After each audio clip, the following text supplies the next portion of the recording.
Roman 1. The mystery and the evidence. There are enigmas in the annals of most people's riddles put by the Sphinx of the past to the curious of the new generations. These questions do not greatly concern the scientific historian who is busy with constitution-making statistics, progress degeneration in. Short with human evolution, these high matters, these streams of tendency, form the staple of history, but the problems of personal character and action still interest some inquiring minds. Among these enigmas, nearly the most obscure, the Gowrie conspiracy, is our topic. This affair is one of the haunting mysteries of the past, one of the problems that nobody has solved. The events occurred in 1600, but the interest which they excited was so keen that belief in the guilt or innocence of the two noble brothers who perished in an August afternoon was a party shibboleth in the Wars of the Saints against the Malignants, the strife P2 of Cavaliers and Roundheads. The problem has ever since attracted the curious, as do the enigma of Perkin Warbeck, the true character of Richard Roman III, the real face behind the iron, masked the identity of the false Pucelle, and the innocence or guilt of Mary Stuart. In certain respects, the Gowrie mystery is necessarily less attractive than that of the fairest and most pitiless queen on earth. There is no woman in the story, the world of course. When the Ruthvens died, at once acted on the maxim cherchez la femme. The woman in the case, men said, was the beautiful Queen Anne of Denmark, wife of James Roman VI. That fair and frivolous dame, very woman, certainly did her best by her behavior to encourage the belief that she was the cause of these sorrows. Even so, when the bonny Earl Moray, the tallest and most beautiful man in Scotland, did, like a lion dragged down by wolves, the people sang, "He was a brave gallant, and he rode at the ring." And the bonny Earl Moray, he might have been the king. He was a brave gallant, and he rode at the glove. And the bonny Earl Moray, he was the Queen's love. On one side was a beautiful queen mated with James Roman VI, a pedant, and a clown. On the other side were first the bonny Earl, then the Earl of P3 Gowrie, both young, brave, handsome, both suddenly slain by the king's friends. None knew why the opinion of the godly, of the kirk, of the people, and even of politicians, leaped to the erroneous conclusion that the young men perished like Königsmark because they were beautiful and beloved, and because the queen was fair and kind, and the king was ugly, treacherous, and jealous. The rumor also ran, at least in tradition, that Gowrie might have been the king, an idea examined in Appendix A. Here, then, was an explanation of the slaying of the Ruthvens on the lines dear to romance the humorous King Jamie, who, if he was not always sensible, at least treated his flighty wife with abundance of sense, had to play the part of King Mark of Cornwall to Gowrie's Sir Tristram. For this theory, we shall show no evidence exists, and in looking for the woman fancy found two men. The queen was alternately said to love Gowrie, and to love his brother, the master of Ruthven, a lad of 19. If she did not love both at once, it is curious that the affair did not give rise to ballads. If it did, none has reached us. In truth, there was no woman in the case, and this, of course, makes the mystery much less exciting than that of Mary Stuart, for whom so many swords and pens have been drawn. The interest of character and of love is deficient of Gowrie's character, and even of his religion. Apart from his learning and fascination, we really know almost for nothing did he cherish that strongest and most sacred of passions, revenge. Had he brooded over it, in Italy, where revenge was subtler and craftier than in Scotland, did this passion blend with the vein of fanaticism in his nature? Had he been biding his time and dreaming over boyish dreams of vengeance and ambition? All this appears not improbable, and would, if true, explain all, but evidence is defective. Had Gowrie really cherished the legacy of revenge for a father slain and a mother insulted? Had he studied the subtleties of Italian crime, pondered over an Italian plot, till it seemed feasible, and communicated his vision to the boy brother, whom he found at home? The mystery would be transparent. James Roman VI. As to King James, we know him well. The babe wronged in his mother's womb, threatened by conspirators before his birth, terrified by a harsh tutor. As a child, bullied, preached at, captured, insulted, ruled now by debauched favorites, now by godly ruffians. James naturally grew up a dissembler, and betrayed his father's murderer with a kiss, he was frightened into deceit. He could be cruel, he became as far as he might a tyrant, but though not the abject coward of tradition, James, as he himself observed, was never the man to risk his life in a doubtful brawl on the chance that his enemies might perish, while he escaped for him a treachery of that kind, an affair of sword and dagger fights on staircases and in turrets and chambers in the midst of a town of doubtful loyalty. Had P5 certainly no attractions. Moreover, he had a sense of humor. This has been the opinion of our best historians, Scott, Mr. Tytler, and Mr. Hill Burton. But enthusiastic writers have always espoused the cause of the victims, the Ruthvens, so young, brave, handsome, so untimely slain, as it were on their own hearthstone. Other authors, such as Dr. Masson in our own day and Mr. S.R. Gardiner, have abstained from a verdict, or have attempted the via media, have leaned to the idea that the Ruthvens died in an accidental brawl caused by a nervous and motiveless fit of terror on the part of the king. Thus the question is unsettled, the problem is unsolved. Why did the jolly hunt at Falkland in the bright August morning end in the sanguinary scuffle in the town house at Perth, the deaths of the Ruthvens, the tumult in the town, the king's homeward ride through the dark and dripping twilight, the laying of the dead brothers side by side, while the old family servant weeps above their bodies, and the wailing of the queen and her ladies in Falkland Palace, when the torches guide the cavalcade into the palace court, and the strange tale of slaughter is variously told, the reports so fighting together that no man could have any certainty where lay the actual truth. This problem with which the following pages are concerned is much darker and more complex than that of the guilty casket letters attributed to Mary, Queen of Scots. The Queen did write these in the P6 madness of a criminal passion, or she wrote parts of them, the rest being garbled or forged in. Either case, her motives and the motives of the possible forgers are distinct, and are human. The Queen was in love with one man, and hated another to the death, or her enemies desired to prove that these were her moods. Absolute certainty escapes us, but either way motives and purposes are intelligible. Not so with the Gowrie Mystery. The king marries son, after hunting for 4 hours' rides to visit Lord Gowrie, a neighbor, after luncheon. That nobleman and his brother are slain in their own house by the king's attendants. The king gives his version of the events instantly. He never varies from it in any essential point. But the story is almost incredible. On the other hand, the slain men cannot speak, and only one of them, if both were innocent, could have told what occurred. But one of their apologists at the time produced a version of the events, which is beyond all doubt boldly mendacious. It was easy to criticize and ridicule the king's version, but the opposite version, hitherto unknown to historians, destroys itself by its conspicuous falsehoods in the nature of the case, as will appear. No story accounting for such wild events could be easily credible, so extraordinary, motiveless, and inexplicable do the circumstances appear. If we try the theory that the king wove a plot, we are met by the fact that his plot could not have succeeded without the voluntary and vehement collaboration of one of his victims, a thing that P7 no man could have reckoned on. If we adopt the idea that the victims had laid a trap for the king, we have only a vague surmise as to its aim, purpose, and method. The later light which seemed to fall on the affair, as we shall see, only darkens what was already obscure. The inconceivable iniquity of the government at a later date reflects such discredit on all concerned on their side, that we might naturally, though illogically, be inclined to believe that from the first the king was the conspirator, but that we shall find was almost or quite a physical impossibility. Despite these embroilments, I am, in this case, able to reach a conclusion satisfactory to myself, a thing which in the affair of the casket letters and Queen Mary I was unable to do. 7. There is no doubt in my own mind that the Earl of Gowrie and his brother laid a trap for King James and fell into the pit which they had digged.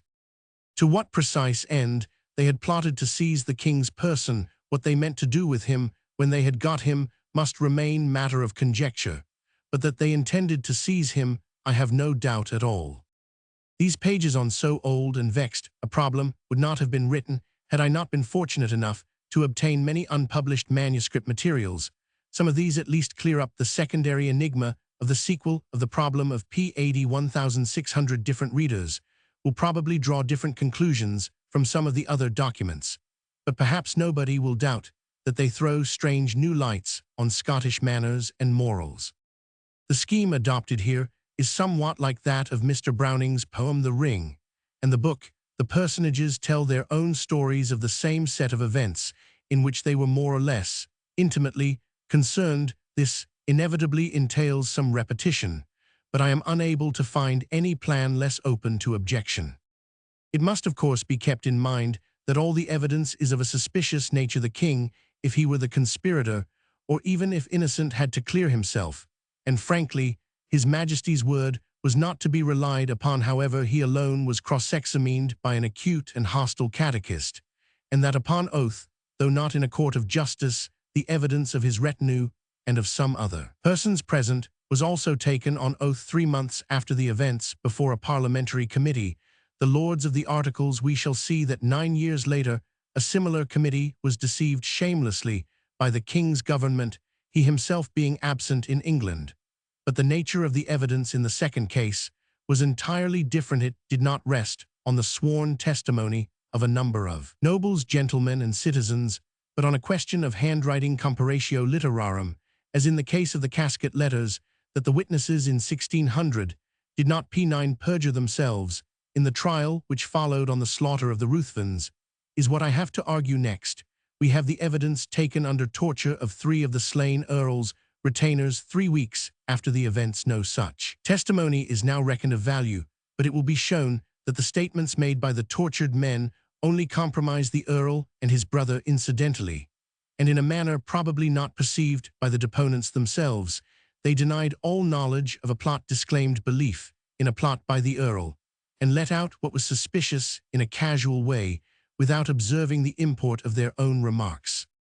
Finally, we have the evidence of the only living man, except the king, who was present at the central point of the occurrences, that this man was a most false and evasive character, that he was doubtless amenable to bribes, that he was richly rewarded, I freely admit, but I think it can be made probable by evidence hitherto overlooked that he really was present on the crucial occasion, and that with all allowances for his character and position his testimony fits into the facts, while if it be discarded, no hypothesis can account for him and his part in the adventure. In short, the king's tale, almost incredible as it appears, contains the only explanation, which is not demonstrably impossible to this conclusion. Let me repeat, I am drawn by no sentiment for that unsentimental prince, gentle King Jamie. He was not the man to tell the truth if he could p10 think of anything better, but where other corroboration is impossible by the nature of the circumstances, facts corroborate the king's narrative, his version colligates them, though extravagant they become not incoherent, no other hypothesis produces coherency, each guess breaks down on demonstrated facts. P11. The slaughter of the Ruthvens. In the month of August 1600, His Majesty, the King of Scotland, James VI of that name, stood in more than common need of the recreation of the chase. Things had been going contrary to his pleasure in all directions. His dearest sister, Queen Elizabeth, as he pathetically said, seemed likely to continue as long as sun or moon, was in the worst of humors. Her minister Cecil was apparently more ill-disposed towards the Scottish king than usual, while the minister's rival, the Earl of Essex, had been suggesting to James plans for a military demonstration on the border. Money was even more than normally scarce. The Highlands were more than common unruly. Stories of new conspiracies against the king's liberty were flying about, and above all, a convention of the estates had just refused in June to make a large grant of money to His Majesty. It was also irritating that an old and trusted servant, Colonel Stuart, wished to quit the country and take English service against the Irish rebels. This gentleman, 16 years before, had been instrumental in the arrest and execution of the Earl of Gowrie. The new young Earl, P12, son of the late peer, had just returned from the continent to Scotland, and Colonel Stuart was afraid that Gowrie might wish to avenge his father. Therefore he desired to take service in Ireland. With all these frets, the king needed the refreshment of hunting the buck in his park of Falkland. He ordered his own hunting costume. It was delivered early in August, and which is singular, was paid for instantly. Green English cloth was the basis of his apparel, and 5 ounces of silver. Decorated his second debious socks. His boots had velvet tops embroidered. His best socks were adorned with heavy gold embroidery. He even bought a new horse. His gentlemen John Ramsay, John Murray, George Murray, and John Auchmuty were attired at the royal expense, in coats of green cloth like the King 12A. Thus equipped, the royal party rose early on the morning of Tuesday, August 5, left the pleasant house of Falkland, with its strong round towers that had lately protected James from an attack by his cousin wild Frank Stuart, the Earl of Bothwell, and rode to the stables in the park, the weather, says His Majesty, being wonderful pleasant and seasonable. 12B all the jolly hunt was their tell true, and the other hounds were yelping at the limits of their leashes. The Duke of Lennox and the Earl of Mar, P13 friends of James from his youth and honourable men, were the chief nobles in the crowd, wherein were 2 or 3 of the loyal family of Erskine, cousins of Mar, and a Dr. Harry's remarkable for a club foot.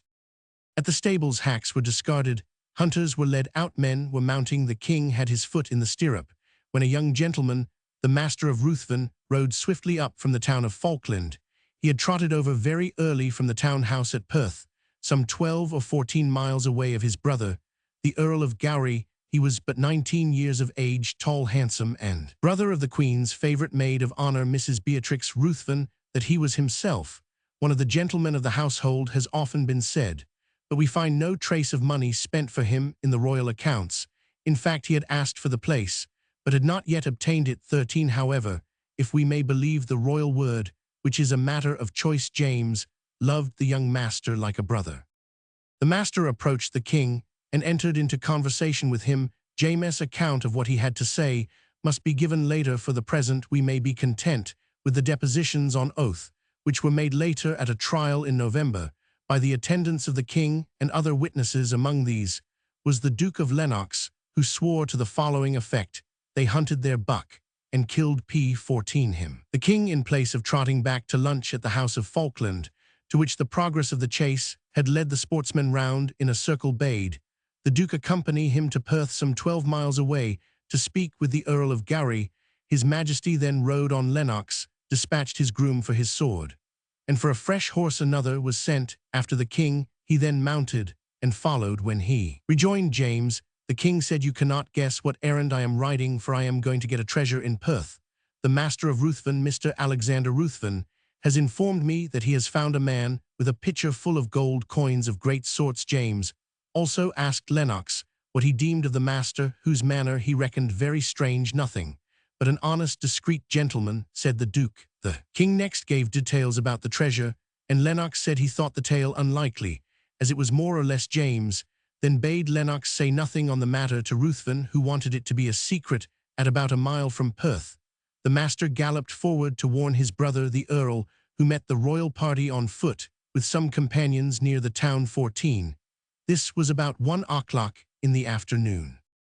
Situation and topography of Gowrie House. The royal party of 13 nobles and gentlemen then entered the Earl's house. It faced the street, as the house of Falkland also does, and at the back had gardens running down to the Tay. P15. It is necessary to understand the situation and topography of Gowrie House, passing down South Street, or Shoe Gate, the chief street in Perth.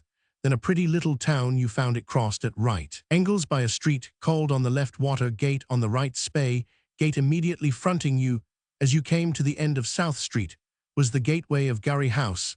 The garden wall, continuing towards your right on your left, were the houses in Water Gate, occupied by rich citizens and lairds. Many will understand the position if they fancy themselves walking down one of the streets which run from the High Street at Oxford towards the river. You then find Merton College facing you, the street being P16, continued to the left in such old houses as Beam Hall. The gate of Gowrie House fronted you, as does the Gatatower of Merton, and led into a quadrangle. The front court, called the Close, behind Gowrie House, was the garden, and behind that ran the river Tay, as the Isis flows behind Merton and Corpus. Entering the quadrangle of Gowrie House, you found on your right, and facing you, a pile of buildings like an inverted L. The basement was occupied by domestic offices. At the angle of was the main entrance on your right, and much nearer to you than the main entrance, a door opened on a narrow spiral staircase, so dark that it was called the Black Turnpike. Interior of Gowrie House.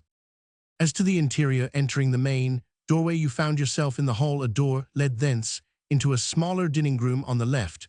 The hall itself had a door and external stair giving on the garden behind the chief staircase, which you entered from the hall led to the great gallery built and decorated by the late Earl. This extended above the dining room and the hall, and to the right was separated by a partition and a door from the large upstairs room on the same flat, called the gallery chamber. At the extremity of this chamber on the left hand as you advanced was a door leading into a round or turret or little circular-shaped study, of which one window seems to have looked to the gateway, the other to the street. People below in the street could see a man looking out of the turret window. A door in the gallery chamber gave on the narrow P18 staircase, called the Black Turnpike, by which the upper floor might be reached by anyone from the quadrangle without entering the main door, and going up the broad chief staircase, thus to quote a poet who wrote, while Gowrie House was extant in 1638. The palace kithes may nommed be Perth's white hole, with orchards like these of Hesperides. The palace was destroyed to furnish a site for a jail and county buildings in 1807, but the most interesting parts had long been in ruins. In 1774, an antiquary Mr. Cant writes that the palace after the 45 was converted into artillery barracks. We see nothing but the remains of its former grandeur, the coats of arms of the nobility and gentlemen of fortune who dwelt in Spey Gate and Watergate were in 1774 still visible on the walls of their houses. A fragment of the old palace is said to exist today in the Gowrie Inn. Into this palace, the king was led by Gowrie. He was taken to the dining chamber on the left of the great hall. In the hall itself, Lennox Mar and the rest of the retinue waited and wearied, for apparently no dinner had been provided, and even a drink for his thirsty majesty was long in coming. Gowrie and the master kept going in and out. Servants were P19 whispered to, and Sir Thomas Erskine sent a townsman to buy him a pair of green silk stockings. In Perth 19, he wanted to dine comfortably.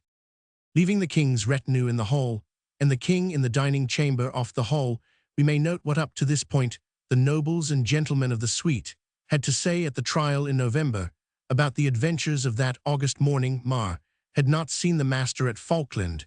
After the kill, Mar did not succeed in rejoining James till they were within 2 or 3 miles of Perth. Drummond of Incheffray had nodded to the master at Falkland before the master met the king at the stables. He later saw the master in conference for about a quarter of an hour with James outside the stables. The master then left the king. Incheffray invited him to breakfast, but he declined, as his majesty had ordered him to wait upon him. According to other evidence, he had already breakfasted at Falkland. Incheffray then breakfasted in Falkland town, and next rode along the highway towards his own house on the road. He overtook Lennox Lindores Urchill Hamilton of Grange Finlay Taylor, the king, and the master riding Perthwards. He joined them, and went with them into Gowrie House. Nobody else among the witnesses did anything but agree with Lennox' account up to this point, but 4 menials of James, for example, a cellarer P20 and a porter, were at Gowrie House, in addition to the nobles and gentlemen who gave this evidence. To return to Lennox's tale, dinner was not ready for his hungry majesty, as we have said, till an hour after his arrival. Was not ready indeed, till about 2 o'clock. He had obviously not been expected, or Gowrie did not wish it to be known that he was expected, and himself had dined before the king's arrival between 12 and 1 o'clock. A shoulder of mutton, a fowl, and a solitary grouse were all that the earl's caterer could procure. Except cold meat, obviously, a poor repast to set before a king. It is said that the earl had meant to leave Perth in the afternoon. When James reached the stage of dessert, Gowrie, who had waited on him, entered the hall and invited the suite to dine.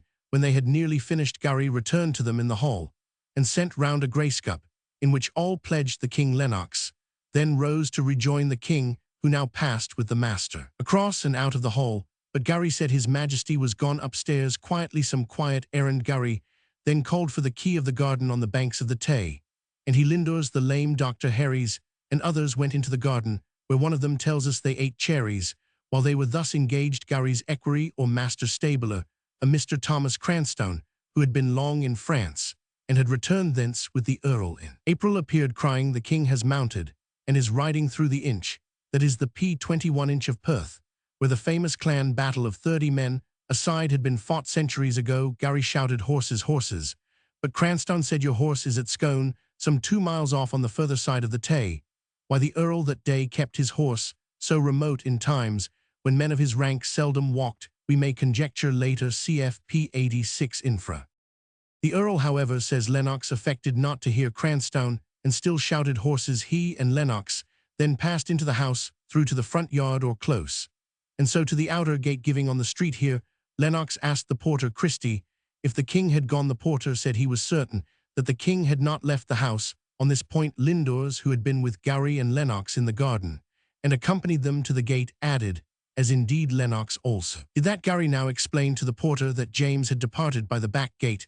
"That cannot be, my lord," said the porter, "for I have the key of the back gate." Andrew Ray, a baillie of Perth, who had been in the house, looking on, told the same tale, adding that Gowrie gave the porter the lie. The porter corroborated all this at the trial, and quoted his own speech about the key, as it was given by Lindores. He had the keys, and must know whether the king had ridden away or not.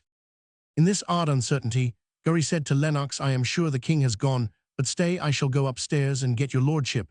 The very certainty. P22 Gowrie thereon went from the street door through the court, and up the chief staircase of the house, whence he came down again at once, and anew affirmed to Lennox that the king was forth at the back gate.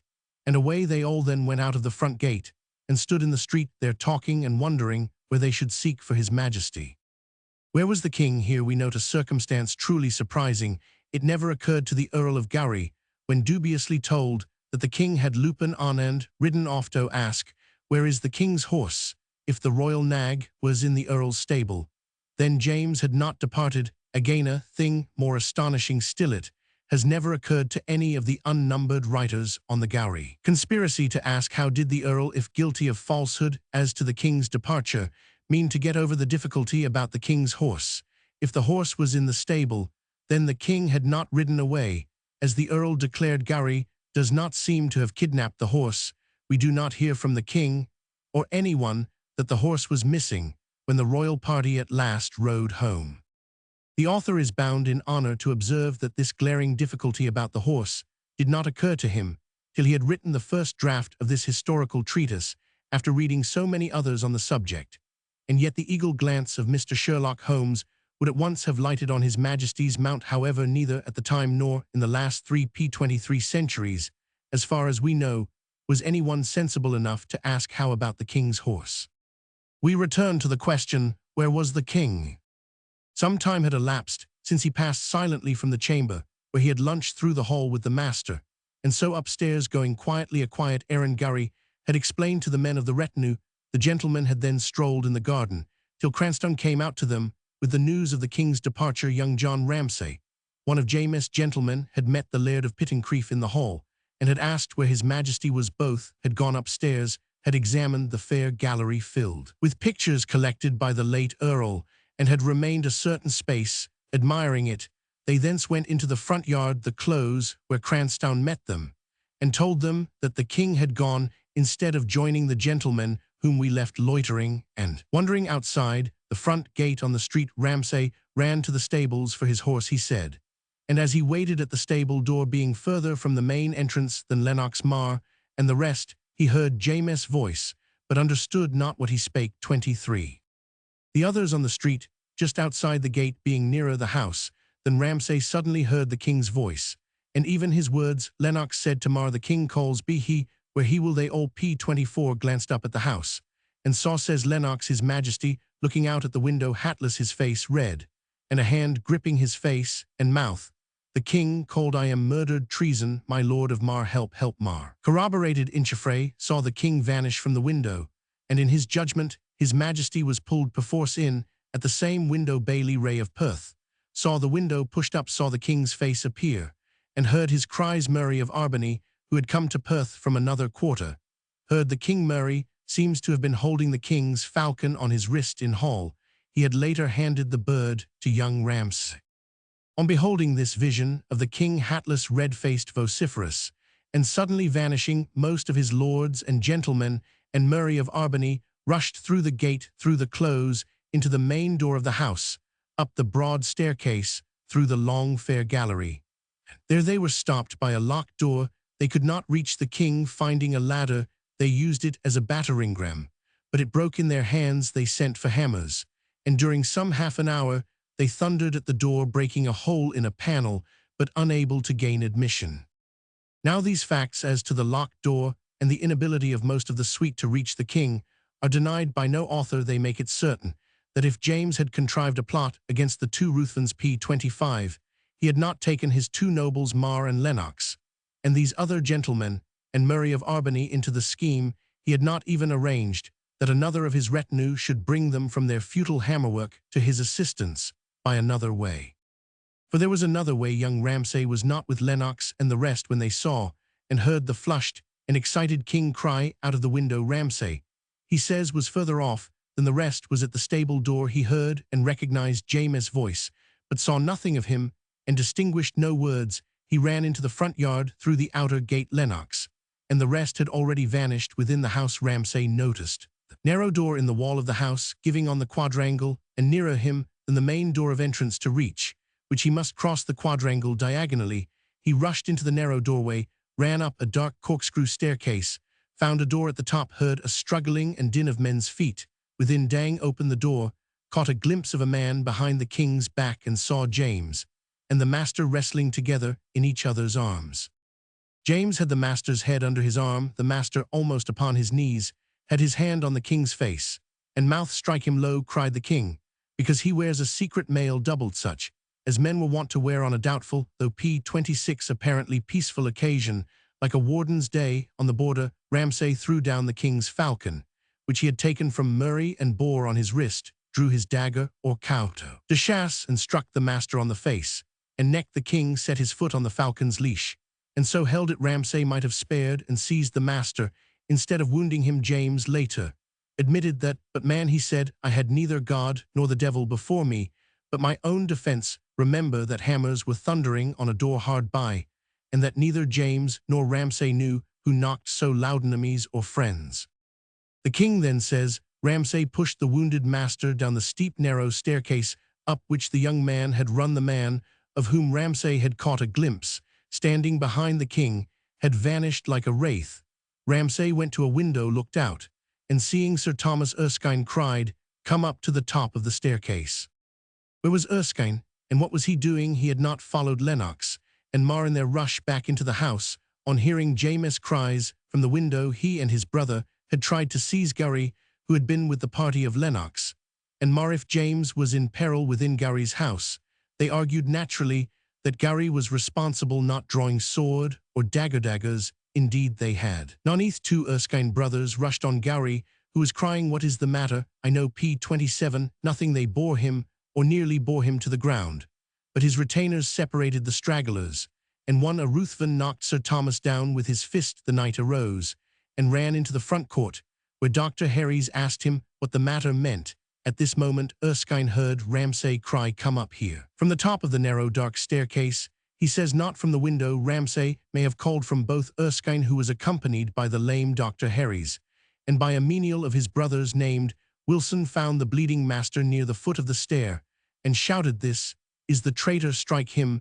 The stricken lad fell, saying, "Alas, I had not the white of it," and the three entered the chamber, where now were only the king and Ramsay. Words not very intelligible, as reported by Erskine. We consider them later passed between him and the king, though Erskine does not say so. They shut James up in the turret opening into the chamber where they were, and instantly Cranstoun, the earl's equerry, entered with a drawn sword, followed by Gowrie with two swords, while some other persons followed Gowrie. Where had Gowrie been since the two Erskines tried to seize him in the street, and were separated from him by a throng of his retainers? Why was Gowrie, whose honor was interested in the king's safety, later in reaching the scene than Erskine, the limping Dr. Herries, and the serving man Wilson? The reason appears to have been that after the two p28 Erskines were separated from Gowrie, Sir Thomas ran straight from the street through the gateway into the front court of the house, meeting in the court Dr. Herries, who was slow in his movements, but Gowrie, on the other hand, was detained by certain of Tullibardine's servants, young Tullibardine being present. This, at least, was the story given under examination by Mr. Thomas Cranstoun, Gowrie's master stabler, while other witnesses mention that Gowrie became involved in a struggle and went back from his house further up or down the street. Young Tullibardine present at this fray was the heir of Murray of Tullibardine, an ancestor in the male line of the present Duke of Atholl. He later married a niece of the Earl of Gowrie, his father being a man of 40 in 1600. Young Tullibardine must have been very young indeed. The Murrays were in Perth on the occasion of the marriage of one of their clan, an innkeeper. Some of their party were in the street, and seeing an altercation in which two of the king's gentlemen were prevented from seizing Gowrie, they made an ineffectual effort to capture the Earl. Gowrie ran from them along the street, and there drew his two swords out of one scabbard, says Cranstoun 28. The Earl had just arrived in Scotland from Italy, where he had acquired the then fashionable method of fencing, with twin swords worn in a single scabbard. P29 Gowrie then had retreated from the Murrays to the house of one Macbreck. As Cranstoun and Macbreck himself declared, Cranstoun too drew his sword and let his cloak fall, asking Gowrie what the fray was. The Earl said that he would enter his own house or die by the way. Cranstoun said that he would go foremost, but at whom should he strike, for he knew not who was the enemy. He had only seen the Erskine's collar. Gowrie then certain Murrays interfere, and he was entirely puzzled. Gowrie did not reply, and the pair advanced to the door of the house. Through a perplexed throng, a servant of Gowrie's placed a steel cap on his head, and with some 4 or 5 of Gowrie's friends, Hugh Moncrieff, Alexander Ruthven, Harry Ruthven, and Patrick Eviat, the Earl and Cranstoun entered the front court. Here Cranstoun saw the body of a man, whether dead or wounded, he knew not, lying at the old turnpike door, the entry to the dark narrow staircase, up which Ramsay had run to the king's rescue. Who lies there, asked Cranstoun. Gowrie only replied, up the stair. Cranstoun led the way. Gowrie came next. The other 4 must have followed, for several witnesses presently saw them come down again, wounded and bleeding. Cranstoun found Erskine, Ramsay, and Harry's with drawn swords in the chamber. The king then in the turret he did not see. He taunted Harry's Ramsay, and Gowrie crossed swords. Cranstoun dealt, he says, with P30 Harry's Erskine, and perhaps Wilson.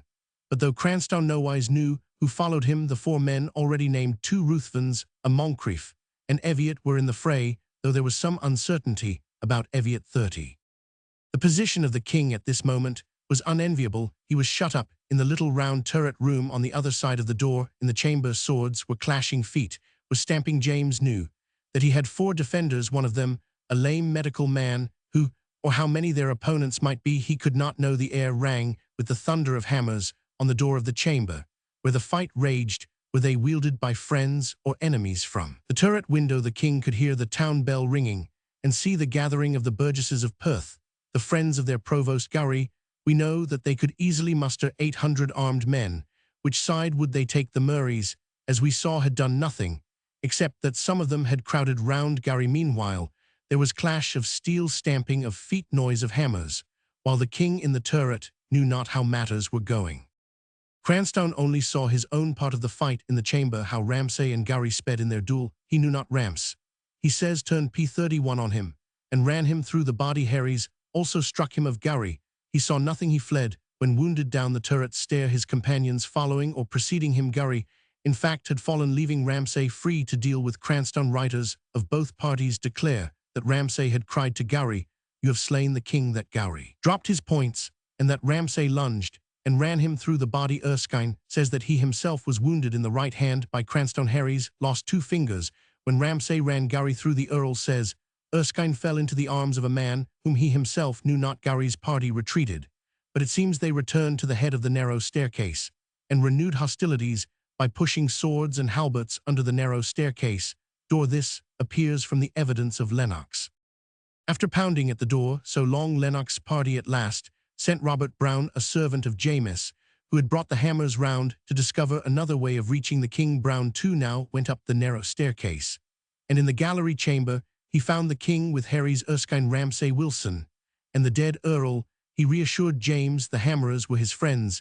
They handed, says Lennox, one of the hammers to the king's party through a shattered panel, and they within broke the doors and gave them entry. At this time halberts and swords were P32 being struck by Gowrie's retainers under the door, and through the sides of the door of the chamber, this door apparently being that from the chamber to the narrow staircase. Murray of Albany, who had come into the house at the end of dinner, was stricken through the leg by one of these weapons. Deacon Rind of Perth saw Hugh Moncrief striking with a jedart staff, a kind of halbert. A voice, that of Alexander Ruthven, a cousin of the fallen earl, cried, "For God's sake, my lord, tell me how the Earl of Gowrie does. He is well. Go your way, you are a fool, you will get no thanks for this labor," answered Lennox, and all was silence. Alexander Ruthven and the rest retreated. Ruthven rushed to the town, rousing the people and rifling shops in search of gunpowder.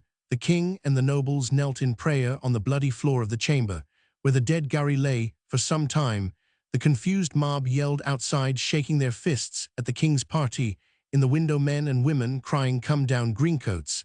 Ye have committed murder, bloody butchers!" Others cried, "The king is shot." The exits of the house were guarded by retainers of Gowrie Rental Bisset and others. Mar and Lennox from the window explained to the mob that the king was well. James showed himself. The magistrates and nobles pacified the people, who, some armed, some unarmed, were all perplexed, whether they were anxious about the P33 king or about their provost, the earl. From the evidence of scores of burghers, it appears that the tumult did not last long. One man was reaping in the Morton Haugh.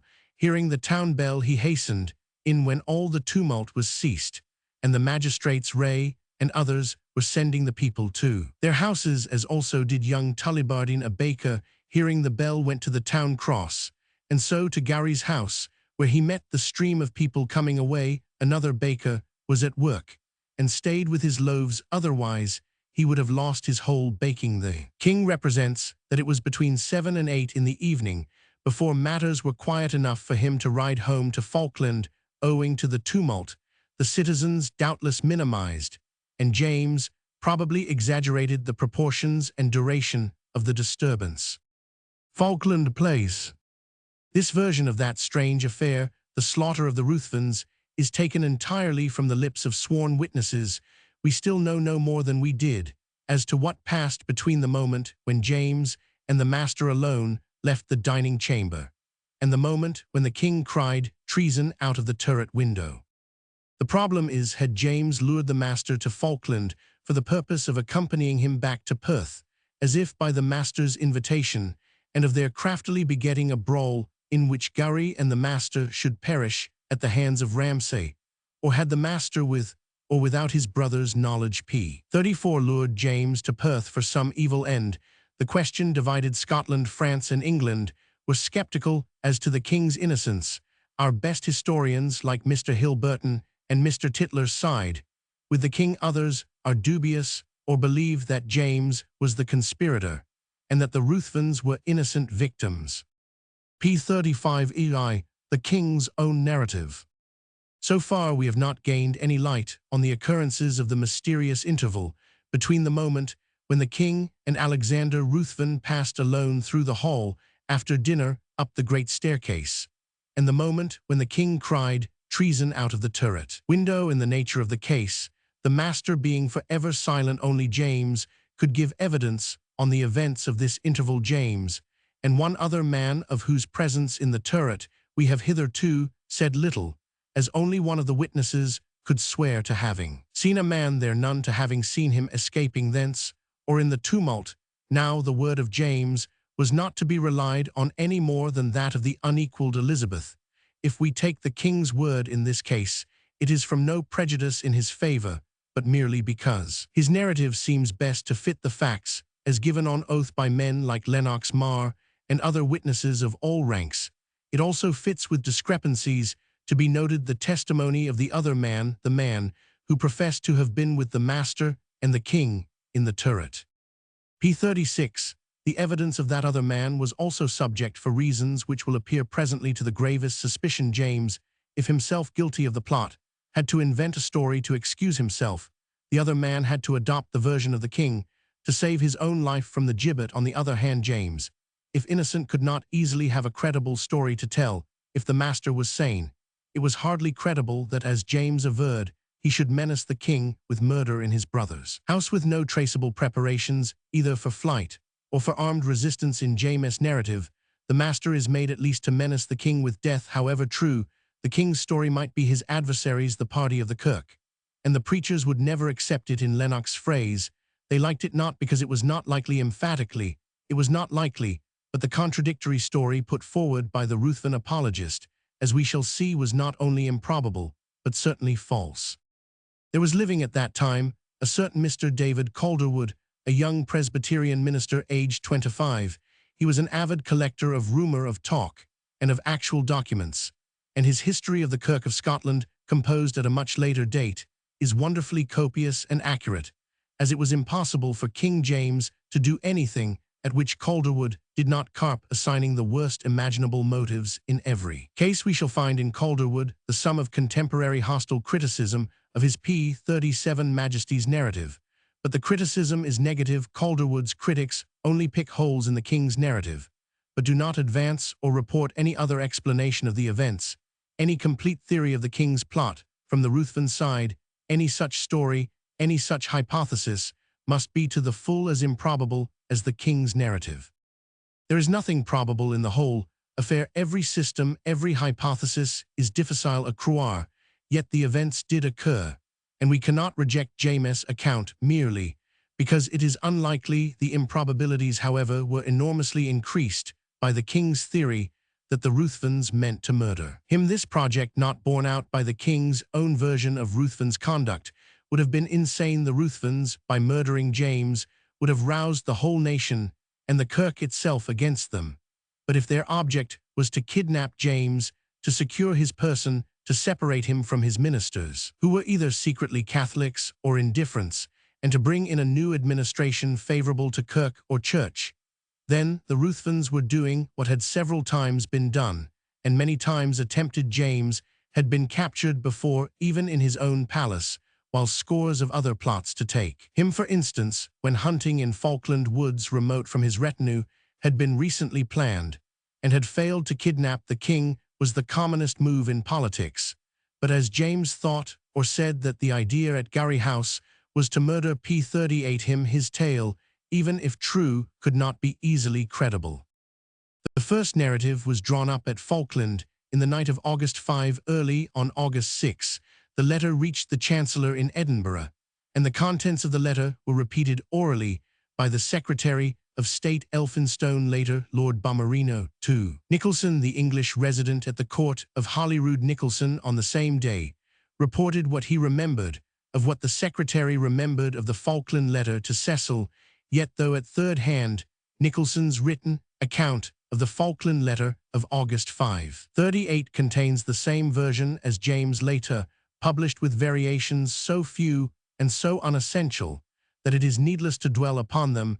They may safely be attributed to the modifications which a story must suffer in passing through the memories of two persons. Whatever the amount of truth in his narrative, the king had it ready at once in the form to which he adhered, and on which he voluntarily underwent severe cross-examination on oath by Mr. Robert Bruce, one of the Edinburgh ministers, a point to which we return. James declares in a later narrative printed and published about the end of August 1600 that the master, when he first met him at Falkland, made a very low bow, which was not his habit. The master, p. 39, then said their conference we saw occupied a quarter of an hour, that while walking alone on the previous evening, he had met a cloaked man carrying a great pot full of gold in large coin pieces.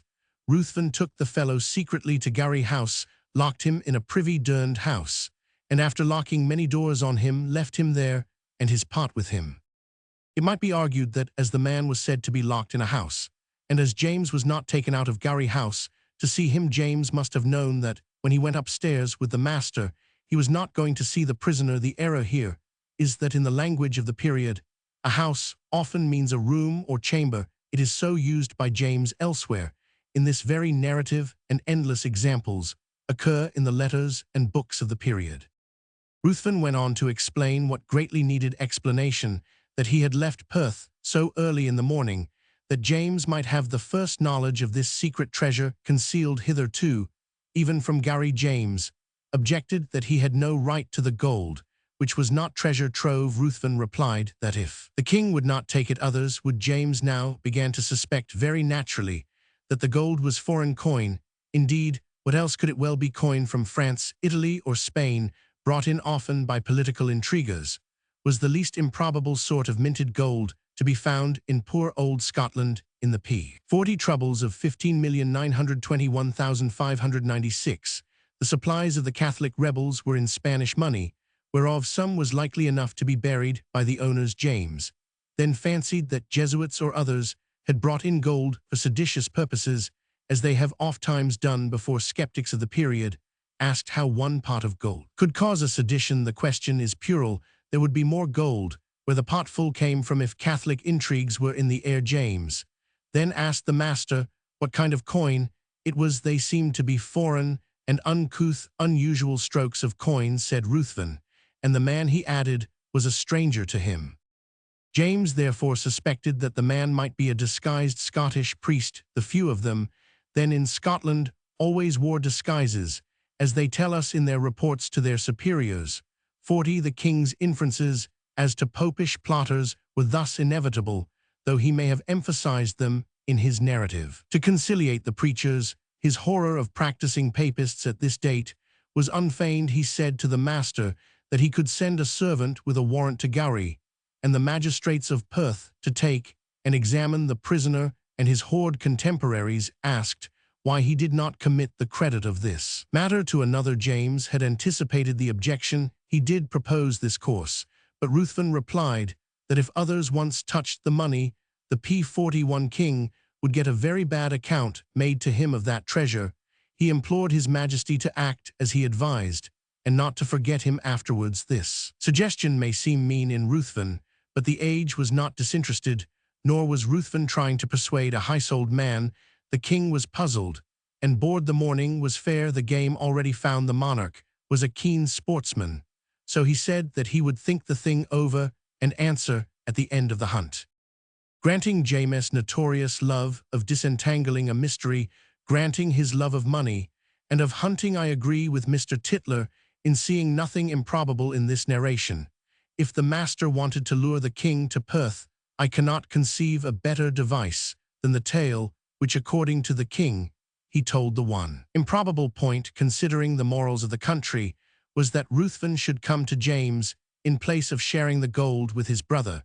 But Ruthven, we shall see, had possibly good reasons known to James for conciliating the royal favor, and for keeping his brother ignorant. Moreover, to seize the money would not have been a safe thing for Ruthven to do. The story would have leaked out. Questions would have been asked. James had hit on the only plausible theory to account for a low fellow with a pot of gold. He must be a practicing papist. James could neither suppose nor expect others to believe that he supposed one pot of foreign gold enough to bribe the country into rebellion, but the pot and the prisoner supplied a clue worth following. Probabilities strike different critics in different ways. Mr. Titler thinks James' tale true, and that he acted in character. That is my opinion, his own the reader must form for himself. Ruthven still protested this hunt of gold was well worth a buck. The prisoner, he said, might attract attention by his cries, a very weak argument, but Ruthven was quite as likely to invent it on the spur of the moment as James was to attribute it to him falsely on cool reflection. Finally, if James came at once, Gowrie would then be at the preaching. Tuesdays, Thursdays, and Sundays were preaching days, and the royal proceedings with the captive would be undisturbed. Now, on the hypothesis of intended kidnapping, this was a well-planned affair. If James accepted Ruthven's invitation, he with 3 or 4 servants would reach Gowrie House.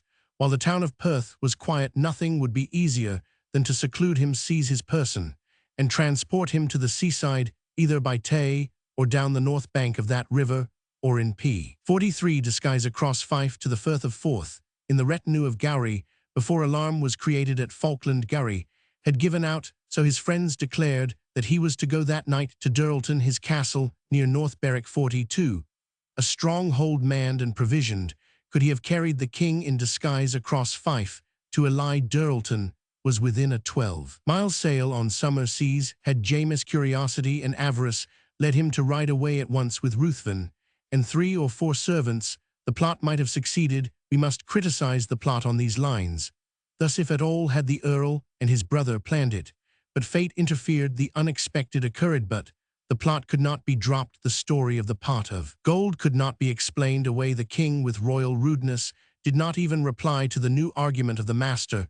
Without any further answering him, His Majesty mounted Ruthven, staying still in the place where the king left him at this moment. Inchfrey, as we saw, met Ruthven, and invited him to breakfast, but he said that he was ordered to wait on the king. At this point, James' narrative contains a circumstance which confessedly was not within his own experience. He did not know, he says, that the master had any companion, but from the evidence of another, he learned that the master had a companion, indeed 2 companions. One was Andrew Ruthven, about whose presence nobody doubts. The other one, Andrew Henderson, was not seen by James at this time. However, the king says on Henderson's own evidence that the master now sent him about 7 o'clock to warn Gowrie that the king was to come. Really, it seems that Henderson was dispatched rather later during the first check in the room. It was all important to the king's case to prove P44 that Henderson had been at Falkland and had returned at once with a message to Gowrie. For this would demonstrate that in appearing to be unprepared for the king's arrival, as he did, Gowrie was making a false pretense.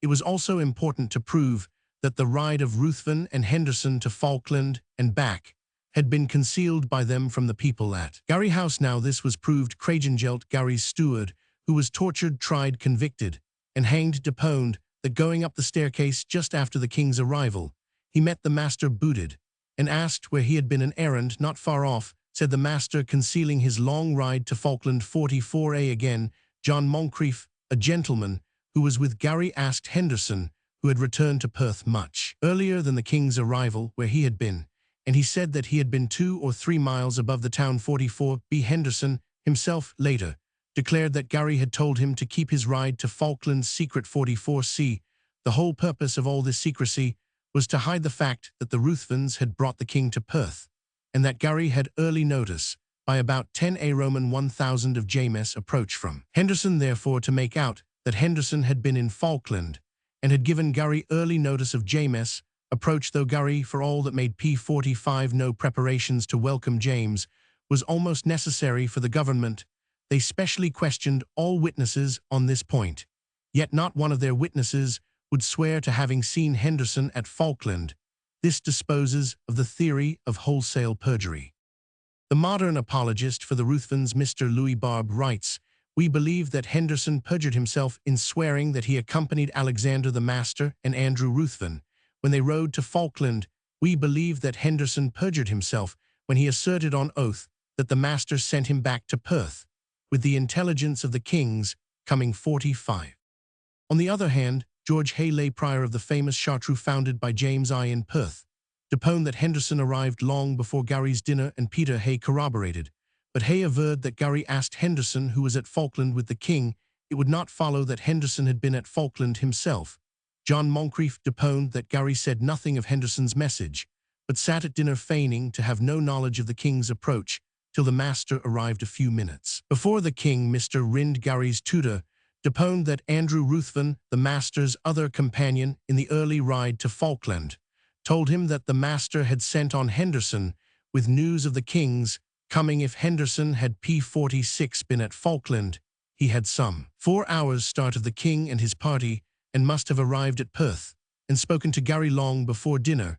He himself says at 10 Roman 1000 dinner was at noon, or on this day half an hour later, yet Gowrie made no preparations for welcoming the king. It is obvious that though the Hays and Moncrief both saw Henderson return booted from a ride somewhere or other at an early hour, none of them could prove that he had ridden to Falkland and back. There was in fact no evidence that Henderson had been at Falkland except his own, and that of the poor tortured tutor Rind, to the effect that Andrew Ruthven had confessed as much to him. But presently we shall find that while modern apologists for Gowrie deny that Henderson had been at Falkland, the contemporary Ruthven apologist insists that he had been there. To return to James' own narrative, he asserts Henderson's presence at Falkland, but not from his own knowledge. He did not see Henderson at Falkland. Ruthven says James sent Henderson to Gowrie just after the king mounted and followed the hounds. Here it must be noted that Henderson himself says that Ruthven did not actually dispatch him till after he had some more words with the king.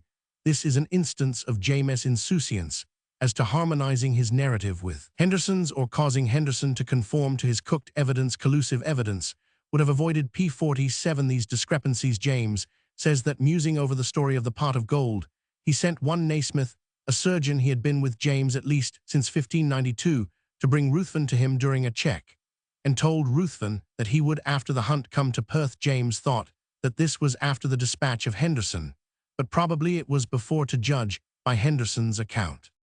During this pause, the hounds having hit on the scent again, the king was left behind, but spurred on. At every check, the master kept urging him to make haste, so James did not tarry to break up the deer. As usual, the kill was but 2 bow shots from the stables, and the king did not wait for his sword or his second horse, which had to gallop a mile before it reached him. Mar Lennox and others did wait for their second mounts. Some rode back to Falkland for fresh horses, some dragged slowly along on tired steeds, and did not rejoin James till later. Ruthven had tried, James says, to induce him to refuse the company of the courtiers. 3 or 4 servants, he said, would be enough. The others might mar the whole purpose. James was half angry. He began to entertain odd surmises about Ruthven. One was, it might be, that the Earl, his brother, had handled him so hardly that the young gentleman, being of a high spirit, had taken such displeasure, as he was become somewhat beside himself. But why should Gowrie handle his brother hardly? The answer is suggested by an unpublished contemporary manuscript, the true discovery of the late treason 48a Roman 100. Some offence had passed betwixt the said Mr. Alexander Ruthven the master and his brother, for that the said Alexander, both of himself and by his majesty's mediation, had craved of the Earl, his brother, the demission and release of the Abbey of Scone, which his majesty had bestowed upon the said Earl during his life. His suit had little success. 48b. If this be fact, and there is no obvious reason for its invention, James might have reason to suspect that Gowrie had handled his brother hardly. Scone being a valuable estate well worth keeping to secure the king's favor. As to Scone, Ruthven had a motive, as James would understand, for making him, and not Gowrie, acquainted with the secret of the treasure. Thus the unpublished manuscript casually explains the reason of the king's suspicion that the Earl might have handled the master hardly. On some such surmise, James asked Lennox, who corroborates, whether he thought the master quite settled in his wits. Lennox knew nothing but good of him, as he said in his evidence, but Ruthven, observing their private talk, implored James to keep the secret and come alone with him at firsto, see the captive and the treasure. James felt more and more uneasy. He had started and rode on, while p49, the master, now dispatched Andrew Ruthven to warn Gowrie within a mile of Perth. The master spurred on his weary horse, and gave the news to Gowrie, who, despite the messages of Henderson and Andrew Ruthven, was at dinner, unprepared for the royal arrival. However, Gowrie met James with 60 men, for, says the Ruthven apologist, James' train then consisted of 15 persons. Others must have dropped in later. They had no fresh mounts, but rested their horses, the king says, and let them graze by the way they followed, because, learning that James was going to Perth, they guessed that he intended to apprehend the master of Oliphant, who had been misconducting himself in Angus. Thus the king accounts for the number of his train. An hour passed before dinner. James pressed for a view of the treasure, but the master asked the king not to converse with him then, as the whole affair was to be kept secret from Gowrie. If the 2 brothers had been at odds about the lands of Scone, the master's attitude towards his brother might seem intelligible, a point never allowed for by critics unacquainted with the manuscript which we have cited. At last, the king sat down to dinner, Gowrie in attendance, whispering to his servants, and often going in and out of the chamber. The master, too, was seen on the stairs by Craigengelt. If Gowrie's behavior is correctly described, it might be attributed to anxiety about a royal meal p50 so hastily prepared. But if Gowrie had plenty of warning from Henderson, as I do not doubt that theory is not sufficient, if engaged in a conspiracy, Gowrie would have reason for anxiety. The circumstances, owing to the number of the royal retinue, were unfavorable, yet, as the story of the pot of gold had been told by Ruthven, the plot could not be abandoned. James even chaffed Gowrie about being so pensive and distrait, and about his neglect of some little points of Scottish etiquette. Finally, he sent Gowrie into the hall with the grace cup for the gentlemen, and then called the master. He sent Gowrie apparently that he might slip off with the master, as that gentleman wished his majesty desired Mr. Alexander to bring Sir Thomas Erskine with him, who Ruthven desiring the king to go forward with him, and promising that he should make any one or two follow him, that he pleased to call for desiring his majesty to command publicly that none should follow him. This seems to mean James and the master were to cross the hall and go upstairs. James, or the master for him bidding no one follow the master according to Balgony, did say that the king would be alone, while presently the master should return, and privately beckon on one or two to join the king. The master's excuse for all this was the keeping from Gowrie and others for the moment of the secret of the prisoner and the pot of gold.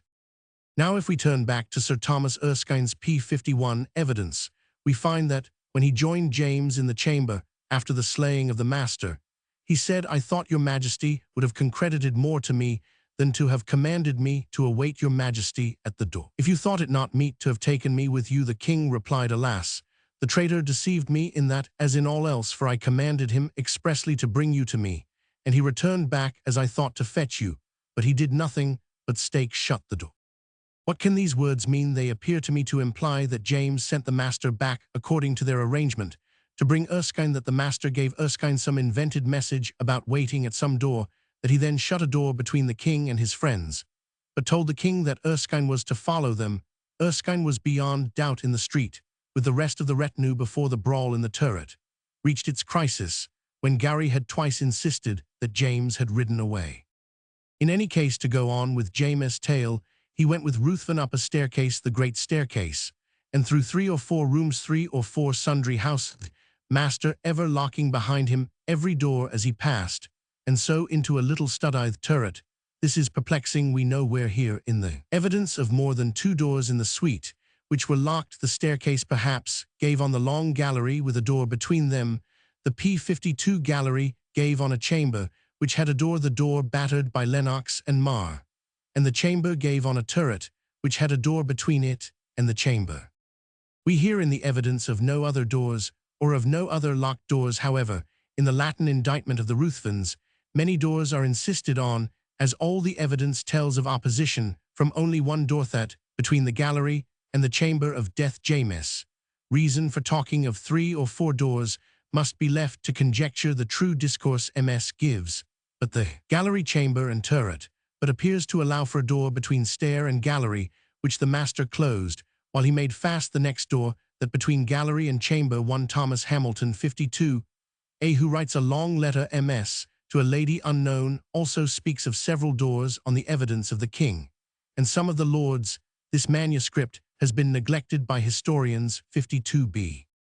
Leaving this point, we ask why a man already suspicious, like James, let the master lock any door behind him. We might reply that James had dined, and that wine and beer produce a careless state of mind. As a writer on cricket long ago observed, we may also suppose that till facts proved the locking of one door at least, for about that there is no doubt James did not know that any door was locked on August 11. The Rev. Mr. Galloway, in a sermon preached before the king and the populace at the Cross of Edinburgh, says that the master led the monarch upstairs, and through a passage the door, whereof so soon as they had entered check it to with ane loke, then through a gallery, whose door also check it to through a chamber, and the door thereof check it to also, and thence into the turret, of which he also locked the door. 53.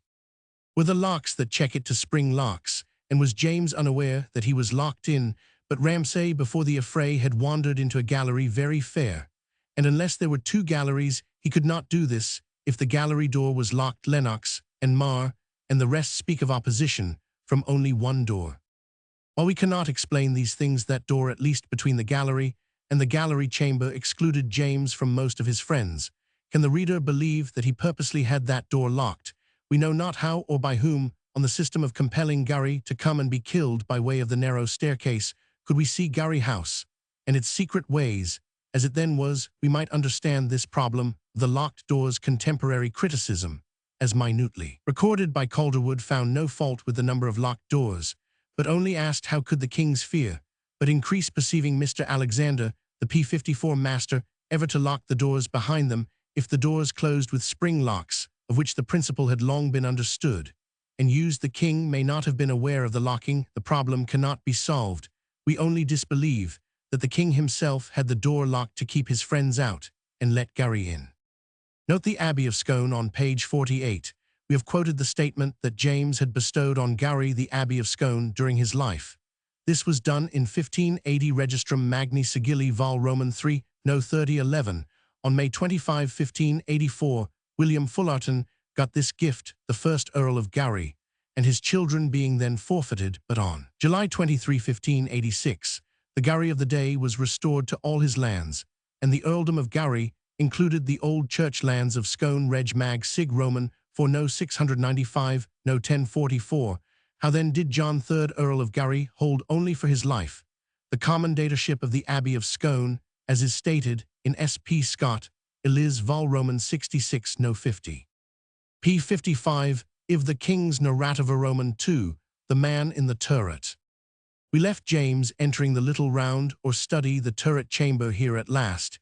He expected to find the captive and the pot of gold, and here the central mystery of his adventure began. His Majesty saw standing with a very abased countenance, not a bondman, but a freeman with a dagger at his girdle. Ruthven locked the door, put on his hat, drew the man's dagger, and held the point to the king's breast, avowing now that the king behoved to be at his will, and used as he list, swearing many bloody oaths, that if the king cried one word, or opened a window to look out, that dagger should go to his heart. If this tale is true, murder was not intended. Unless James resisted, the king was only being threatened into compliance with the masters. Will Ruthven added that the king's conscience must now be burthened for murdering his father, that is, for the execution of William Earl of Gowrie in 1584 p. 56. His conviction was believed to have been procured in a dastardly manner, later to be explained. James was unarmed and obviously had no secret coat of mail, in which he could not have hunted all day. Perhaps Ruthven had his sword. As for the other man, he stood trembling and quaking. James now made to the master the odd harangue reported even in Nicholson's version of the Falkland letter of the same day. As for Gowrie's execution, the king said he had then been a minor. He was 18 in 1584, and Gowrie was condemned by the ordinary course of law, which his friends denied. James had restored, he said, all the lands and dignities of the house. Two of Ruthven's sisters were maids of honor. Ruthven had been educated by the revered Mr. Rowlock. He ought to have learned better behavior. If the king died, he would be avenged. Gowrie could not hope for the throne. The king solemnly promised forgiveness and silence if Ruthven let him go. Ruthven now uncovered his head and protested that the king's life should be safe if he made no noise or cry. In that case, Ruthven would now bring Gowrie to him. Why, asked James, you could gain little by keeping such a prisoner. Ruthven said that he could not explain. Gowrie would tell him the rest. Turning to the other man, he said, I make you the king's keeper till I come again, and see that you keep him upon your peril. He then went out and locked the door. The person who later averred that he had been the man in the turret p. 57 believed that Ruthven never went far from the door. James believed, indeed, averred that he ran downstairs and consulted Gowrie. If there was an armed man in the turret, he was either placed there by the king to protect him while he summoned his minions by feigned cries of treason, or he was placed there by Gowrie to help the master to seize the king. In the latter case, the master's position was now desperate. In lieu of an ally, he had procured a witness against himself. Great need had he to consult Gowrie, but though Gowrie certainly entered the house, went upstairs, and returned to Lennox with the assurance that James had ridden away, it is improbable that he and his brother met at this moment. James, however, avers that they met Ruthven running rapidly downstairs, but this was mere inference on the king's part. James occupied the time of Ruthven's absence in asking the man of the turret what he knew of the conspiracy. The man replied that he knew nothing. He had but recently been locked into the little chamber. Indeed, while Ruthven was threatening, the man, says James, was trembling and adjuring the master not to harm the king. James, having sworn to Ruthven that he would not open the window himself, now characteristically asked the man to open the window on his right hand. If the king had his back to the turret door, the window on his right opened on the courtyard, the window on his left opened on the street. The p. 58 man readily opened the window, says the king, and the person claiming to be the man deponed later that he first opened what the king declared to be the wrong window. But before he could open the other, in came the master, who, casting his hands abroad in desperate manner, said he could not mend it. His majesty behoved to die instead of stabbing James. However, he tried to bind the royal hands with a garter, swearing he behoved to be bound. A garter was later picked up on the floor by one of the witnesses, Graham of Balgony, and secured by Sir Thomas Erskine, 58. A struggle then began, James keeping the master's right hand off his sword hilt, the master trying to silence James with his left hand. James dragged the master to the window, which the other man had opened. In the Latin indictment of the dead Ruthvens, James opens the window himself. The turret man said in one of two depositions that he stretched across the wrestlers and opened the window. The retinue and Gowrie were passing, as we know, or loitering below. Gowrie affected not to hear the cries of treason. Lennox Mar and the rest rushed up the great staircase. Meanwhile, struggling with the master, James had brought him out of the turret into the chamber, so he says, though more probably the master brought him. They were now p59 near the door of the chamber that gave on the narrow staircase, and James was throwing the master's sword out of his hand, thinking to have stricken him therewith, when Ramsay entered and wounded the master, who was driven down the stairs, and there killed by Erskine and Harry's. Gowrie then invaded the room with 7 others. James was looking for the master's sword 59, which had fallen, but he was instantly shut into the turret by his friends, and saw none of the fight, in which Gowrie fell. After that, Lennox and the party with hammers were admitted, and the tumult appeased. James rode back through a dark rainy night to Falkland, the gallery chamber, and the turret. Gowrie House. p60 v. Henderson's narrative. The man in the turret had vanished like a ghost. Henderson, on the day after the tragedy, was also not to be found, like certain Ruthvens, Hugh Moncrief Eviat, and others who had fought in the death chamber or been distinguished in the later riot. Henderson had fled. He was, though a retainer of Gowrie, a member of the town council of Perth, and chamberlain or factor of the lands of Scone, then held by Gowrie from the king.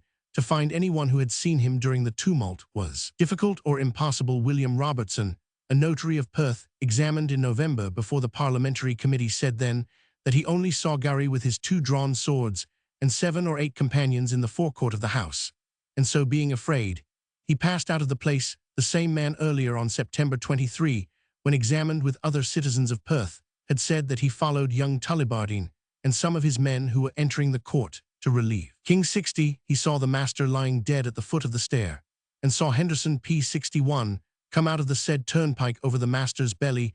He spoke to Henderson, who did not answer. He remembered that Murray of Arbany was present. Arbany, before the parliamentary committee in November, said nothing on this subject, nor did Robertson. His evidence would have been important had he adhered to what he said on September 23, but oddly enough, if he perjured himself on the earlier occasion, September 23, he withdrew his perjury when it would have been useful to the king's case. In the evidence given before the Lords of the Articles in November, Mr. Barb, perhaps misled by the sequence of versions in Pitcairn, writes, apparently, it was only when his memory had been stimulated by the treatment of those whose evidence was found to be favorable to the king that the wily notary recalled the details by which he intended to corroborate Henderson's statement. 61a. The reverse is the case. The wily notary did not offer at the trial in November the evidence which he had given in September at the examination of the citizens of Perth. It may perhaps be inferred that perjury was not encouraged, but depressed. 61b.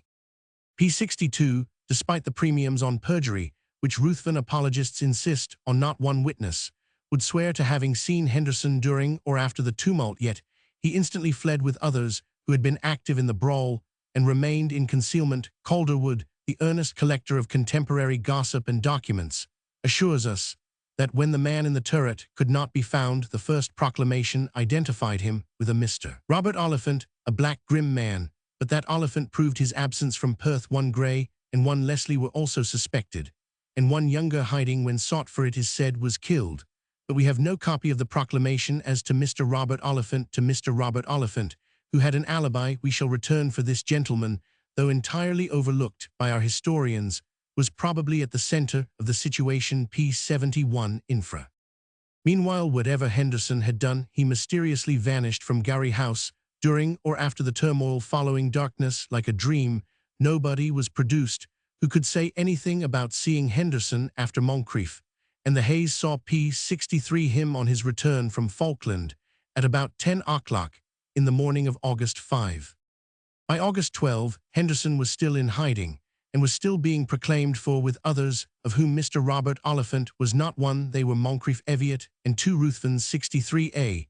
But on August 11, at the Cross of Edinburgh, in presence of the King his chaplain, the Rev. Patrick Galloway gave news of Henderson. Mr. Galloway had been minister of Perth, and a fierce Presbyterian of old. "Blow Galloway, the trumpet of the Lord," exclaimed a contemporary poet. But James had tamed Galloway. He was now the King's chaplain. He did not blow the trumpet of the Lord any longer, and I fear was capable of anything. He had a pension, Calderwood tells us, from the lands of Scone and New Henderson, who as chamberlain or steward paid the money. In his exciting sermon Galloway made a dramatic point. Henderson was found, and Henderson was the man in the turret. Galloway had received a letter from Henderson in his own hand. Any listener who knew Henderson's hand might see the letter. Henderson tells his tale.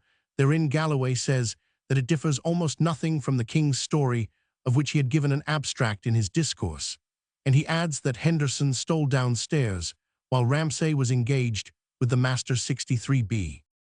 P64. Henderson, being now in touch with Galloway, probably received promise of his life and of reward, for he came in before August 20, and at the trial in November was relieved of the charge of treason and gave evidence.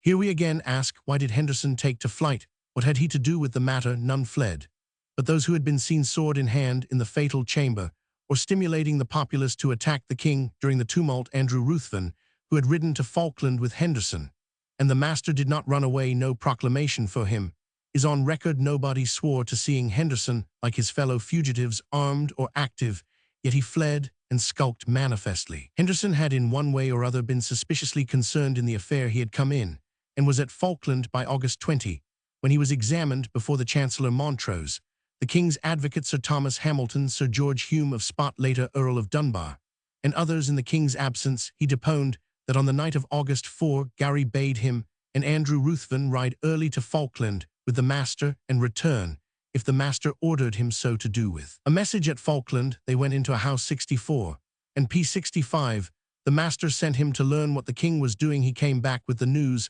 The Master talked with the King, then told Henderson to carry to Gowrie the tidings of the King's visit, and that His Majesty would be quiet. Henderson asked if he was to start at once. Ruthven told him to wait till he spoke to the King again. They did speak at a gap in a wall during the check. In the run, Ruthven returned too. Henderson sent him off, and Henderson reached Perth about 10 o'clock. Gowrie, on his arrival, left the company he was with the 2 Hayes, and here George Hayes' evidence makes Gowrie ask Henderson, who was with the King at Falkland. Hay said that Gowrie then took Henderson into another room. Henderson says nothing about a question as to the King's company asked in presence of Hay a compromising and improbable question if Gowrie wished to conceal the visit to Falkland. Apart, Gowrie put some other questions to Henderson as to how the King received the Master. Henderson then went to his house. An hour later, Gowrie bade him put on his secret coat of mail and plate sleeves, as he had to arrest a Highlander. Henderson did as commanded. At 12, the steward told him to bring up dinner, as Cragengelt, the caterer, was. Roman 99 dinner began at 12:30 at the second course. The Master entered. Andrew Ruthven had arrived earlier. The company rose from table, and Henderson, who was not at the moment in the room, heard them moving, and P66 thought that they were going to make breeks for Machinildi, that is, to catch the Highlander. Finding he was wrong, he threw his steel gauntlet into the pantry and sent his boy to his house with his steel cap. He then followed Gowrie to meet the King, and after he had fetched a drink, which James says was long in coming, the Master bade him ask Mr. Rind, Gowrie's old tutor, for the key of the gallery, which Rind brought to the Master. Gowrie then went up and spoke with the Master, and after some coming and going, Henderson was sent to the Master in the gallery. Thither Gowrie returned, and bade Henderson do whatever the Master commanded. The King says that Gowrie came and went from the room during his dinner. The Master next bade Henderson enter the turret, and locked him in. He passed the time in terror and in prayer. There follows the story of the entry of James and the master, and Henderson now avers that he threw the dagger out of the master's hand. He declares that the master said that he wanted a promise from the king. On what point Gowrie would explain the rest is much as in the king's account, but Henderson was pressing to have opened the window, he says, when the master entered for the second time with the garter to bind the king's hands. During the struggle, Henderson removed the master's hand from the king's mouth and opened the window. The master said to him, "Wilt thou, p. 67, not help woe betide thee? Thou wilt make us all die." 67a. Henderson's later deposition at the trial in November was mainly but not without discrepancies to the same effect as his first. He said that he prayed when alone in the turret, but omits the statement previously made by him that he deprived Ruthven of his dagger, a very improbable tale told falsely at first, no doubt, as Robertson, the notary, at first invented his fable about meeting with Henderson coming out of the dark staircase.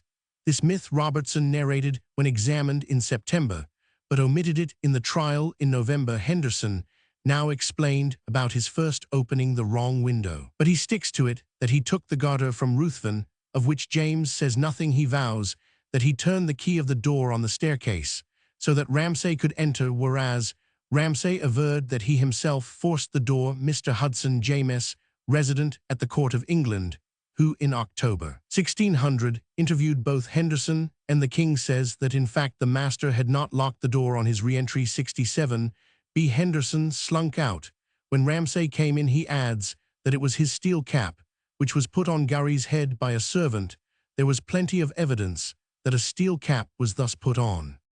p. 68. One singular point in Henderson's versions is this: after Ruthven, in deference to James' harangue in the turret, had taken off his hat, the king said, "What is it ye crave, man? If ye crave not my life, sir, it is but a promise," answered Ruthven. The king asked what promise, and Ruthven said that his brother would explain. This tale looks like a confusion made by Henderson's memory. In a passage in James' narrative, His Majesty inquired what the Earl would do with him, since, if His Majesty's life were safe according to promise, they could gain little in keeping such a prisoner. Ruthven, then in James' narrative, said that the Earl would tell His Majesty at his coming. It appears that the word promise in the royal version, occurring at this point in the story, clung to Henderson's memory, and so crept into his tale. Others have thought that the Ruthvens wished to extort from James a promise about certain money which he owed to Gowrie, but to extort a promise by secluding and threatening the king would have been highly treasonable and dangerous, nor need James have kept a promise made under duress. Perhaps few persons who are accustomed to weigh and test evidence, who know the weaknesses of human memories and the illusions which impose themselves upon our recollections, will lay great stress on the discrepancies between Henderson's first deposition in August, his second in November, and the statement of the king in the footnote printed p. 69 below. 69. A. Hudson explains the origin of certain differences between the king's narrative and Henderson's evidence given. In August, Hudson declares that James boasted of having taken the dagger out of Ruthven's hands, which in fact James does not do in his published narration, and that Henderson claimed to have snatched the dagger away to move mercy by more merit. It is clear that James would not accept his story of disarming Ruthven. Henderson omits that in his second deposition. For the rest, James, who was quite clever enough to discover the discrepancies, let them stand at the end of his own printed narrative with the calm remark that if any differences existed in the depositions, they must be taken as uttered by the deponer in his own behoof, for obtaining of His Majesty's princely grace and favor. 69b. Henderson's first deposition was one of these which p. 70 James printed with his own narrative, and thus treated en prince. He was not going to harmonize his evidence with Henderson's or Henderson's with his. On the other hand, from the first, Henderson had probably the opportunity to frame his confession on the Falkland letter of August 5 to the Chancellor and the Provost of Edinburgh, and later on the printed narrative officially issued at the close of August 1600. He varied when he did vary in hopes of His Majesty's princely grace and favor, and he naturally tried to make out that he was not a mere trembling, expostulating caitiff. He clung to the incident of the garter, which he snatched from the master's hand. Henderson had no royal model for his account of how he came to be in the turret, which James could only learn from himself. Now, that is the most incredible part of Henderson's narrative, however secret, The Ruthvens may have desired to be, how could they trust everything to the chance that the town councillor of Perth, upper footman and chamberlain of Scone, would act the desperate part of seizing a king without training and without warning. But was Henderson unwarned and uninstructed, or did he fail after ample instruction? That is the difficult point raised by the very curious case of Mr. Robert Oliphant, which has never been mentioned, I think, by the many minute students of this bewildering affair. P. 71. Via the strange case of Mr. Robert Oliphant. Suppose that men like the Ruthvens, great and potent nobles, had secretly invited their retainer Andrew Henderson to take the role of the armed man in the turret. What could Henderson have done? Such proposals as this were a danger dreaded even by the most powerful. Thus, in March 1562, James Hepburn, the wicked Earl of Bothwell, procured through John Knox a reconciliation with his feudal enemy. Aaron, the brain of Aaron, was already, it seems, impaired. A few days after the reconciliation, he secretly consulted Knox on a delicate point. Bothwell, he said, had imparted to him a scheme whereby they should seize Queen Mary's person and murder her secretary Lethington and her half-brother Lord James Stuart, later Earl of Moray. Aaron explained to Knox that if ever the plot came to light, he would be involved in the crime of guilty concealment of foreknowledge of treason. But if he divulged the plan, Bothwell would challenge him to trial by combat. Knox advised secrecy, but Aaron, P. 72, now far from sane, revealed the real or imagined conspiracy. To a man like Henderson, the peril in simply listening to treasonable proposals from the Ruthvens would be even greater if he merely declined to be a party and kept silence or fled. He lost his employment as Gowrie's man and would be ruined if the plot ever came to light. He would be involved in guilty concealment of foreknowledge if he instantly revealed to the king what he knew. His word would not be accepted against that of Gowrie. He would be tortured to get at the very truth, and probably would be hanged by way of experiment to see if he would adhere to his statement on the scaffold of fate, from which Henderson, in fact, was only saved by the king. What then if the Gowries offered to Henderson the role of the man in the turret? Could Henderson do? He could do what, according to James and to himself, he did. He could tremble, expostulate, and assure the king of his ignorance of the purpose for which he was locked up like a dog in the little study. That this may have been the real state of affairs is not impossible. We have seen that Calderwood mentions a certain Mr. Robert Oliphant. Mr. means Master of Arts, as having been conjectured at immediately after the tragedy as the man in the turret. He must therefore have been, and he was a trusted retainer of Gowrie, but Oliphant at once proved, P. 73, an alibi. He was not in Perth on August 5. His name never occurs in the voluminous records of the proceedings. He is not like Henderson among the persons who fled, and for whom search was made as far as the documents declare, though Calderwood says that he was described as a black, grim man in the first proclamation. If so, it looks ill for James, as Henderson was a brown, fair man. In any case, Oliphant at once cleared himself. But we hear of him again, though historians have overlooked the fact among the Acts of Caution of 1600, that is, the records of men who become sureties for the good behavior of others, an entry in the Privy Council Register for December 5, 1673, Mr. Alexander Wilkie, in the Canongate for John Wilkie Taylor their 200L not to harm John Lynn, also Taylor there further to answer, when required, touching his John Wilkie's pursuit of Lynn, for revealing certain speeches spoken to him by Mr. Robert Oliphant, anent his foreknowledge of the treasonable conspiracy of the late John, sometime Earl of Gowrie. Thus Robert Oliphant, Roman 1000a, had spoken to Taylor Lynn, or so Lynn had declared about his own foreknowledge of the plot. Lynn had blabbed Taylor. Wilkie had pursued or attacked Lynn, and Alexander Wilkie, who was baillie of the Canongate, enters into recognizances to the amount of 200L, that John Wilkie shall not further molest. P. 74. Now, what had Oliphant said? On the very day, December 5, when Alexander Wilkie became surety for the good behavior of John Wilkie Nicholson, the English resident at Holyrood, described the facts to Robert Cecil. 74a. Nicholson says that at a house in the Canongate, Mr. Robert Oliphant was talking of the Gowrie case.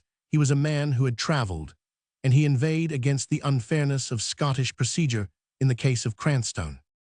We have seen that Mr. Thomas Cranstoun Gowrie's equerry first brought to Lennox, and others in the garden, the report that the king had ridden away. We have seen that he was deeply wounded by Ramsay just before or after Gowrie fell unable to escape. He was taken, examined, tortured, tried on August 22, and on August 23 hanged at Perth.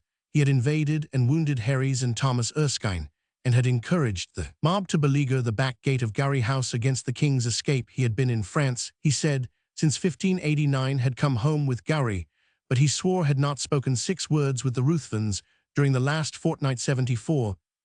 This is odd, as he was their master stabler, and as they by their friend's account had been making every preparation to leave for Duralton, which involved arrangements about their horses.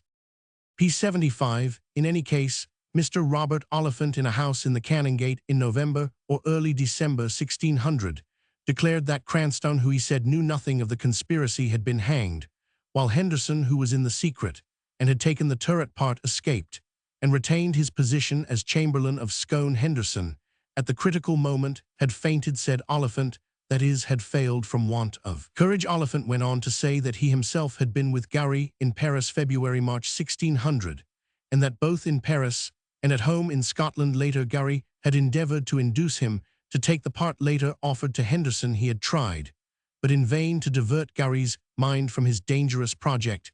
This talk of Oliphant's leaked out through Lynn, as we know, and Oliphant says Nicholson fled again 75.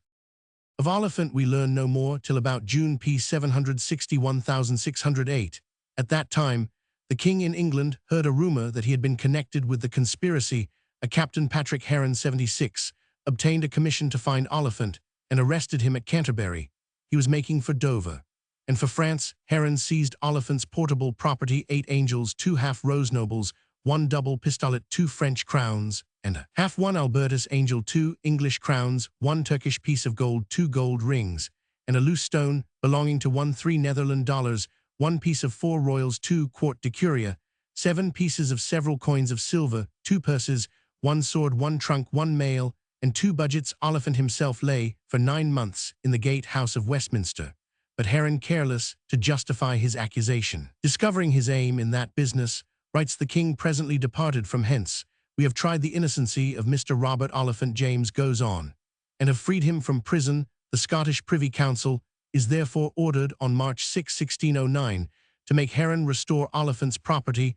On May 16, 1609, Heron was brought before the Privy Council in Edinburgh, and was bidden to make restitution. He was placed in the Tolbooth, but released by Lindsay, the keeper of the prison, in March 1610. Oliphant, having again gone abroad, Heron expressed his P77 readiness to restore the goods, except the trunk and bags, which he had given to the English Privy Council, who restored them to Robert Oliphant. The brother of Robert Oliphant of Botchelltown represented him in his absence, and in 1611 Robert got some measure of restitution from Heron. We know no more of Mr. Robert Oliphant, 77. His freedom of talk was amazing, but perhaps he had been drinking when he told the story of his connection with the plot. By 1608, nothing could be proved against him in London. In 1600, had he not fled from Edinburgh in December, something might have been extracted. We can only say that his version of the case is less improbable than Henderson's. Henderson, if approached by Gowrie as Oliphant, is reported to have said that he could not divulge the plot, could not, like Oliphant, a gentleman, leave Perth and desert his employment, so perhaps he drifted into taking the role of the man in the turret. If so, he had abundance of time to invent his most improbable story, that he was shut up there in ignorance of the purpose of his masters. Henderson was not always of the lamb-like demeanour which he displayed in the turret. On March 5, 1601, Nicholson reports that Sir Hugh Herries, the lame doctor, and Henderson fell out, and were at offering of strokes, whence revelations P78 were anticipated. They never came, and for all that we know, Herries may have taunted Henderson with Oliphant's version of his conduct. He was pretty generally suspected of having been in the conspiracy and of having failed from terror, and then betrayed his masters while pretending not to have known why he was placed in the turret. It is remarkable that Herries did not appear as a witness at the trial in November. He was knighted and rewarded Everyone almost was rewarded out of Gowrie's escheats or forfeited property, but that was natural whether James was guilty or innocent, and we repeat that the rewards present or in prospect did not produce witnesses ready to say that they saw Henderson at Falkland, or in the tumult, or in the turret why men so freely charged with murderous conspiracy and false swearing were so dainty on these and other essential points. The advocates of the theory of perjury may explain how James treated discrepancies in the evidence. We have seen his account was the true account, he would not alter it, he would not suppress. The discrepancies of Henderson, except as to the dagger witnesses might say this or that to secure the king's princely favor, let them say the king's account is true. This attitude is certainly more dignified and wiser than the easy method of harmonizing all versions before publication. Meanwhile, if there were discrepancies, they were held by skeptics to prove falsehood. If there had been absolute harmony, that P79 would really have proved collusion on one point, I suspect suppression at the trial.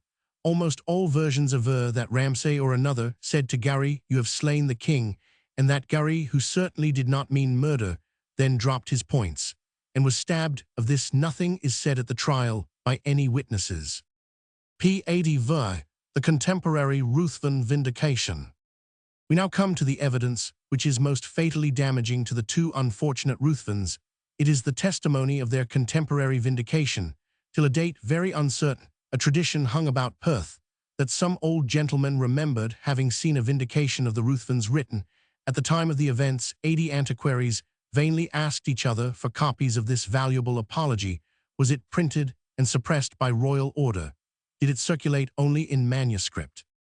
In 1812, a Mr. Panton published a vehement defense of the Ruthvens. Speaking of the king's narrative, he says, in a short time afterwards, a reply or counter-manifesto setting forth the matter in its true light, written by some friend of the Ruthven family, made its appearance. The discovery of this performance would now be a valuable acquisition. But there is no probability that any such exists, as P81, the government instantly ordered the publication to be suppressed. The learned and accurate Lord Hales, writing in the second half of the 18th century, 1757, says it appears by a letter of Sir John Carey, Governor, really Deputy Governor of Berwick, to Cecil 4th September 1600, that some treatise had been published in Scotland in vindication of Gowrie. The treatise, or rather newsletter, unsigned, and overlooked by our historians as far as my knowledge goes, is extant in the Record Office 81. We can identify it as the document mentioned by Carey to Cecil in his letter of September 4, 1600. Carey was then in command of Berwick, the great English frontier fortress. For his chief, the brave Lord Willoughby, was absent on sick leave on September 4. Then from Berwick Carey wrote to Sir Robert Cecil, "I have thought good to send you such information as I have received out of Scotland this morning on both sides, both on the king's part and the earl's part, that you may read them both together. Now we possess a manuscript, the Veri Manor of the Earl of Gowrie and his brother, their death, quha war killit at Perth the 5th of August, by the King's Cervantes, his Majesty being present. This paper is directed to my Lord Governor, and as Carey was acting for my Lord Governor, Lord P82 Willoughby at Berwick, he received and forwarded the document to Cecil. This is the vindication, at least I know no other, and no printed copy, though Nicholson writes that a book on the Ruthven side was printed in England, October 28, 1600. The manuscript is in bad condition. In parts illegible acids appear to have been applied to it. The story, however, from the Gowrie side can be easily made out. It alleges that on Saturday, August 1, really August 2, the lame Dr. Harries came on some pretext to Gowrie's house. This man by my lord was convoyed through the house, and the secret parts shown him.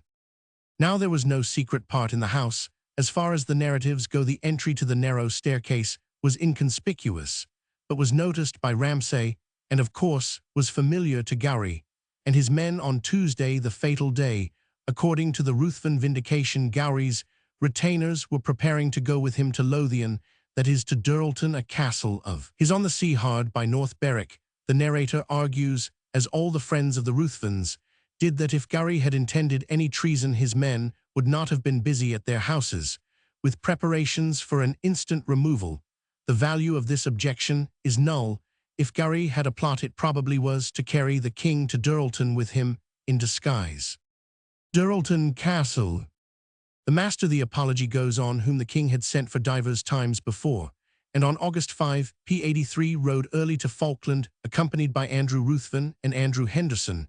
None of James' men nor James himself, as we have remarked, saw Henderson at Falkland, and modern opponents of the king deny, as the aforesaid Mr. Panton does, that he was there. Here they clash with the very manner Roman 100 issued at the time. By Gowrie's defenders, it avers that the master and his 2 men did not intend to return from Falkland to Perth. They meant to sleep at Falkland on the night of the 5th, and meet Gowrie next day, August 6, at the waterside, and cross with him to the south coast of the Firth of Forth, thence riding on, as other friendly accounts allege, to Duralton near North Berwick, and Andrew Henderson's confessions testified this. As published, they do nothing of the sort. The master took his lodging in Falkland for this night. Hearing that James was to hunt, the master breakfasted, and went to look for him. After a conversation with James, he bade Henderson ride back to Perth, and tell Gowrie that for what occasion he knew not, the king was coming now. After they all arrived at Perth, the master told Gowrie's caterer Cragengelt that the king had come because Robert Abercrombie, that false knave, had brought the king there to make his majesty take order for his debt 83. This fact was stated by Cragengelt himself, P84, under examination. If Ruthven spoke the truth, he did know the motive or pretext of the king's coming, which the apologist denies. But Ruthven was not speaking the truth, he told Cragengelt, as we saw that he had been on an errand not far off. As to the debt, James owed Gowrie a large sum with accumulated interest for expenses incurred by Gowrie's father, when Lord Treasurer of Scotland, 15,830,1,584 James, in June 1600. As we shall see, gave Gowrie a year's respite from the pursuit of his father's creditors, hoping to pay him in the meanwhile, whether this exemption would not have defended Gowrie from Robert Abercrombie, whether James would act as debt collector for Robert Abercrombie, a burgess of Edinburgh, the king's saddler, the reader may decide. But the master gave to Cragengelt this reason for James' unexpected arrival, though his contemporary apologist says as to James' motive for coming to Perth, that the master knew nothing. Henderson having cantered off with his message, James rode to Perth. Nothing is said by the apologist of the 4 hours spent in hunting, accompanied by 60 horsemen, of whom 30 came a little before him. No trace of either the 60 or the 30 appears anywhere in the evidence. No witness alludes to the arrival of any of the king's party in front of him on hearing from Henderson of the king's approach. Says the Vindication, Gowrie, who was dining, ordered a new meal to be prepared. All. P85. The other evidence shows that Henderson came back to Perth long before Gowrie dined, and that nevertheless Gowrie made no preparations at all. Gowrie, with 4 others, then met the king on the Inch of Perth. Says the apologist, James kissed him when they met, the kiss of Judas. We are to understand he entered the house, and all the keys were given to James' retainers. The porter, as we saw, really had the keys, and Gowrie opened the garden gate with one of them. The apologist is mendacious. Dinner was soon over. James sent the master to bid Ramsay and Erskine follow him to his chamber, where His Majesty Sir Thomas Erskine, John Ramsay, Dr. Harries, and Mr. Wilson, being convened, slew the master and threw him down the stair. How, and for what cause, they know best themselves, of course. It is absolutely certain that the master did not bring the other 3 men to James in the chamber, where the master was first wounded. Undeniably, Harries, Ramsay, and Erskine were not brought by the master at James' command to this room.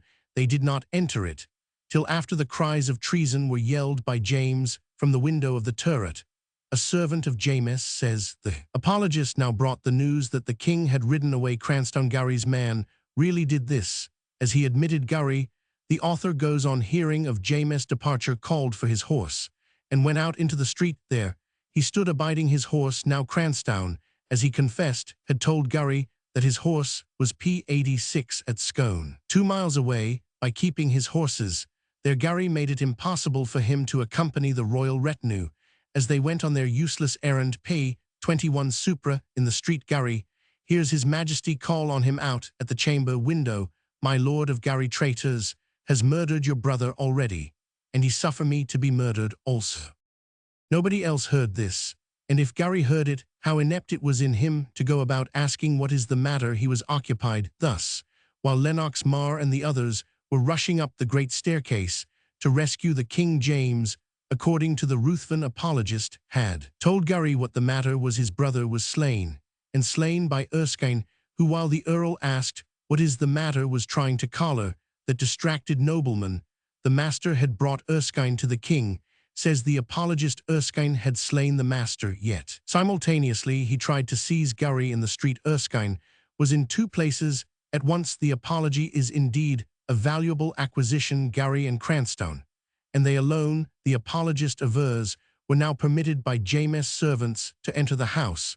We know that many of James' men were really battering at the locked door, and we know that others of Gowrie's people besides Cranstoun entered the house and were wounded in the scuffle. Cranstoun himself says nothing of any opposition to their entry to the house after Gowrie drew his two swords.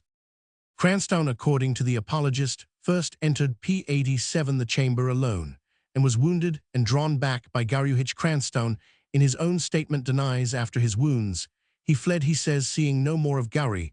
Then, according to the apologist, Gowrie himself at last entered the chamber. The king's friends attacked him, but he was too cunning a fence for them. They therefore parleyed and promised to let him see the king, who was in the turret. Gowrie dropped his points.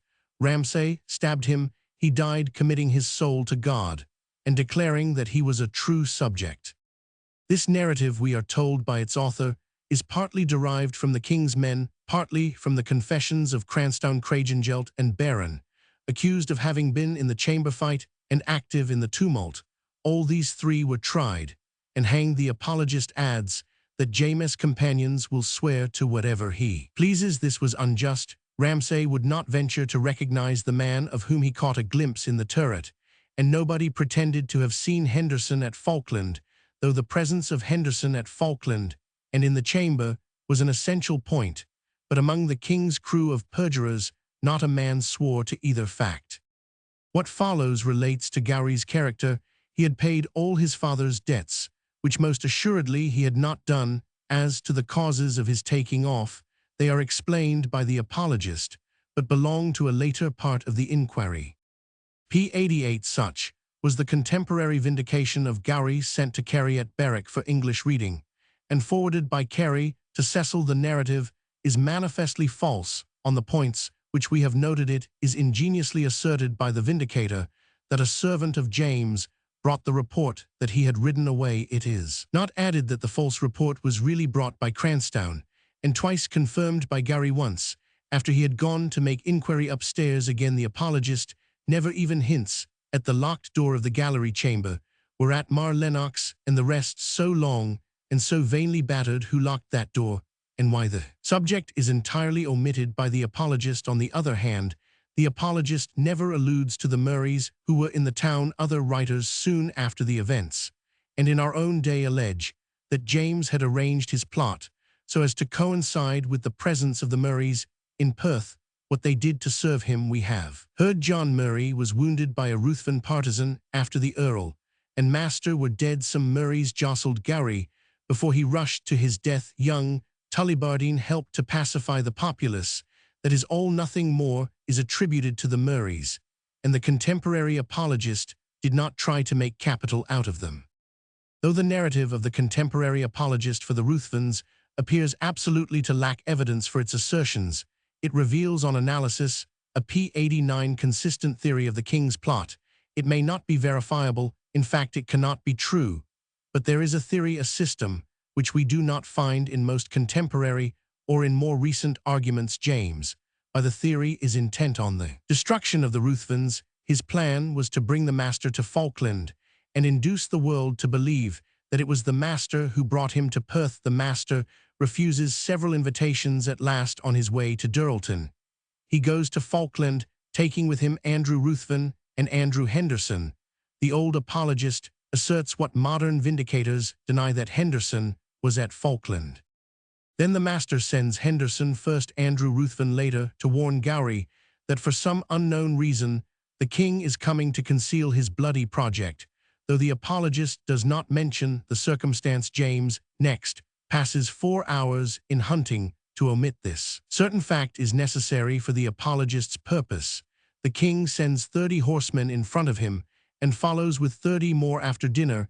He leaves the hall with the master, but sends him back for Erskine Wilson and Ramsay James, having secured their help. And next lured the master into a turret. The minions kill Ruthven and throw his body downstairs. One of them simultaneously is in the street. James has previously arranged that one of his servants shall give out that the king has ridden away. This he does announce at the nick of time, though Gowrie's P90 servant did it so that Gowrie shall go towards the stables where he expects to find his horse, though he knows it is at Scone, thus coming within earshot of the turret window.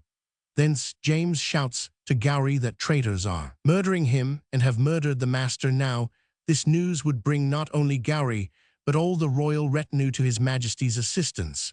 But as not knowing the topography of the house, the retinue James must have calculated will run up the main stairs to rescue the king. Their arrival would be inconvenient to the king, as the nobles would find that James has only friends with him, not traitors.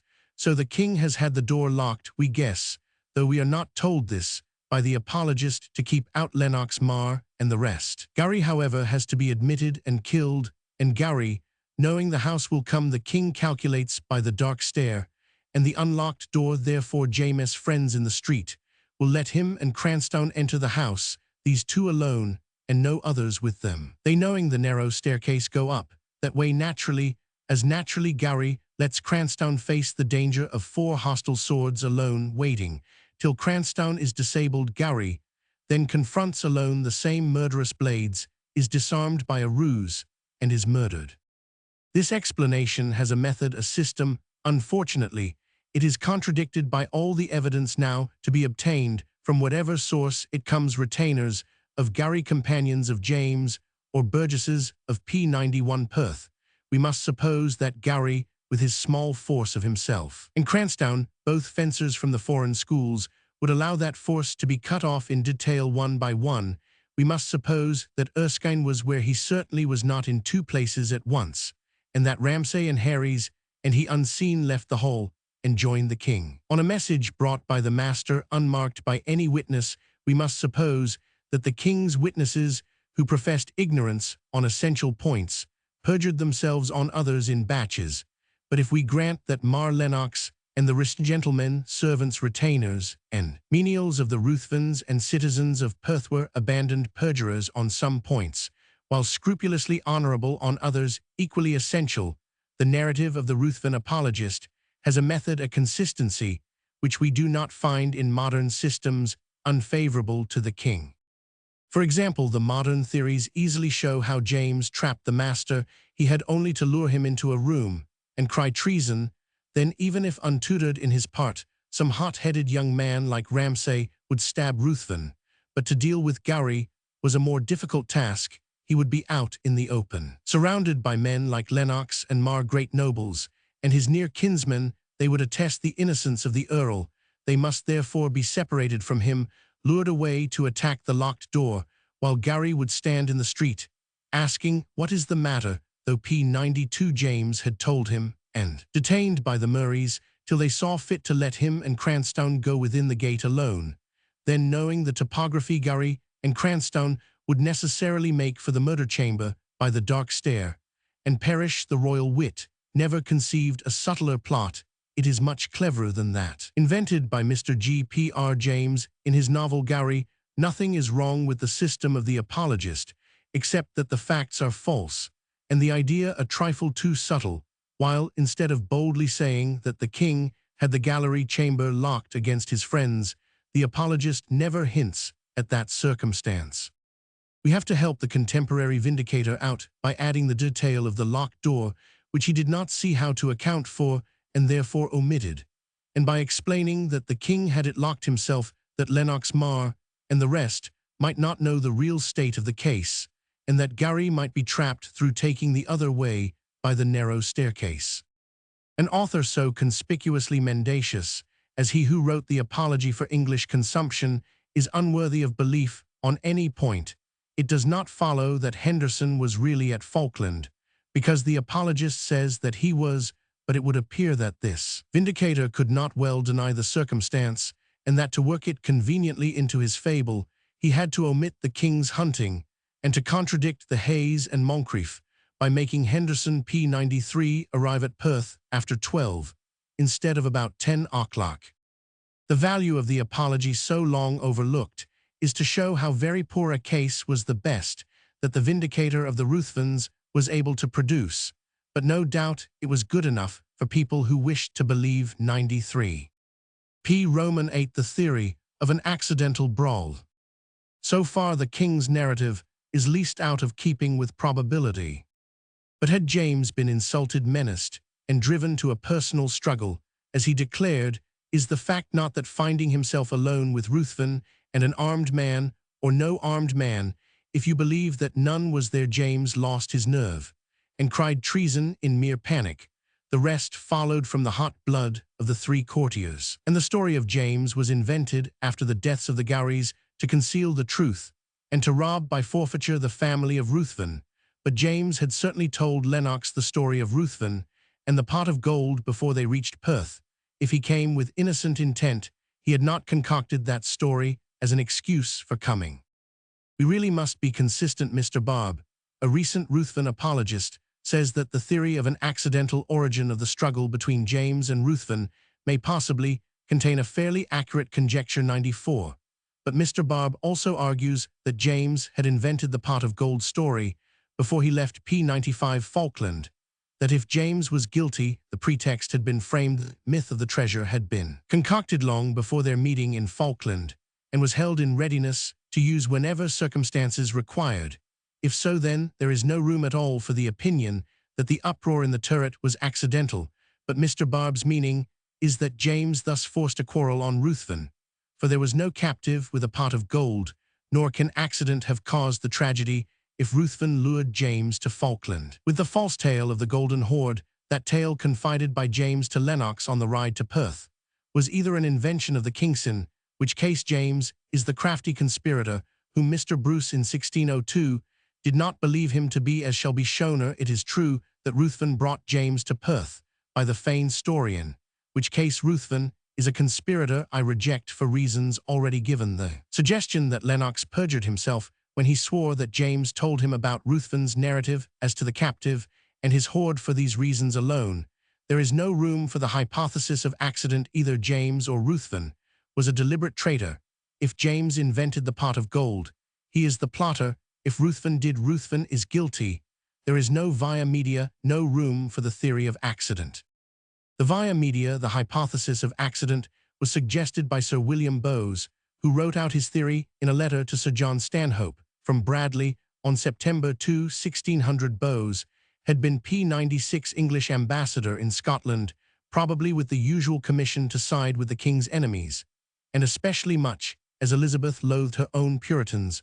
With the party of the Kirk, his coach had been used for the kidnapping of an English gentleman, then with James, while the governor of Berwick supplied a yacht in case it seemed better to carry off the victim by sea. 1599.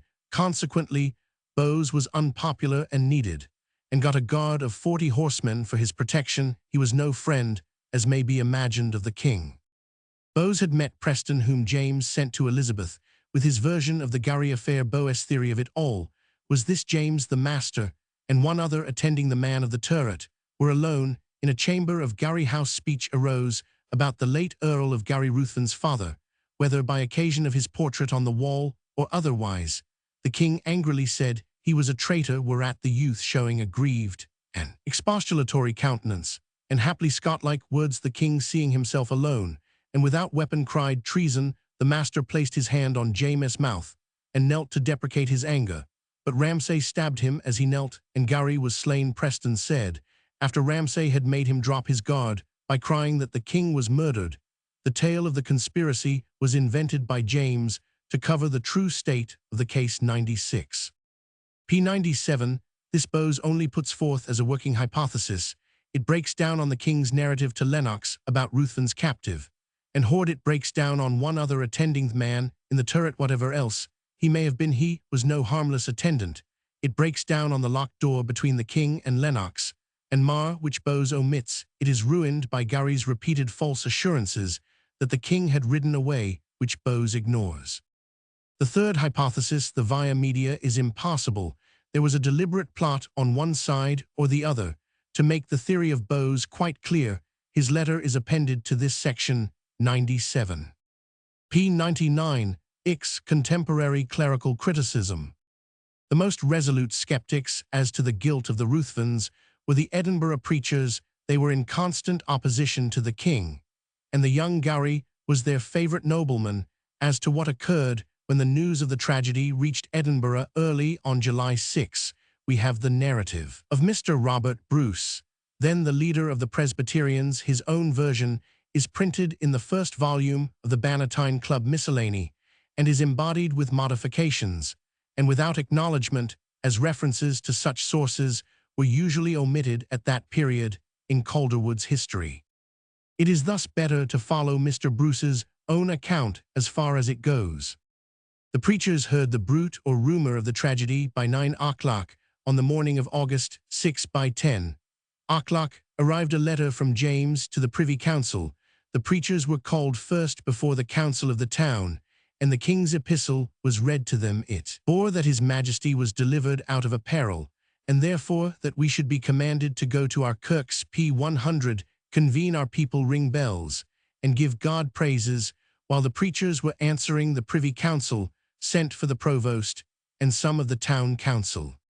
The preachers then went to deliberate in the East Kirk, and decided that we could not enter into the particular defence of the existence of the treason, seeing that the king was silent of the treason in his own letter, and the reports of courtiers varied among themselves. This is not easily intelligible. The letter from Falkland, of which Nicholson gives an account on August 6, was exceedingly particular. As to the treason, it is my impression, based mainly on the Burgh records quoted by Pitcairn, that the letter with full particulars cited by Nicholson was written more or less officially by the notary David Moisey, who was at Falkland, and that the king's letter was brief, only requiring thanksgiving to be offered. Yet Nicholson says that the letter with details written by the king, he seems to think, was meant for the preachers as well as for the Privy Council. Cf. p. 38 note. The preachers in any case were now brought before the Privy Council, and desired by Montrose, the Chancellor, to go to church, and thank God for the king's miraculous delivery from that vile treason. They replied that they could not be certain of the treason, but would speak of delivery from a great danger, or they would wait, and when quite sure of the treason, would blaze it abroad. p. 101, the council said it should be sufficient to read His Majesty's letter. This appears to mean that the preachers would content the Lords by merely reading James' letter aloud to the public. We answered that we could not read his letter aloud to the people and doubt of the truth of it. It would be better to say generally, if the report be true. The preachers would have contented the Lords by merely reading James' letter aloud to their congregations, but this they declined to do. They wished in the pulpit to evade the royal letter, and merely to talk conditionally of the possible truth of the report or bruit. This appears to have been a verbal narrative brought by Graham of Balgony, which seemed to vary from the long letter probably penned by Moisey at this moment. The Rev. David Lindsay, who had been at Falkland, and had heard James' story from his own mouth, arrived. He, therefore, was sent to tell the tale publicly at the cross. The council reported to James that the 6 Edinburgh preachers would in no ways praise God for his delivery. In fact, they would only do so in general terms.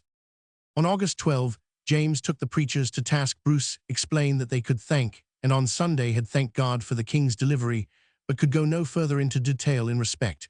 We had no certainty had you not my letter asked. p. 102. The King Bruce replied that the letter spoke only of a danger in general, yet the letter reported by Nicholson was full and particular, but that letter the preachers seemed to have regarded as unofficial. Could not my council inform you of the particulars? Asked the king. The President Fyvie, later Chancellor Dunfermline, said that they had assured the preachers of the certainty of the treason on this. Bruce replied that they had only a report brought orally by Balgony and a letter by Moisey, an Edinburgh notary, then at Falkland, and that these testimonies fought so together that no man could have any certainty. The Secretary Elphinstone, later Lord Bomarino, denied the discrepancies. James now asked what was the preachers' present opinion. They had heard the king himself. The council and Mar Bruce replied that as a minister he was not fully persuaded. 4 of the preachers adhered to their skepticism. 2, Huot and Robertson, now professed conviction. The other 4 were forbidden to preach under pain of death and forbidden to come within 10 miles of Edinburgh. They offered terms, but these were refused. The reason of James' ferocity was that the devout regarded the preachers as the mouthpieces of God, and so if they doubted his word, the king's character would to the godly seem no better than that of a mendacious murderer. From a modern point of view, the ministers, if doubtful, had a perfect right to be silent, and p. 103, one of them, Hall, justly objected that he ought to wait for the verdict in the civil trial of the dead Ruthvens. We shall meet this Hall and Huot, one of the 2 ministers who professed belief in very strange circumstances, later p. 217. Here it is enough to have explained the king's motives for severity.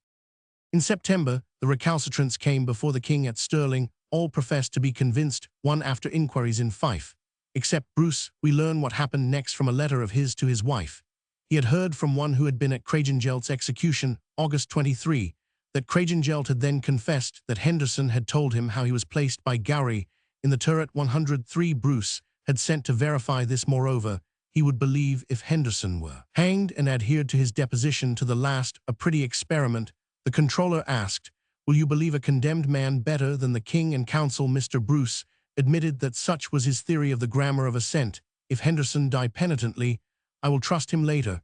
As we shall see, this pleasing experiment was tried in another case. But though the witness died penitently and clinging to his final deposition, not one of the godly skeptics was convinced. "But Henderson saved the king's life," replied the controller to Mr. Bruce. "As to that, I cannot tell," said Mr. Bruce, and p. 104 added that if Henderson took the dagger from Ruthven, he deserved to die for not sheathing it in Ruthven's breast. Henderson later, we know, withdrew his talk of his seizure of the dagger, which James had never admitted. James now said that he knew not what became of the dagger. "Suppose," said the controller, "Henderson goes back from that deposition. Then his testimony is the worse," said Mr. Bruce. "Then it were better to keep him alive," said the controller, but Mr. Bruce insisted that Henderson would serve James best by dying penitently. James said that Bruce made him out a murderer. "If I would have taken their lives, I had causes enough. His meaning is unknown. I need not have hazarded myself so by the causes. Can James have meant Gowrie's attempts to entangle him in negotiations with the Pope? 104. These were alleged by Mr. Galloway in a sermon preached on August 11, in the open air before the king and the populace of Edinburgh. C. Infra p. 128. Mar wondered that Bruce would not trust men who, like himself, heard the king cry and saw the hand at his throat. Mr. Bruce said that Mar might believe as he were there to hear and see. He was left to inform himself, but Calderwood says that the story about Craigengelt's dying confession was untrue. Bruce had frankly given the p. 105 lie to the king and Mar, though he remarked that he had never heard Mar and Lennox tell the tale out of their own mouths. Mar later, September 24, most solemnly assured Mr. Bruce by letter that the treason in respect of that I saw was a certain fact. This he professed before God in heaven. Meanwhile, Mr. Hall was restored to his Edinburgh pulpit, and Mr. Bruce, after a visit to Restowrig, a place close to Edinburgh, and Leith, went into banishment. 105a. If he stayed with the Laird of Restowrig, he had, as will presently appear, a strange choice in friends. pp. 148,167. A later letter of Bruce's now takes up the tale. In 1601, Bruce was in London when Mar was there as James' envoy. They met, and Bruce said he was content to abide by the verdict in the Gowrie trial of November 1600. What he boggled at henceforward was a public apology for his disbelief and acceptance from the pulpit of the king's veracity as to the events in London. Bruce had found that the Puritans, as to the guilt of Essex, which was flagrant, were in the same position as himself regarding the guilt of Gowrie. 105b, but they bowed to the law, and so would heifer the present. The Puritans in England would not preach that they were persuaded of the guilt of Essex, nor would Bruce preach his persuasion of the guilt of Gowrie. From my knowledge, and from my persuasion, he p. 106 assured Mar that it was not possible for any man to be fully persuaded or to take on their conscience, But so many as saw and heard, however Bruce is self-contradictory, he would be persuaded if Henderson swung for it, adhering to his statement. Such were Mr. Brace's theories of evidence. He added that he was not fully persuaded that there was any hell to go to, yet probably he scrupled not to preach tidings of damnation. He wanted to be more certain of Gowrie's guilt than he was that there is hellfire. Spiteful taunts followed Mars' repartee to the argument about hell being obvious. Bruce must have asserted the existence of hell from the pulpit, though not fully persuaded of hell, so why not assert the king's innocence? Bruce returned later to Scotland and met the king in April 1602. Now, he said, according to Calderwood, that he was resolved, that is convinced. What convinced him? Mars' oath. How could he swear? Asked James.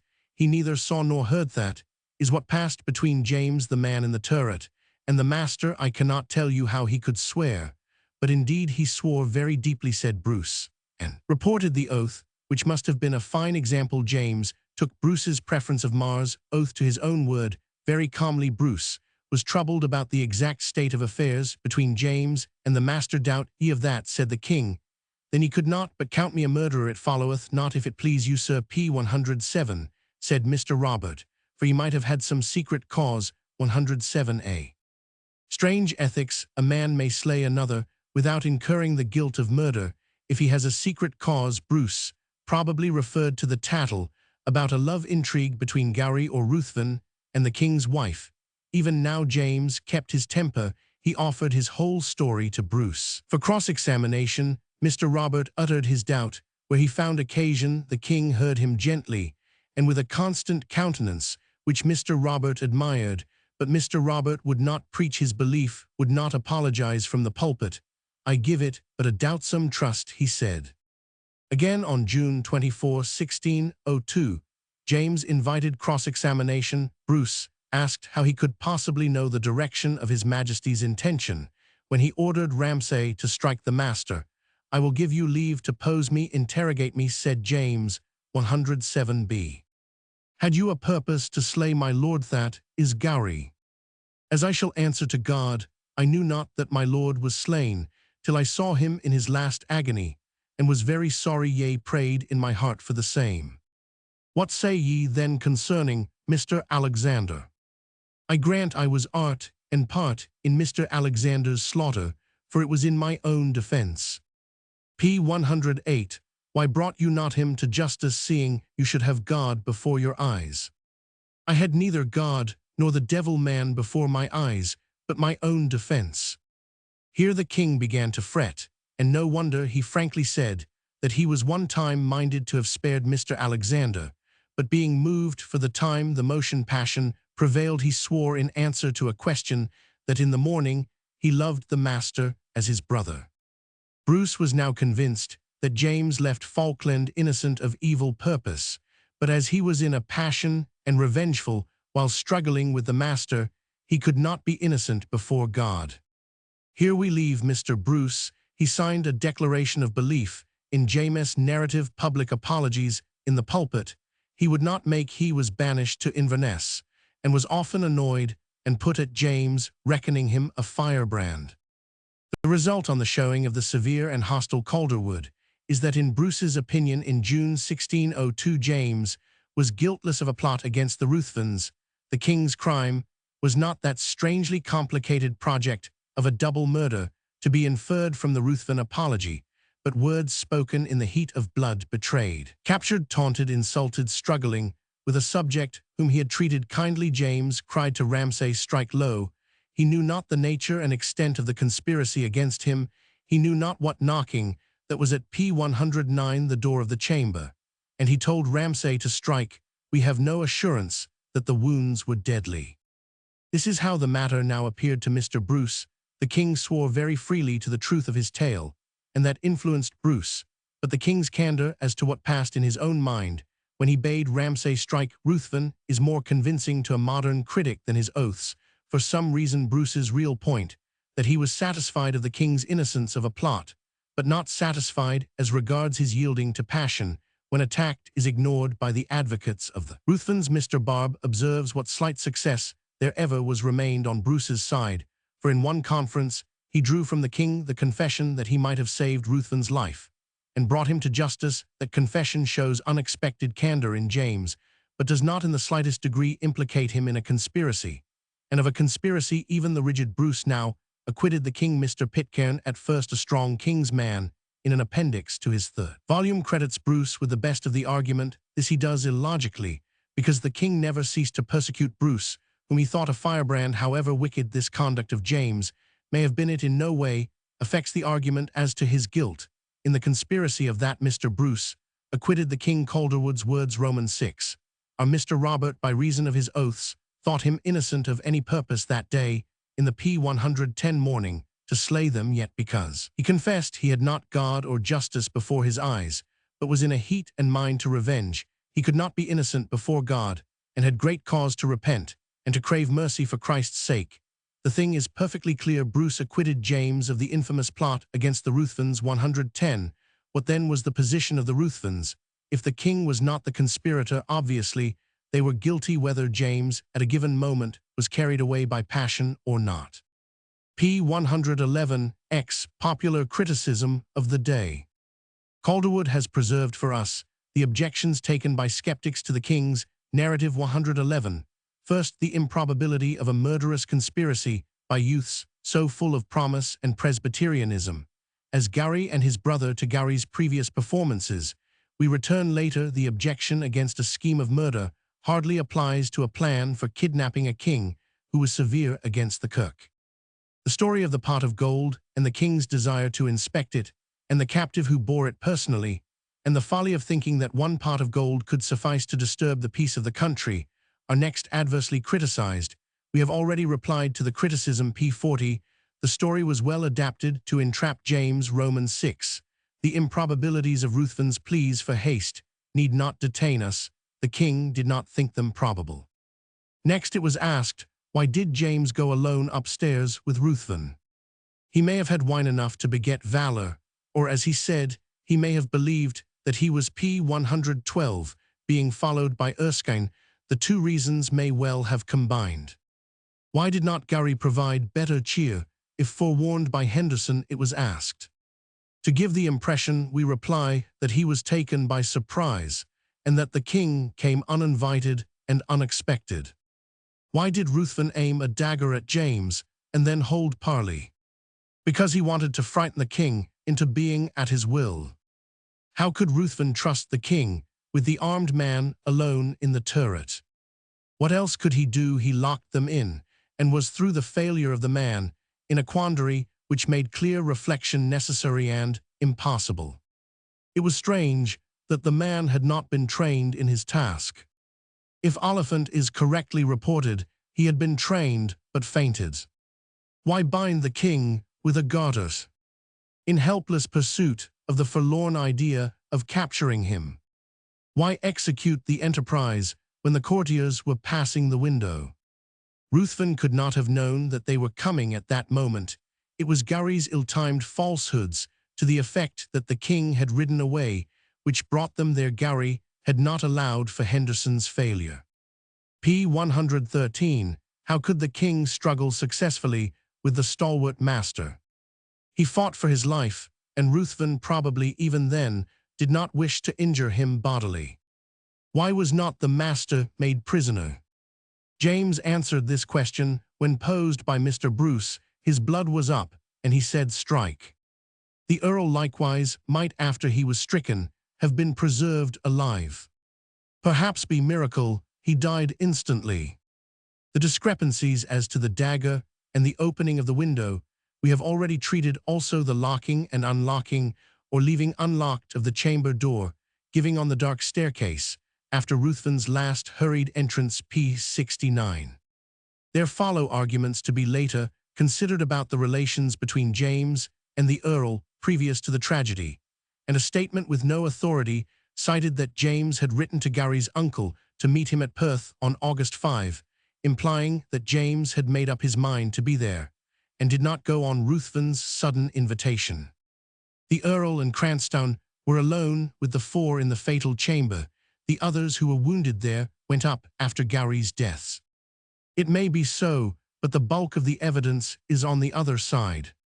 It is reported that Henderson was eating an egg in the kitchen and went into the town when the fray arose.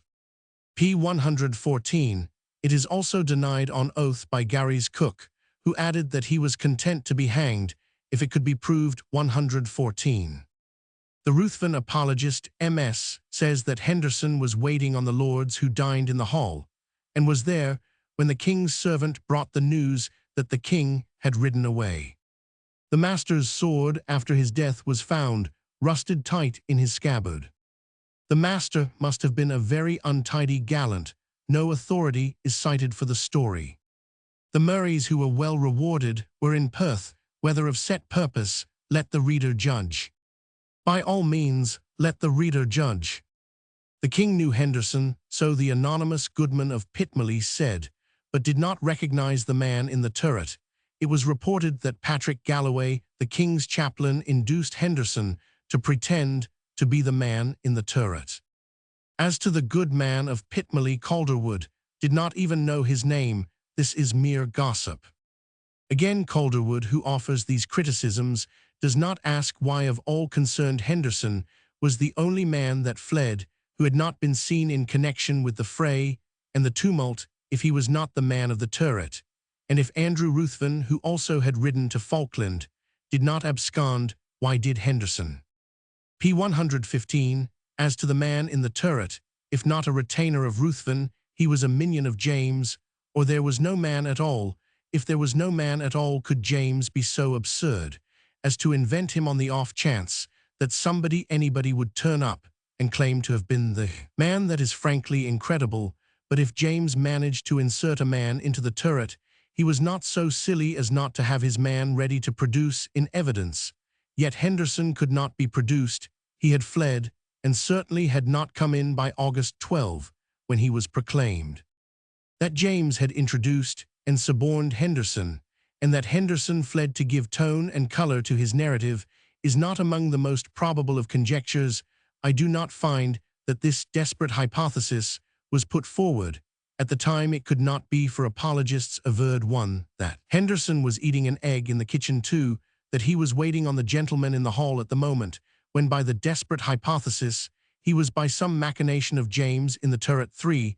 There is a third myth, a Perth tradition, that Henderson had been at Scone all day, and first heard the tragic news when all was over, as on his return he crossed the bridge over Tay, as it is incredible that there was no man in the turret at all, and that James took the outside chance that anybody would claim to be the man.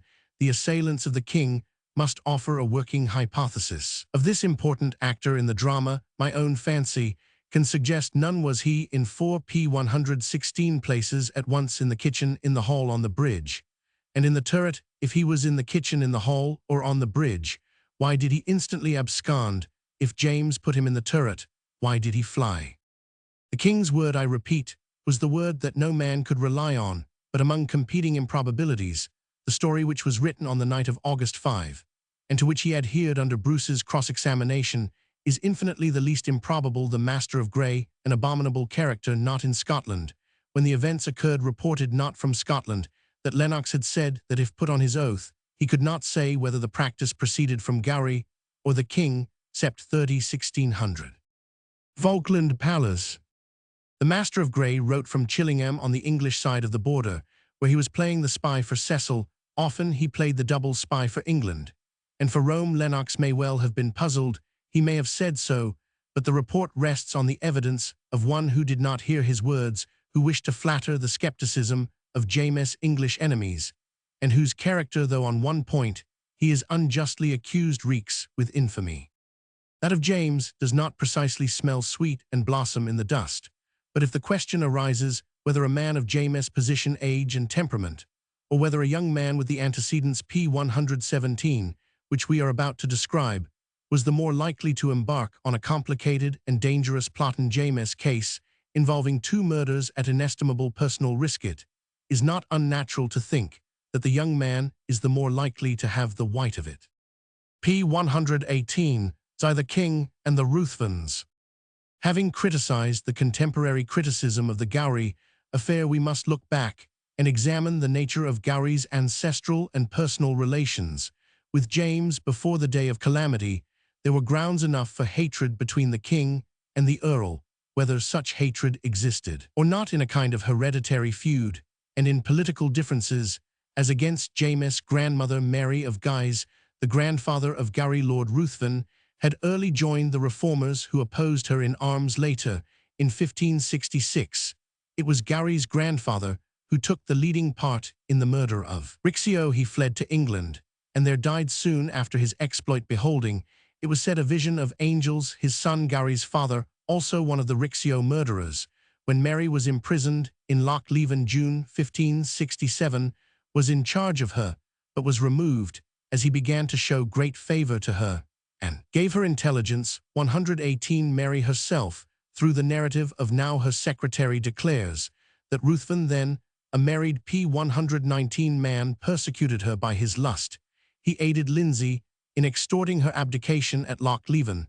Such was his record. As regards Mary, James, too, had little reason to love him.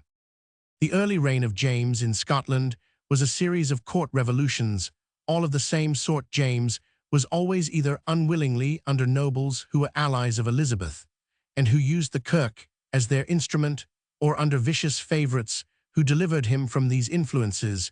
When Morton fell in 1581, the king was under d'Aubigny Lennox, a false Protestant and secret Catholic intriguer, and Aaron Captain James Stewart, a freelance, and in religion an indifferent Lennox entangled James in relations with the Guises and Catholic powers. Gowrie and the Protestant nobles, being threatened by Aaron and Lennox, captured James in an insulting manner at Gowrie's castle of Ruthven. He came as a guest for hunting. He remained a prisoner. 1582, the Kirk approved and triumphed. James waited and dissembled, while Gowrie was at the head of the government. In June 1583, James, by a sudden flight to St. Andrew's Castle, where his friends surrounded him, shook himself free of Gowrie, who however secured a pardon for his share in James' capture. In the raid of Ruthven of 1582, Lennox being dead, the masterful and unscrupulous Aaron now again ruled the king, and a new Lennox came from France, the Duke of Lennox, who was present at the tragedy of August 5, 1600. p. 120, the lords who had lost power by James escaped to St. Andrews, now conspired anew. Angus Mar and others were to march on Stirling. Gowrie was waiting at Dundee. April 1584, Aaron knew of the plot, and sent Colonel Stewart to arrest Gowrie after holding his house against Stewart's men. The Earl was taken and carried to Edinburgh. The other lords, his allies, failed and fled. Gowrie was brought to trial. He had a pardon for the raid of Ruthven. He had done nothing ostensible in the recent rising which followed his capture at Dundee. Nevertheless, he was tried, condemned, executed, and forfeited. There exists a manuscript of the date, which at least shows what Gowrie's friends thought of the method by which his conviction was procured. Aaron and Sir Robert Melville, it is said, visited him in prison and advised him to make his peace with James. How was that to be done? Gowrie entreated for the kind offices of Melville and Aaron. They advised him to write to the king, confessing that he had been in several conspiracies against his person, which he could reveal in a private interview.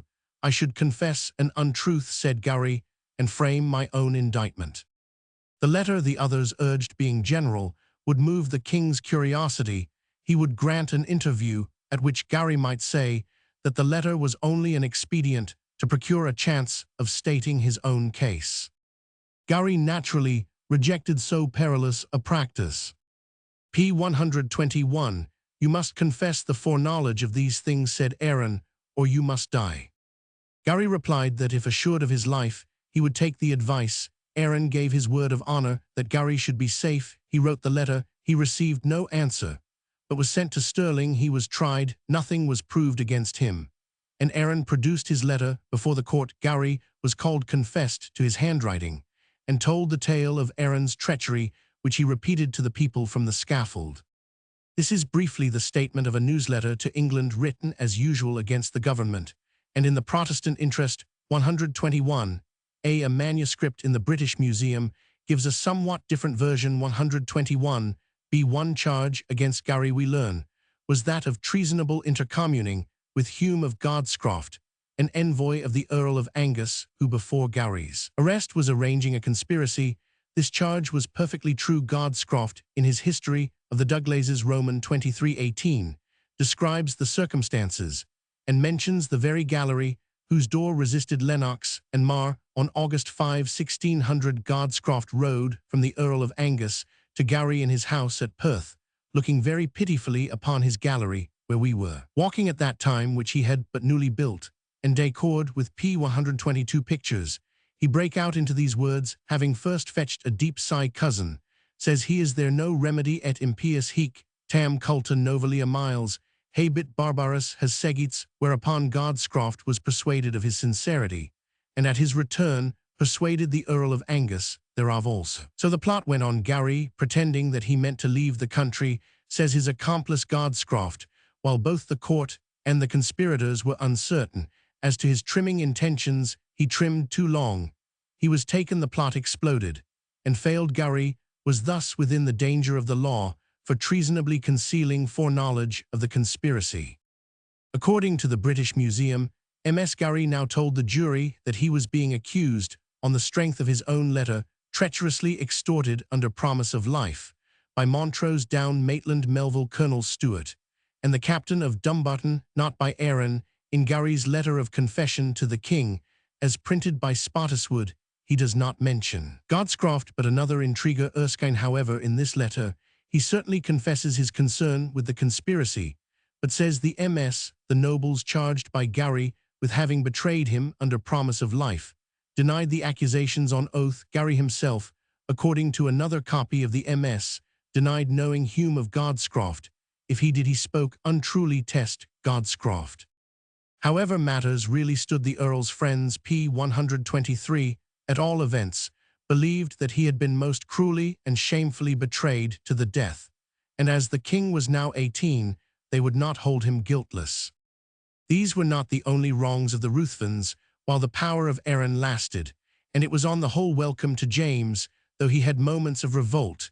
The family of Ruthven was persecuted. The widow of Gowrie was a daughter, see Appendix A, of Henry Stuart Lord Methven, who, as a young man, had married Margaret, sister of Henry Roman 8, widow of James Roman 4, and divorced from the Earl of Angus. As this lady, our Gowrie's mother, knelt to implore the pity of James in the street after her lord's death, Aaron pushed her aside and threw her down. He received the Earl's forfeited estate and castle of Durlton near North Berwick. In October 1585, Aaron fell in his turn. Angus Mar and others drove him into retirement. James acquiesced. His relations with the House of Mar remained most friendly. The House of Ruthven was now restored to its lands and dignities. In 1586, the new Earl being James, who died in early youth, he was succeeded by his brother, the Gowrie of our tragedy, who was born about 1577. He had many sisters. The eldest, Mary, married the Earl of Athol, a Stuart, in January 1580. Lady Gowrie was thus mother-in-law of the Earl of Athol, who died at Gowrie House in August 1590.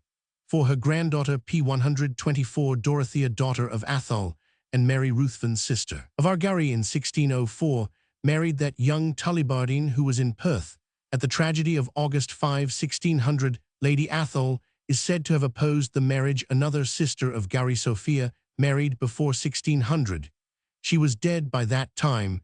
The Duke of Lennox, who was at the slaughter of the Ruthvens, another sister, Beatrix, was maid of honor to James Queen and later married Hume of Cowdenknowes. Hence come the Earls of Home. Gowrie had two younger brothers, Patrick and William, who fled to England from his castle of Durlton the day after the tragedy, and were forfeited and persecuted by James.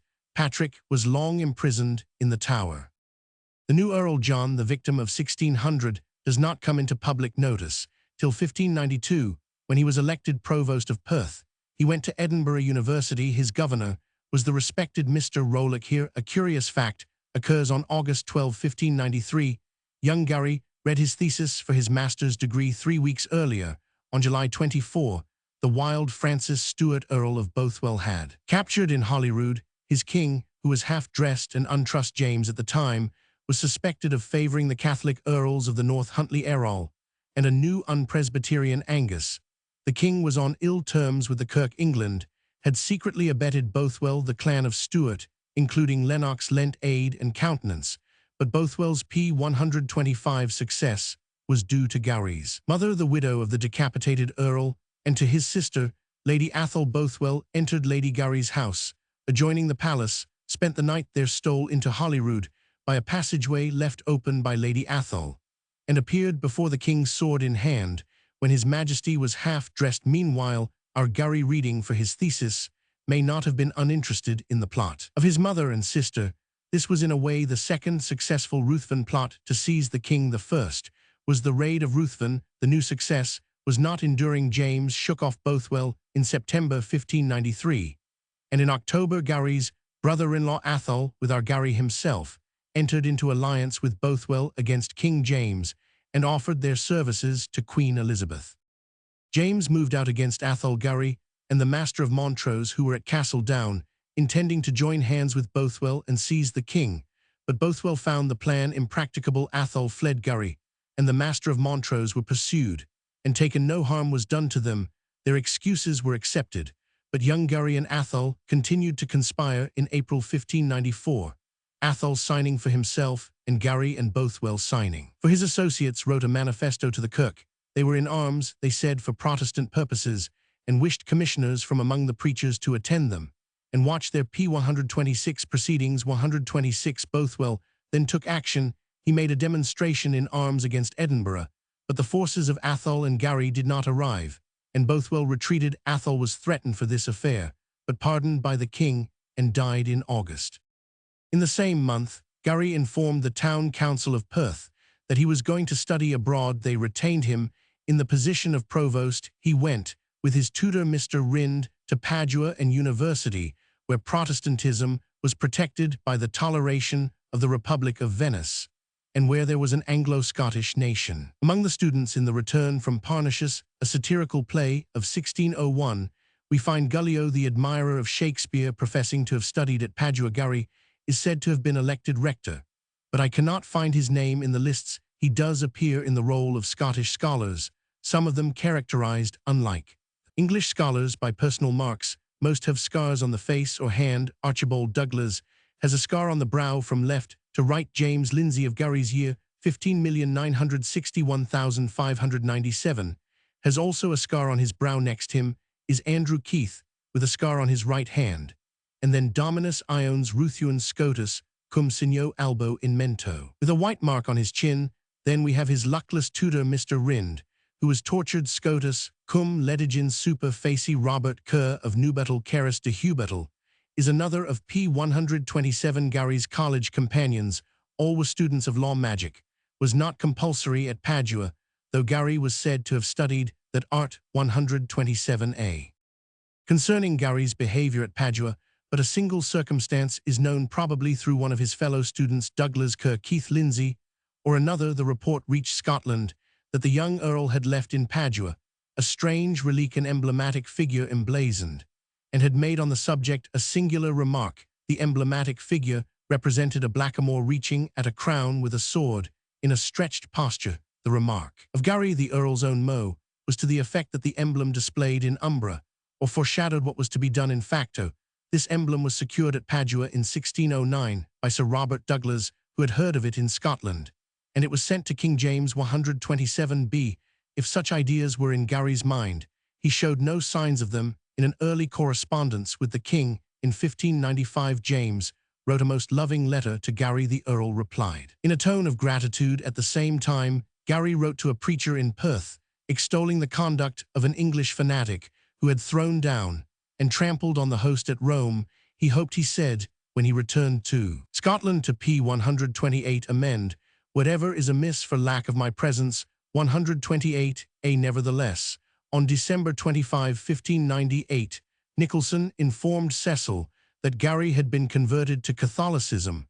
128b. In the Venice Dispatches and Vatican transcripts I find no corroboration. Gowrie appears to have visited Rome. The Ruthven apologist declares that he was there in danger for his religion. Galloway, on August 11, 1600, in presence of the king and the people of Edinburgh, vowed that Gowrie, since his return from Italy, had labored to make James revolt from religion, at least in inward sincerity, to entertain purpose with the Pope, and he himself promised to furnish intelligence. If so, Gowrie was indeed a deep dissimulate hypocrite.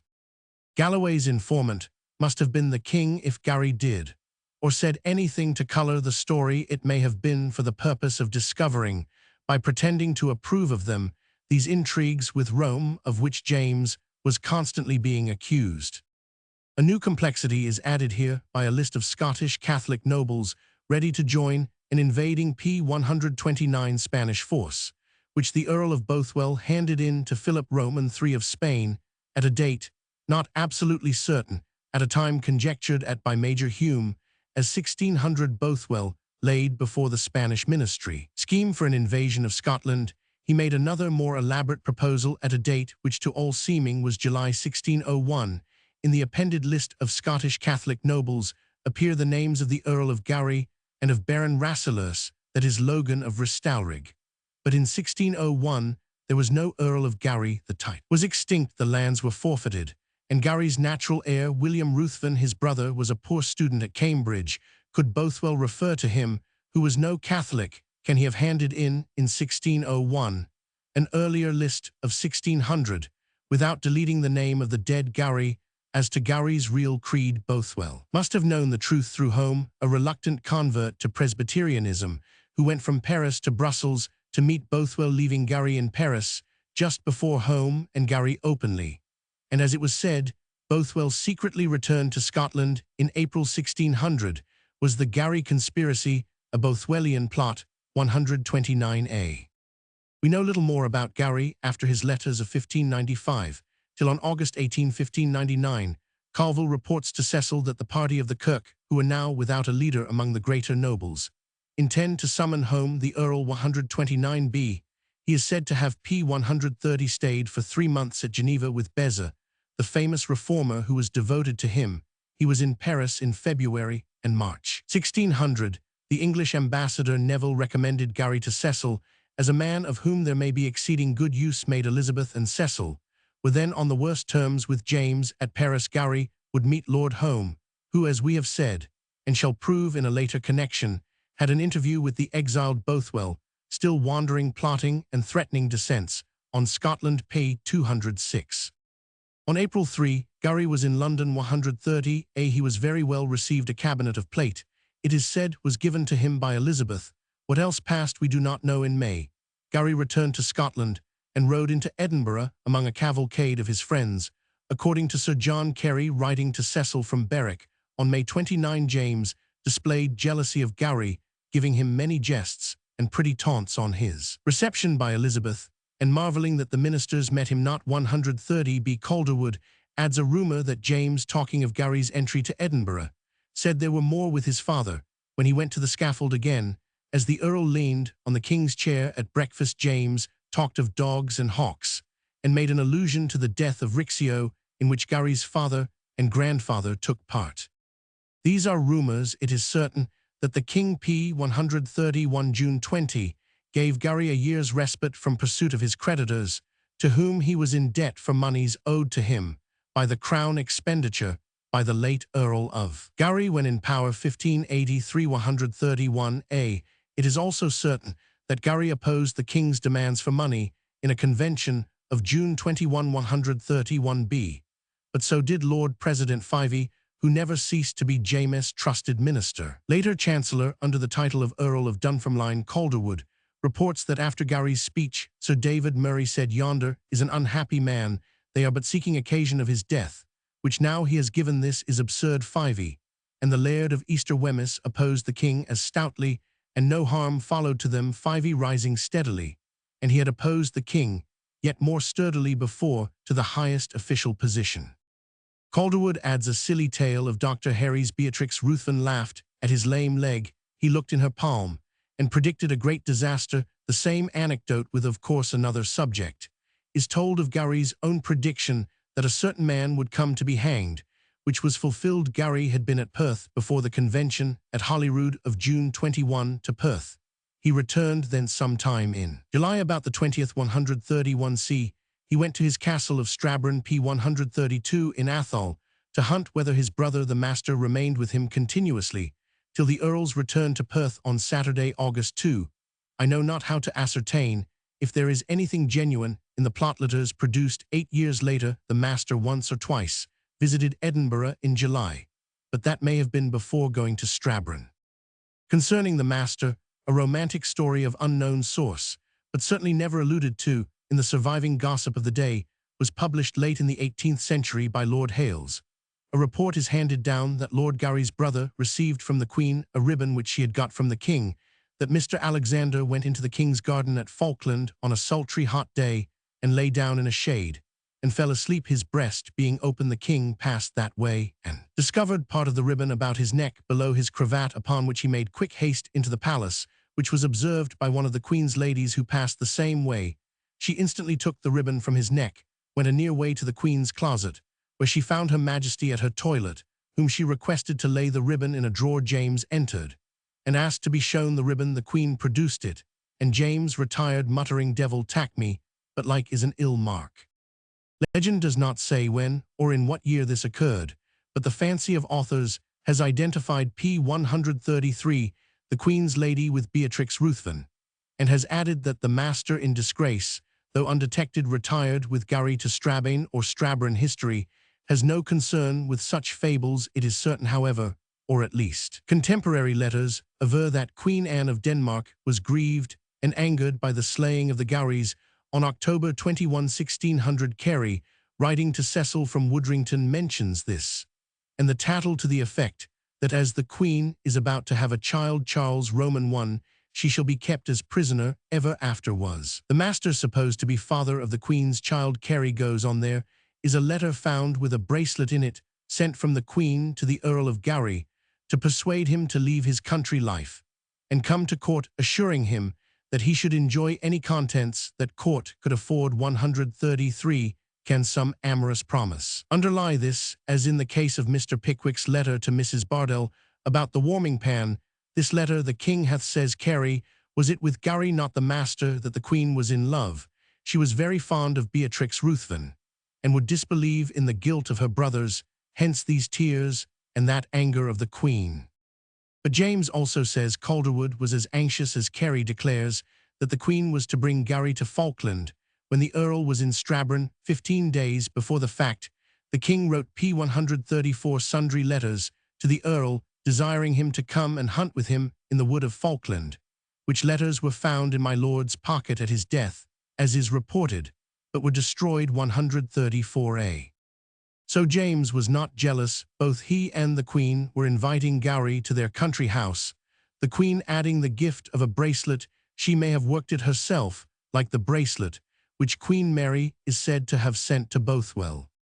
All this is the idlest gossip, but it is certain that on one occasion at the end of July, close letters were sent from the court at Edinburgh to Atholl and Gowrie, and later to Inchfray and the master. The first three are in Bothwell's list of Catholics, ready to meet the Spanish invaders. The fact of the letters appears from the treasurer's accounts, where the money paid to the boy who carried the letters is recorded. Without dates of the days of the month, the boy got 33 shillings Scots for the journey from Edinburgh to the Earls of Gowrie and Atholl. 24. For the other two which he carried from Falkland. Cragengelt, in his deposition, denies that during my lord's being in Strabane, neither yet in Perth, after his coming from Strabane, he knew any man or page to come from court to my lord, or that he commanded to give them any meat or drink. 134b.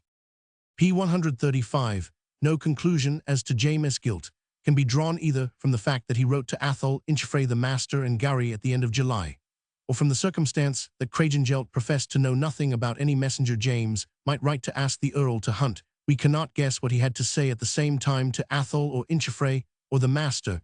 He may even have written about the affair of the Abbey of Scone, if it is true that the master wished to get it from his brother. We really cannot infer that, as the Ruthvens would not come and be killed when invited at Falkland, James went to kill them at Perth, even if he summoned the master for August 5, intending to make it appear that the master had asked him to come to Perth. The master need not have arrived before 7 in the morning, when the King went and hunted for 4 hours. What conceivable reason had the master, if innocent, for leaving Perth p. 136 at 4 a Roman 1000, and visiting his sovereign at 7 in the morning?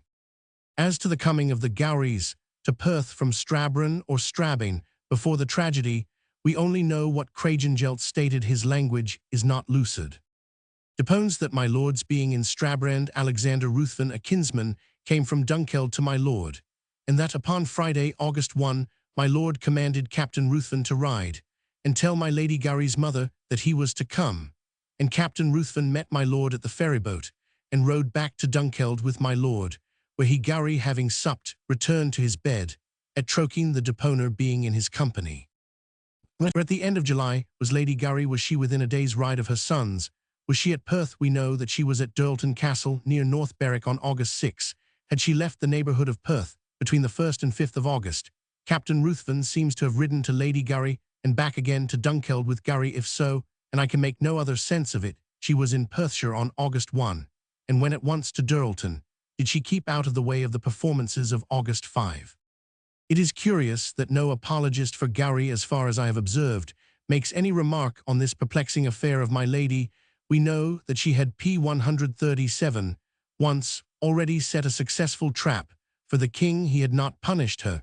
He took 2 of her daughters, Barbara and Beatrix, into his household and restored to Gowrie his inheritance of the lands of Scone, which, as we know, had been held by his father.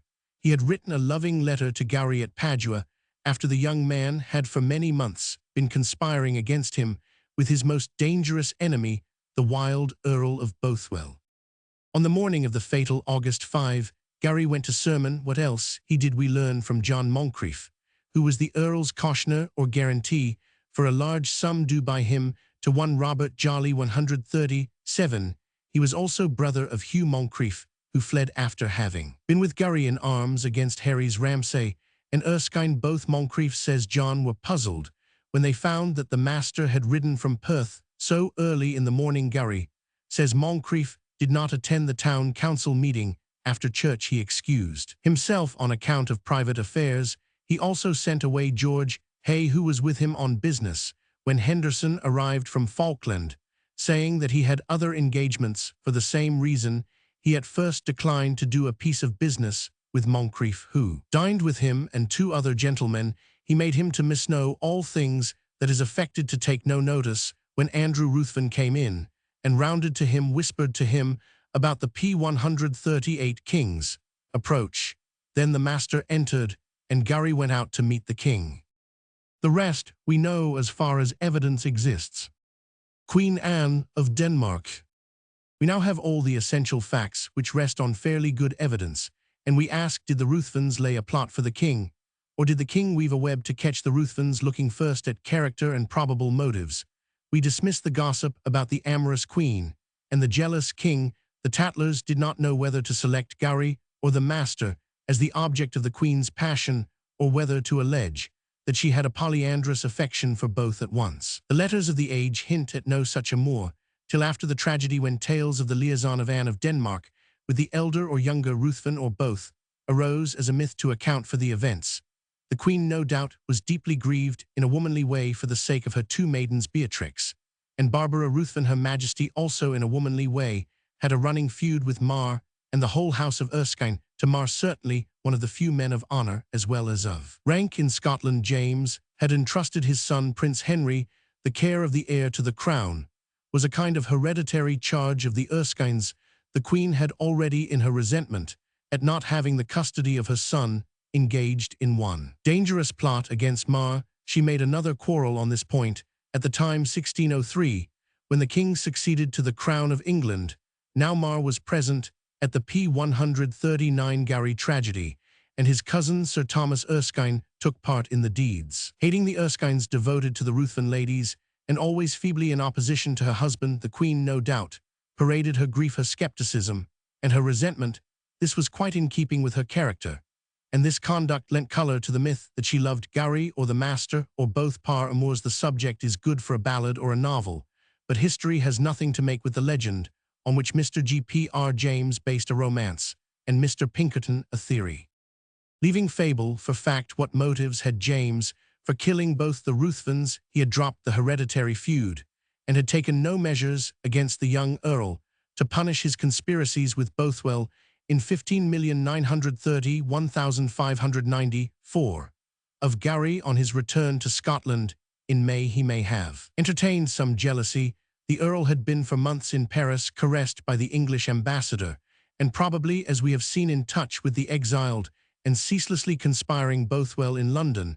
The Earl had been well received by Elizabeth and by Lord Willoughby, who, year earlier, as governor of Berwick, had insulted James by kidnapping close to Edinburgh an English gentleman Ashfield on a visit to the King's Court. Guevara, a cousin of Lord Willoughby, lured Ashfield into the coach of the English envoy Bowes and drove him to the frontier. Lord Willoughby had a swift yacht lying off Leith in case it was thought better to abduct Ashfield by sea.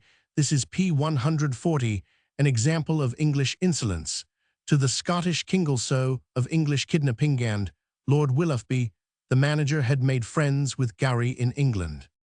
Thus James, who was then on the worst terms short of open war with England, may have suspected and disliked the Earl, who had once already put himself at the service of Elizabeth, and might do so again in the April of 1600. Rumours of a conspiracy by Archibald Douglas, the infamous traitor Douglas of Spot, one of Morton's brood, and John Calvaluho with Bothwell, and later, independently, had caught James, had tried to catch him, and proposed to Essex to catch him again were afloat. Calval was in Paris at the same time as Gowrie. Bothwell was reported to have come secretly to Scotland in April or May, and this combination of facts or rumours may have aroused the king's mistrust. Again, the kirk was restive. The preachers in need of a leader were said by Calval to have summoned Gowrie home. 140a. Moreover, there were persons about James, for example, Colonel Stuart, who had reason to dread the Earl's vengeance for his father. The Ruthven apologist mentions this fact, and the predilection of the kirk for Gowrie among the motives for destroying him. Once more, there are hints, very vague, that in 1593 Bothwell aimed at changing the dynasty. 140. Be the fable that Gowrie was a maternal grandson of Margaret Tudor, widow of James Roman IV, by Henry Stuart. p. 140. 1. Lord Methven, her third husband, and that Gowrie was thus a candidate for the succession to the English throne, perhaps also for the hand of Arabella Stuart, may conceivably have existed. Compare Appendix A. Again, Gowrie had sided with the burgesses and minor barons as against the nobles by refusing a grant of money to James in the Convention of June 1600, and James owed money to Gowrie as he did to most people, but we have already seen that an exemption had been granted to Gowrie for a year from pursuit of creditors, as far, that is, as regarded his father's debts, 80,000 L. Scots, June 20, 1600. The College of Justice refused to grant any new legal summonses of creditors against Gowrie and suspended all that were extant. Mr. Barbe accuses the king of utter and unblushing disregard for common truth and common honesty. Be this as it may, the exemption granted to Gowrie was not regarded by his father's creditors as extending to his mother. After his dishonored death on November 1, 1600, Lady Gowrie implored Elphinstone, the secretary, to bring her suit for relief before the king. The security for these debts was on her conjunct fee lands. Creditors, because I suppose the Gowrie estates were about to be forfeited, pressed Lady Gowrie, who of course had no exemption. We know nothing as to the success of Lady Gowrie's petition, but we have seen that her daughters married very well. I presume that Gowrie, not his mother, had previously p. 142 paid interest on the debts. He had already paid many sums of money. James had already restored to Gowrie the valuable lands of Scone. 142. However, taking things as the king's adversaries regard them, the cumulative effect of these several grudges and of the mystery of Gowrie's Catholicism would urge James to lay his very subtle plot. He would secretly call young Ruthven to Falkland by 6 in the morning of August 5. He would make it appear that Ruthven had invited him to Perth. He would lure the youth to a turret, managing to be locked in with him and an armed man. He would post Ramsay below the turret window and warn him to run up the dark staircase. At the king's cry of treason by the locked door, he would exclude Lennox and Mar, while his minions would first delay Gowrie's approach by the narrow stairs, and then permit him to enter with only one companion, Cranstoun. He would cause a report of his own departure to be circulated exactly at the right moment to bring Gowrie under the turret window and within reach of his cries. This plot requires the minutest punctuality. Everything must occur at the right moment, and all would have been defeated Had Gowrie told the truth about the king's departure, or even asked, "Where is the king's horse?" or Gowrie might have stood in the streets of Perth and summoned his burgesses, in arms the king and the courtiers, with their dead man would have been p. 143 beleaguered without provisions in Gowrie's house. Was James the man on the strength of the grudges, which we have carefully enumerated, to risk himself unarmed in this situation? As to how he managed to have the door locked so as to exclude the majority of his suite, who can conjecture how again did he induce Gowrie to aver, and that after making inquiry, that he had ridden homewards? I cannot believe that any sane man or monarch from the motives specified would or could have laid, and that successfully, the plot attributed to the king.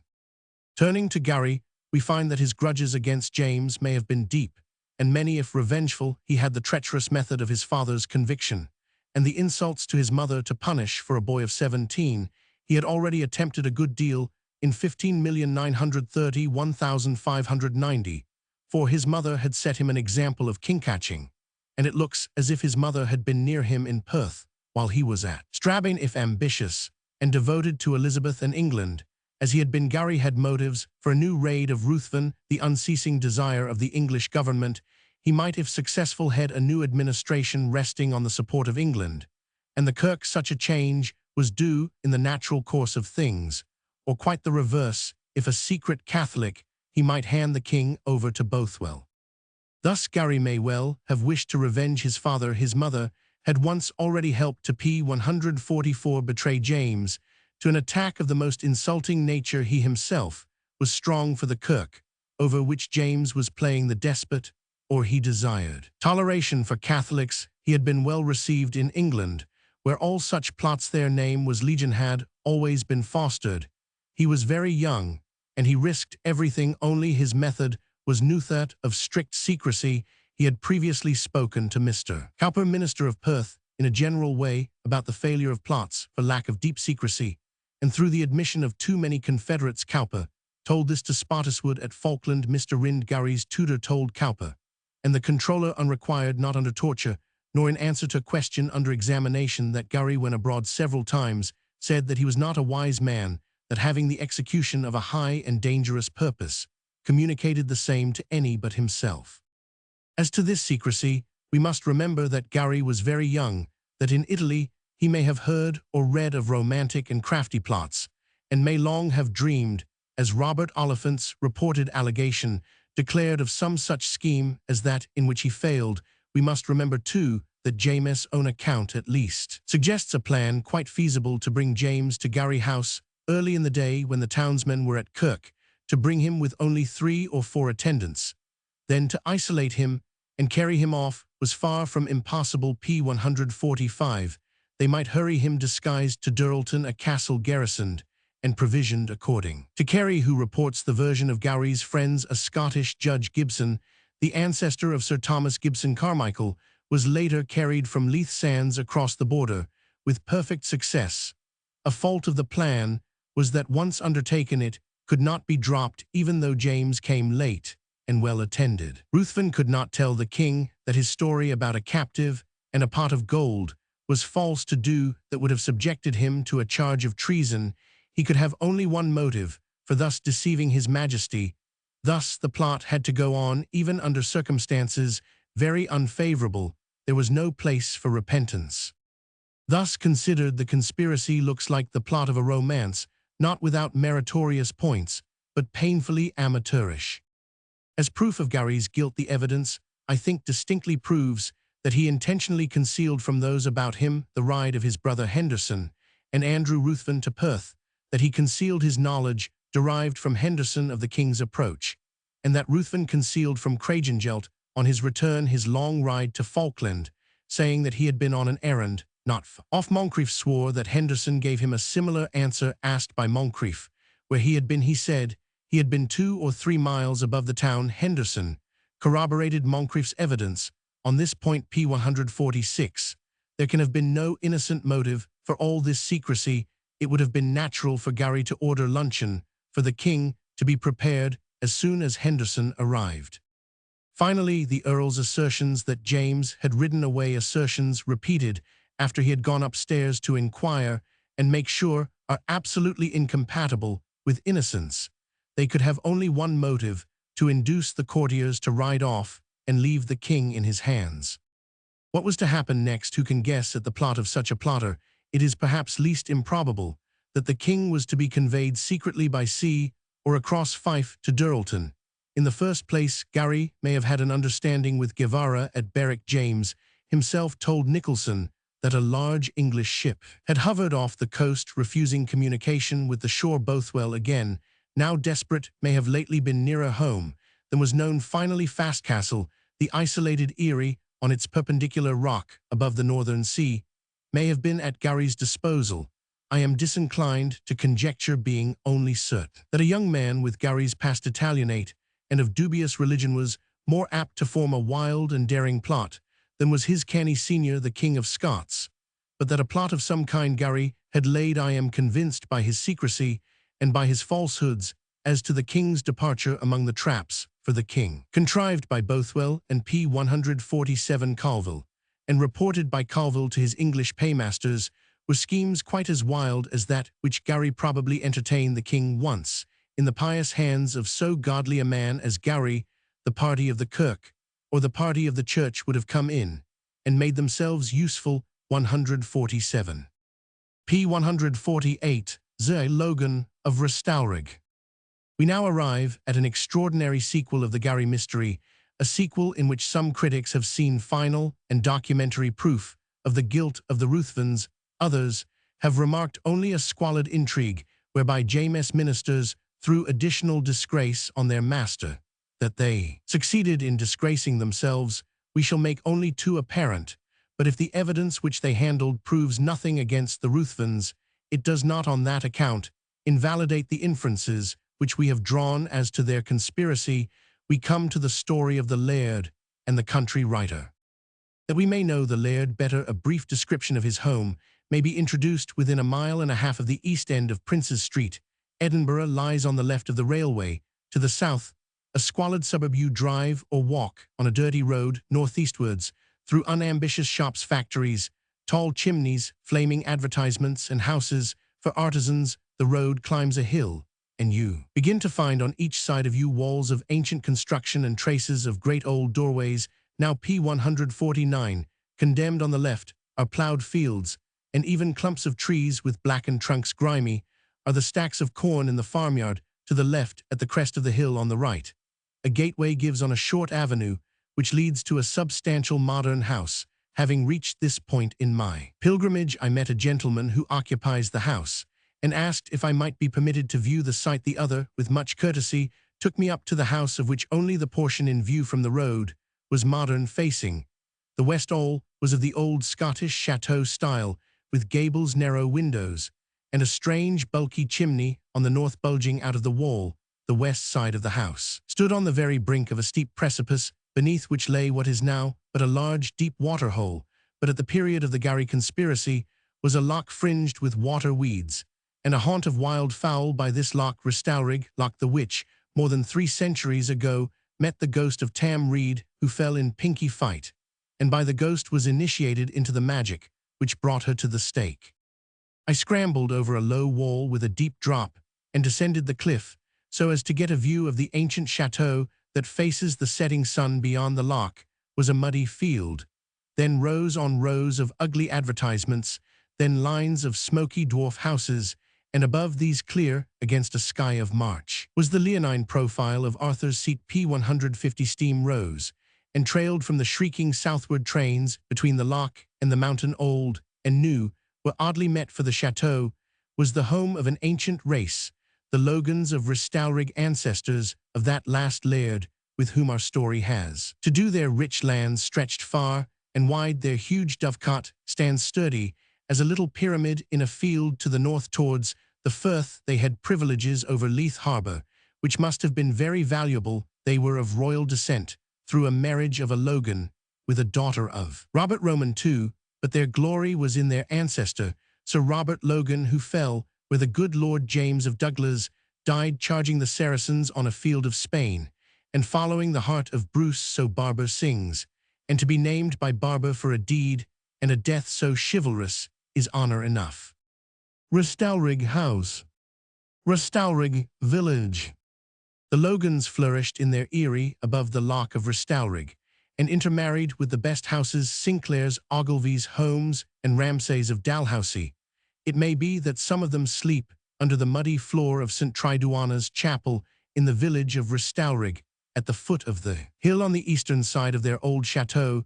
This village, surrounded by factories, is apparently just what it used to be in the days of James, Roman VI. The low, thick-walled houses with foresters retain their ancient, high-pitched, red-tiled roofs with dormer windows, and turn their tall, narrow gables to the irregular street. A mile frae Embro town, you find yourself going P151 back 300 years in time. On the right hand of the road, walking eastward, what looks like a huge green mound is visible above a high ancient wall. This is all that is left of St. Triduana's chapel, and she was a saint who came from Achaia with St. Regulus, the mythical founder of St. Andrews. She died at Restalrig on October 8, 510, and may have converted the Celts, who then dwelt in a crannog in the loch. At all events, we hear that in a very dry summer the timbers of a crannog were found in the sandy deposit of the lake margin. The chapel or chapter house, very dirty and disgracefully neglected, has probably a crypt under it, and certainly possesses a beautiful groined roof springing from a single short pillar in the center. The windows are blocked up with stones. The exterior is a mere mound of grass, like a sepulchral tumulus. On the floor lies broken the gravestone of a Lady Restalrig, who died in 1526. Outside is a patched-up church. The General Assembly of 1560 decreed that the church should be destroyed as a monument of idolatry. It was a collegiate church with a dean and prebendaries, and in 1571 the wrought stones were used to build a new gate inside the Netherbow port. The whole edifice was not destroyed, but was patched up in 1836 into a Presbyterian place of worship. This old village and kirk made up Restalrig town, a place occupied by the English during the siege of Leith in 1560. So much of history may be found in this odd corner, where the sexton of the kirk speaks to the P152 visitor about the great Logan, meaning that laird who now comes into the sequel of the Gowrie Mystery. For some 30 years before the date of which we are speaking, a Robert Logan had been laird of Restalrig, and of the estate of Flemington in Berwickshire, where his residence was the house of Gunnis Green near Eyemouth on the Berwickshire coast. He must have been a young boy when in 1560 the English forces besieging Leith, then held by the French for Mary of Guise, pitched their camp at Restalrig. In 1573, Kirkcaldy of Grange and Maitland of Lethington gallantly held the last strength of the captive Mary Stuart. The castle of Edinburgh, the fortress, was to fall under the guns of the English allies of that Earl of Gowrie, then Lord Ruthven, who was the father of the Gowrie of our mystery. On April 17, 1573, a compact was made between Lord Ruthven and Drury. The English general one provision was the rest do not here concern us, that Alexander Lord Home Lethington and Robert Logan of Restalrig, if captured, shall be reserved to be justified by the laws of Scotland, which means hanged by the neck, but neither on that nor on any other occasion was our Logan hanged. 152, he somehow escaped death and forfeiture when Kirkcaldy was gibbeted after the fall of the castle in 1577. P153, we find him with Lord Lindsay and Mowbray of Barnboggle, now Dalmeny surety for Queen Mary's half-brother, the Lord Robert Stewart, who vainly warned Darnley to escape from Kirk o' Field. Lord Robert was then confined by the Regent Morton in Linlithgow, and Logan with the rest was surety in 10,000 L that he would not attempt to escape. Later Logan was again surety that Lord Robert would return after visiting his dominions, the Orkney Islands. 153. Logan, though something of a pirate, was clearly a man of substance, and of a good house which he strengthened by alliances. One of his wives, Elizabeth Macgill, was the daughter of the Laird of Cranstown Riddell, and one of her family was a member of the Privy Council. From Elizabeth, Logan was divorced. She was apparently the mother of his eldest son, Robert, by the marriage of an ancestor of Logan's with an heiress of the family of Hume. He acquired the fortress and lands of Fastcastle near St. Abbs on the Berwickshire coast. The castle, now in ruins, is the model of Wulfskrag in The Bride of Lammermoor, standing on the actual verge of a perpendicular cliff. Above the sea whence it is said to have been approached by a staircase cut in the living rock, it was all but inaccessible, and was strongly fortified, though commanded by the still higher cliff to the south, under which it nestled on its narrow plateau of rock. Fastcastle was p. 154, then practically impregnable, and 20 men could have held it against all Scotland around it, was and is a roadless waste of bent and dune, from which it was severed by a narrow rib of rock jutting seawards, the ridge being cut by a cavity which was spanned by a drawbridge. Master of this inaccessible eyrie, Logan was most serviceable to the plotters of these troubled times. His religion was doubtful, his phraseology could glide into Presbyterian cant, but we know that he indifferently lent the shelter of his fastness to the Protestant firebrand wild Frank Stuart, Earl of Bothwell, who, like Carey writing from Berwick, to Cecil reckons Logan among Catholics, or to George Kerr the Catholic intriguer with Spain. Logan loved a plot for its own sake, as well as for chances of booty and promotion. He was a hard drinker, associate of rough yeomen, and lairds like Ninian Chirnside of Whitsom Laws, Bothwell's emissary to the wizard Richard Graham. Yet a man of ancient family and high connections, he seems to have been intimate with the family of Sir John Cranstoun of Cranstoun. On one occasion, he informs Archibald Douglas, the detested and infamous murderer and deeply dyed traitor, that John of Cranstoun is the one man now that bears you best good. Will January 1587. Fastcastle circ. 1820. In January 1600, the year of the Gowrie plot, we find Sir John Cranstoun in trouble for harbouring an outlawed Mr. Thomas Cranstoun, who was with p. 155 Douglas, the Laird of Spot, one of Bothwell's allies, in all his most desperate raids on the person of King James in 1592. Mr. Thomas Cranstoun was forfeited. He was informed against for new conspiracies against His Majesty's life and estate, and in January 1600, Sir John Cranstoun was sheltering this dangerous and desperate Bothwellian outlaw, as was his son-in-law Mr. William Cranstoun, 155a. Now the Mr. Thomas Cranstoun, who was hanged for his part in the Gowrie affair, was brother of Sir John Cranstoun of Cranstoun, the ally of that other Mr. Thomas Cranstoun, who was so deep in Bothwell's wild raids on the king's person in the spring of 1600, as we have said but must here repeat. There were reports that Bothwell had secretly returned to Scotland, and on April 20, 1600, just before the date of Gowrie's arrival in Edinburgh from London, Nicholson reports suspected plots of Archibald Douglas, of John Colville, a ruined Bothwellian and a spy, and of the Laird of Spot 155b. This Colville had recently hinted to Essex that he could do a serviceable enterprise.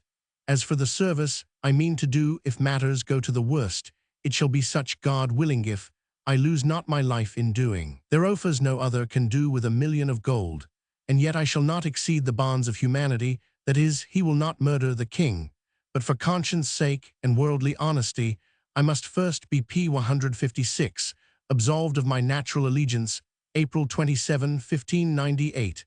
Again, October 20, 1598, 156. The point for us to mark is that all these conspirators and violent men, Bothwell in exile or secretly in Scotland, Colville in 1600, an exile in Paris, the Laird of Spot, the Cranstowns, the infamous Archibald Douglas, with Richard Douglas his nephew, and Logan of Restalrig were united, if not by real friendship, at least, as Thucydides says, by partnership in desperate enterprises, and by 1600 were active in a subterranean way. If it is fair to say nociter associis, a man is known by the company he keeps. Logan of Restalrig bears the mark of the secret conspirator. He had relations with persons more distinguished than his Chirnsides and Whittingham Douglases, though they were of near kin to the Earl of Morton. His mother, a daughter of Lord Grey, married Lord Home after the death of Logan's father, the Laird of Restalrig, was thus a half-brother of the new Lord Home, a warden of the border, and also was first cousin of the beautiful, accomplished, and infamous Master of Grey, the double spy of England and of Rome. Logan, too, like the Master, had diplomatic ambitions. In 1586, July 29, we find him corresponding with the infamous Archibald Douglas, one of Darnley's murderers, whom James had sent in the crisis of his mother's fate, as his ambassador to Elizabeth in 1586. Logan, with two other Logans, was on the P-157 packed jury, which acquitted Douglas of Darnley's murder. Logan was a retainer of Bothwell, that meteor-like adventurer and kingcatcher, and he asks Douglas to try to procure him employment, of course, as a spy from Walsingham, the English statesman. 157. In October of the same year, we find the Master of Grey writing to Douglas, thus of late, I was forced at Restalrig's suit to pawn some of my plate, and the best jewel I had to get him money for his marriage, his second marriage. Apparently by December 1586, we find Logan riding to London as part of the suite of the Master of Grey, who was to plead with Elizabeth for Mary's life. He was the Master's most intimate confidant, and as such in February-March 1587, proposed to sell all his secrets to Walsingham. Nevertheless, when Grey was driven into exile later, in 1587, Logan was one of his cautioners or sureties. He had been of the party of Gowrie's father during that nobleman's brief tenure of power in 1582-1583, and when Gowrie fell, Logan was ordered to hand his eyrie of Fastcastle over at 6 hours' notice to the officers of the king. Through the stormy years of Bothwell's repeated raids on James, 15,921,594, Logan had been his partisan and had been denounced a rebel later. He appears in Trouble for highway robbery committed by his retainers among the diversions of P-158. This country gentleman was flat burglary in December 1593, when Nichts are Lang and Merk the Laird helped himself to the playtext of William Nesbitt of Newton under silence of night. He took spuilsy of certain gold and silver to the value of 3,000 merks, Scots. The executors of Nesbitt did not bring their action till after Logan died in July 1606. In respect the said clandestine deed and fact came not to our knowledge nor light as to who had committed the same till just before the action was brought. In 1599, when conspiracies were in the air, Logan was bound over not to put Fastcastle in the hands of his Majesty's enemies and rebels. 158. This brief sketch of a turbulent life is derived from Logan's own letters to Archibald Douglas, now among the Cecil papers at Hatfield, from the papers relating to the Master of Grey, in which we find Logan under a cipher name betraying the Master, his cousin and ally, and from the Register of the Privy Council of Scotland, in which all that dead world from the king to the crofter may be traced, often in circumstances peculiarly private. At that time, civil processes of horning, putting to the horn or outlawry, were the common resort of creditors against procrastinating debtors. Many of the most respectable persons, gentlemen and ladies, appear in these suits. Robert Abercrombie sues a lady of rank for 150 L. Scots. He is the burgess of P-159, Edinburgh, the king's saddler, who, as the Master of Ruthven told Cragengelt, had brought the king from Falkland to Perth to take order for his debt.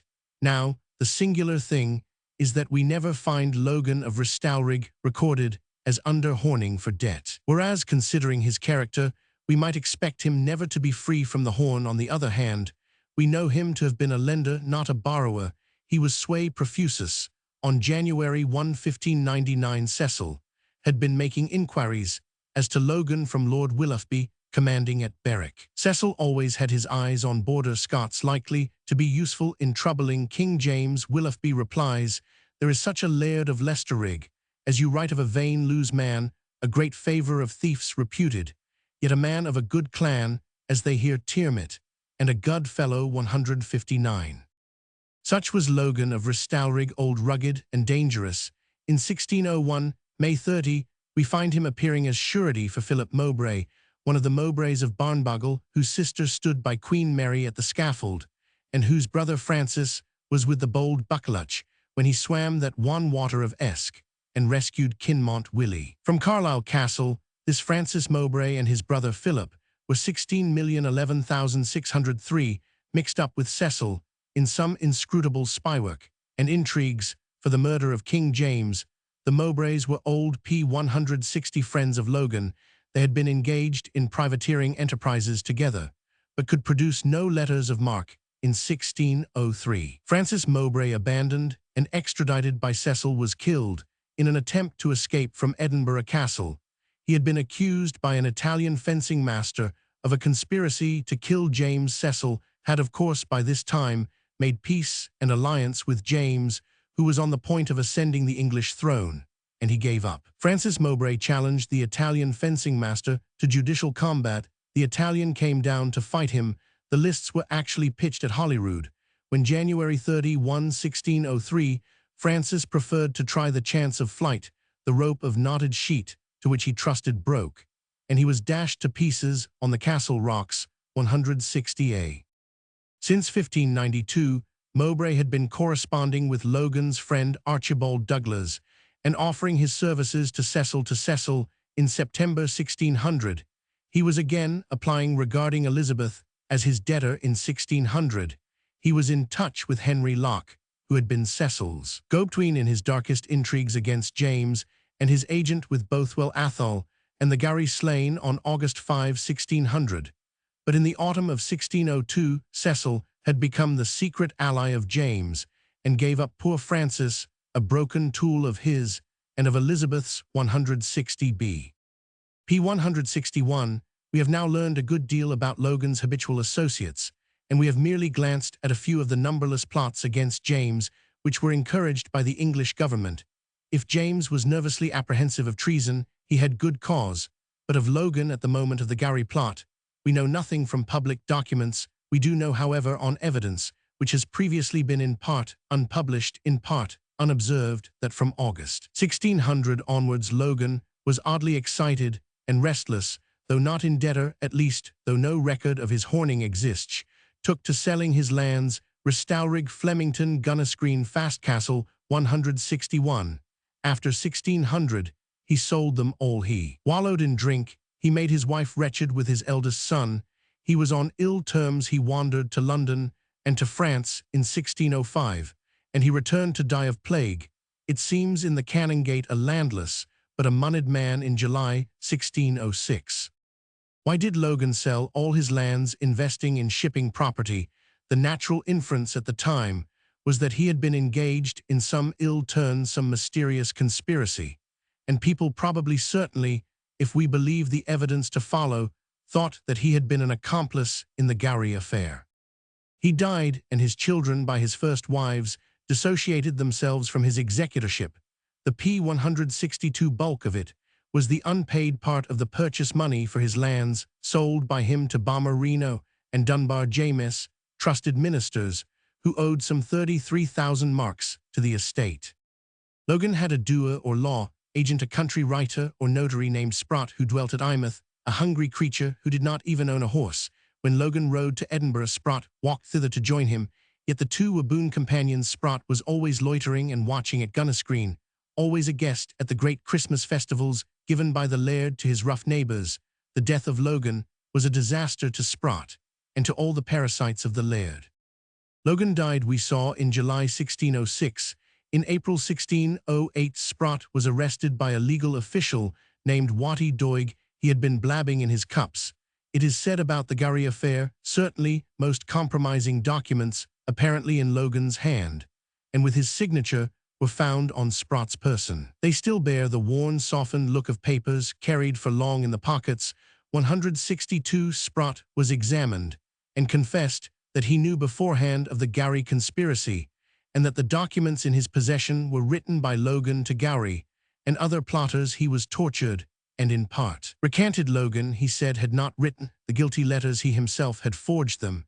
This was all before July 5, 1608, while Mr. Robert Oliphant lay in P. 163 prison in London on the same charge of guilty foreknowledge. Early in July 1608, the Earl of Dunbar came from London to Edinburgh to deal with the affairs of the Kirk. He took Sprott out of his dungeon, gave him a more wholesome chamber, secluded him from gentlemen who came and threatened him, or so he said, if he made revelations, and Dunbar provided him with medical attendance. The wounds inflicted in the boot were healed. For 6 weeks Sprott was frequently examined before members of the Privy Council, and others without torture. What he said the public did not know, nor, till now, have historians been better informed throughout. After July 5, 1608, he persisted in declaring Logan's complicity in the Gowrie conspiracy and his own foreknowledge. He was tried solely on the evidence of guilty foreknowledge alleged in his own confessions, and of extracts given by him from memory only of a letter from Gowrie to Logan, not one of those which he claimed to have forged, and another of Logan to Gowrie, both of July 1600. On August 12, Sprott was hanged. At Edinburgh, he repeated his confession of guilt. From every corner of the scaffold, he uttered a long religious speech of contrition. Once he said he had been nearly drowned, but God preserved him for this great day of confession and repentance. But no unbeliever in the guilt of Gowrie says Calderwood was one whit the more convinced, of course, not nor would the death of Henderson, which they p. 164 clamoured for, have convinced them, they said falsely, that Sprott was really condemned as a forger, and having to die took oath to his guilt in the Gowrie conspiracy in consideration of promises of help to his wife and family. 164. Nearly a year later, in June 1609, the exhumed remains of Logan were brought into court, a regular practice in the case of dead traitors, and were tried for treason. 5 letters by Logan of July 1600 were now produced. 3 were from Logan to conspirators unnamed and unknown. 1 was to a retainer and messenger of his, Laird Bower, who had died in January 1606. These letters were declared by several honourable witnesses to be in Logan's very unusual handwriting and orthography. They were p. 165, compared with many genuine letters of his, and no difference was found. The parliamentary committee, the lords of the articles previously sceptical, were convinced by the 5 letters, the evidence to handwriting, the energy of the Earl of Dunbar, and the eloquence of the King's advocate. Logan's children were all forfeited, and Dunbar saved the money which he owed to Logan's estate. This trial is not alluded to either by Calderwood or Archbishop Spottiswoode in their histories. 5 letters produced in the trial of Logan exist and have been accepted as authentic by Mr. Tytler and Mr. Hill Burton, but not by writers who favour the Ruthvens. We print all 5 letters in Appendix Roman 100. Meanwhile, what had Sprott really said under private examination between July 5 and August 12, 1608, when he was executed? This question is to be answered from the hitherto unpublished records in the following chapters, but in common charity the reader must be warned that the exposition is inevitably puzzling and complex. Sprott, under examination, often lied variously, and perhaps lied to the last. Moreover, much, indeed everything, depends here on exact dates, and Sprott's are loose, as was natural in the circumstances, the events of which he spoke being so remote in time.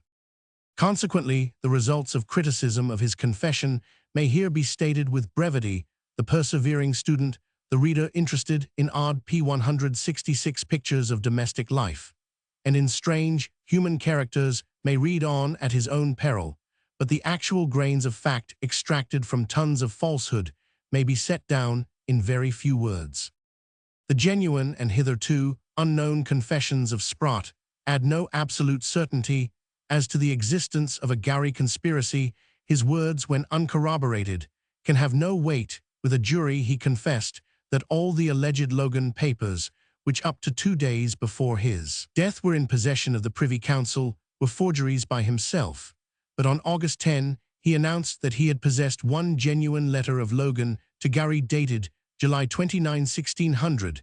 That letter, our letter Roman 4, or a forged copy, was then found in his repositories. Expert evidence, however, decides that this document, like all the others, is in a specious imitation of Logan's hand, but that it has other characteristics of Sprott's own hand, and was penned by Sprott himself.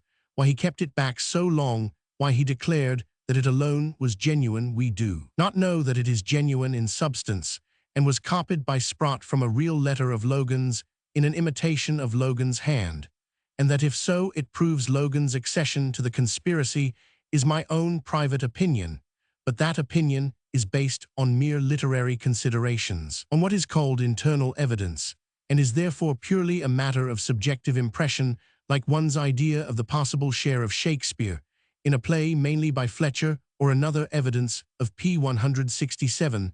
This kind is not historical evidence. It follows that the whole affair of Sprott and of the alleged Logan letters adds nothing certain to the reasons for believing that there was a Gowrie conspiracy. As far as Sprott and his documents are concerned, we know that all as they stand are pure fictitious counterfeits by that unhappy man. While as to whether 1 letter Roman 4 and perhaps another, are genuine in substance. Every reader must form his own opinion on literary grounds, and no opinion is of much value. Such is a brief summary of the facts, but the tenacious inquirer who can follow us through the tangled mazes of Sprott's private confessions will perhaps agree with me that they contain distinguishable grains of fact, raising a strong surmise that Logan was really involved with Gowrie in a plot. Yet this again is a subjective impression which may vary with each reader.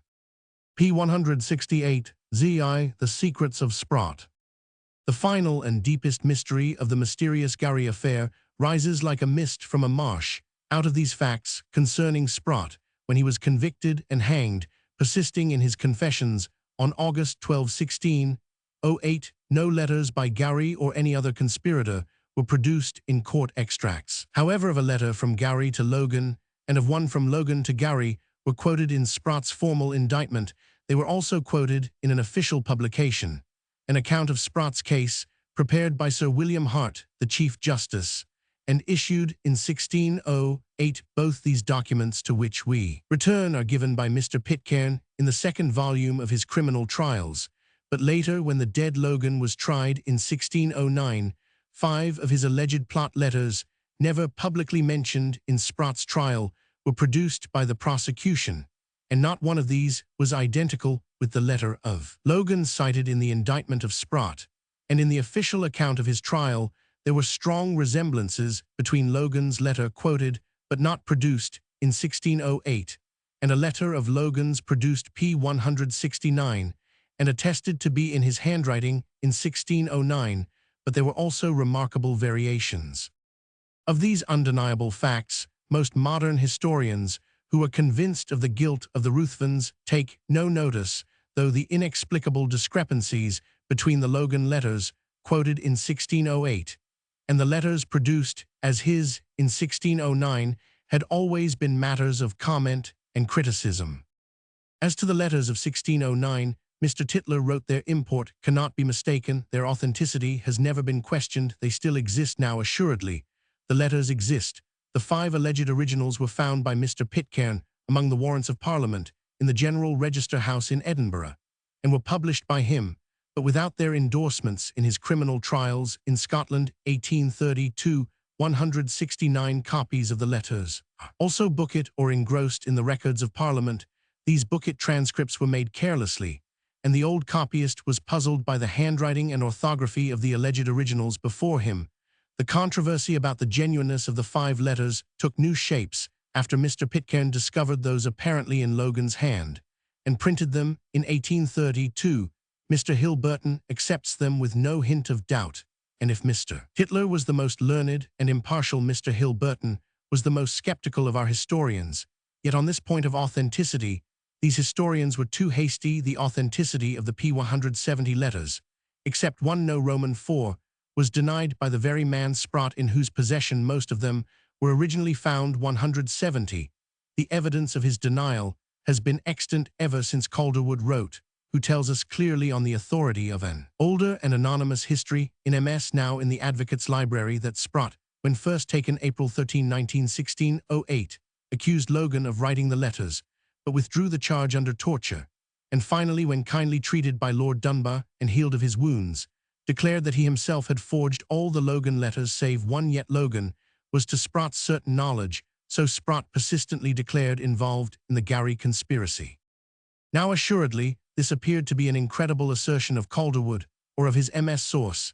He was a stern Presbyterian, an enemy of the king who banished him, and an intimate friend of the Cranstoun family, who in 1600 were closely connected with conspirators of their name.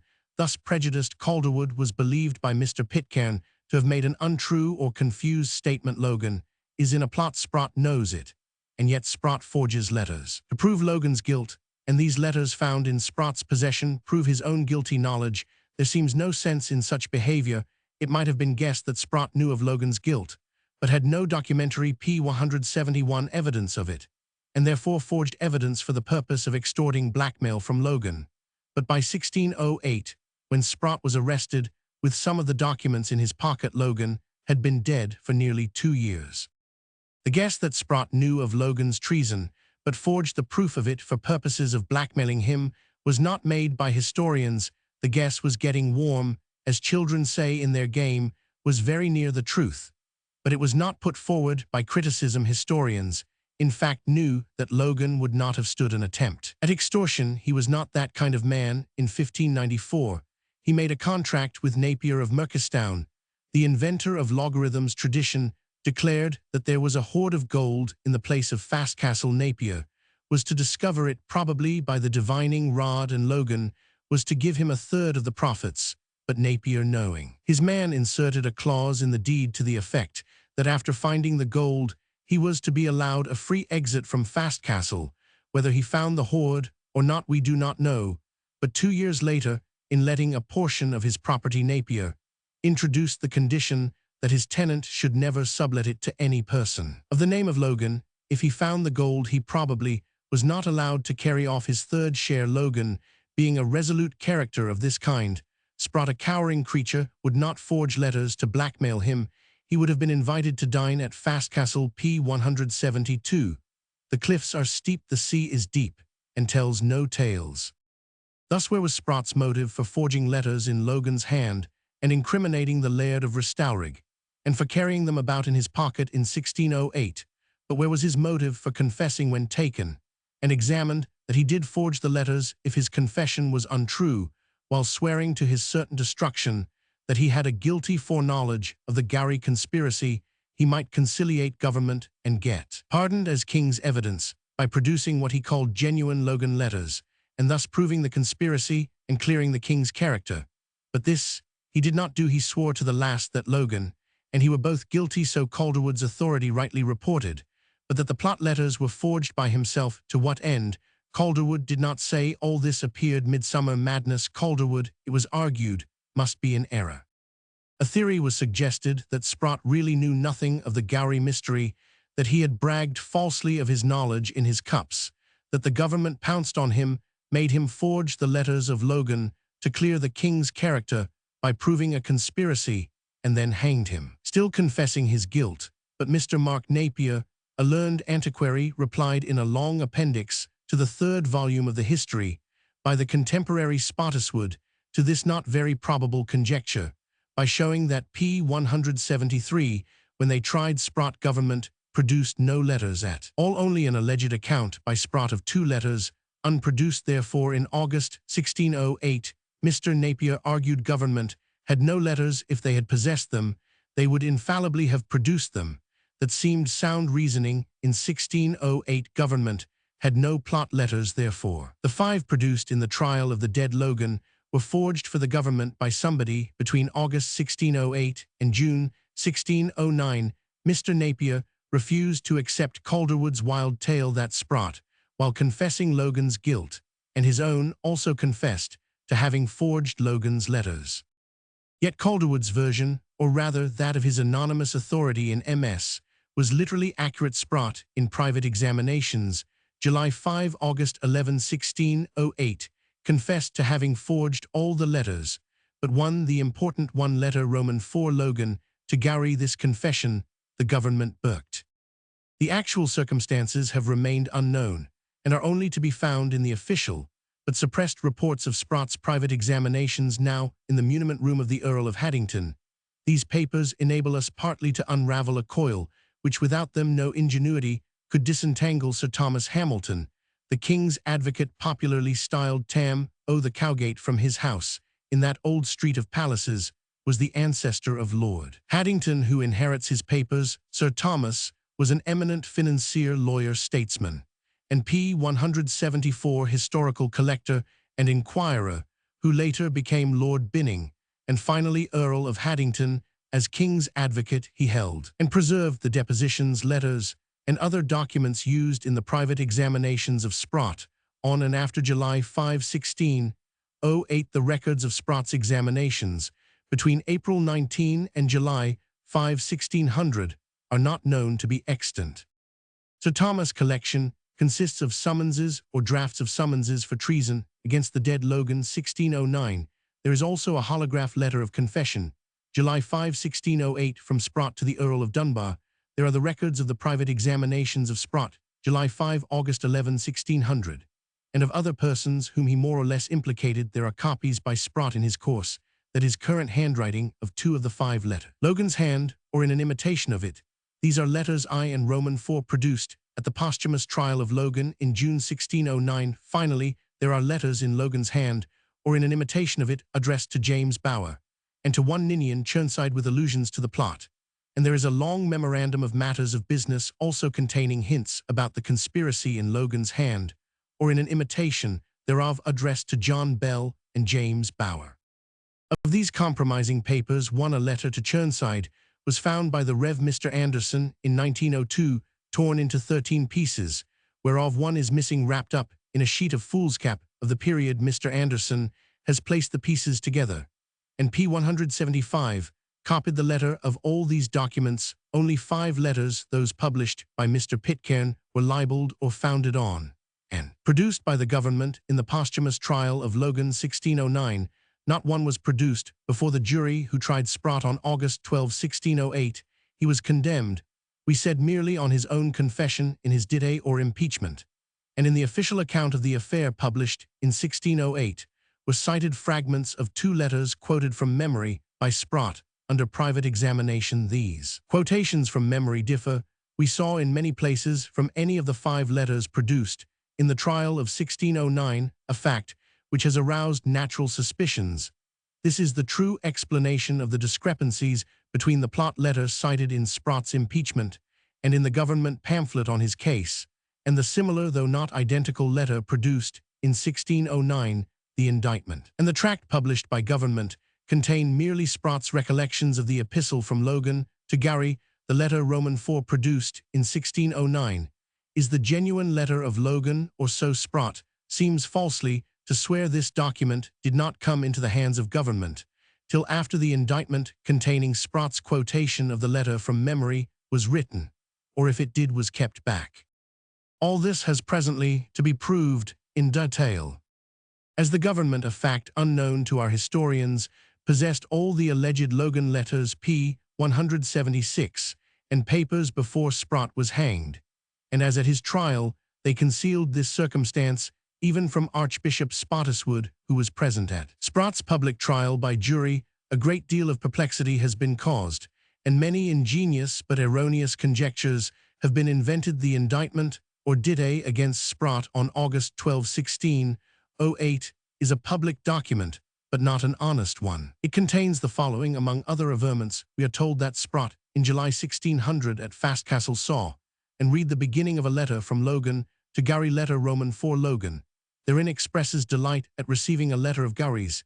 He is anxious to avenge the Machiavellian massacre of our dearest friends, the Earl decapitated in 1584. He advises Gowrie to be circumspect, and be earnest with your brother, that he be not rash in any speeches touching the purpose of Padua. Fastcastle. This letter, as thus cited, is not among the 5 later produced in 1609. It is a blurred reminiscence of parts of 2 of them.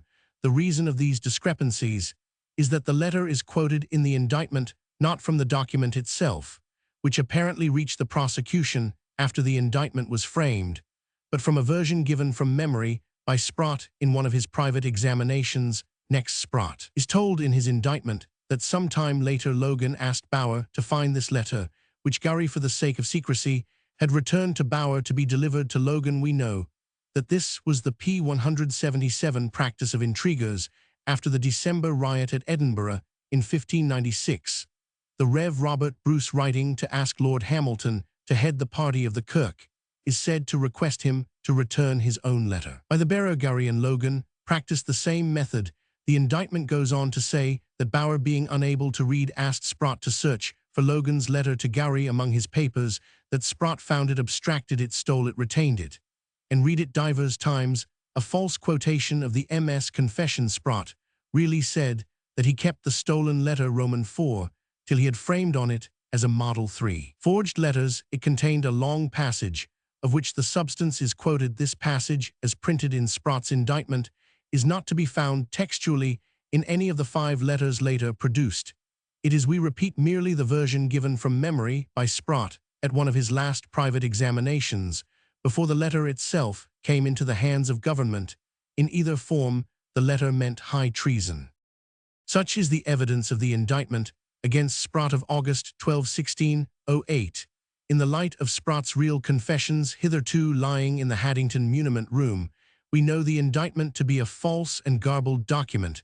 Next, on the part of government, we have always had a published statement by Sir William Hart, the King's Justice, with an introduction by Dr. George Abbot, later Archbishop of Canterbury, who was in Edinburgh and present when Sprott was hanged.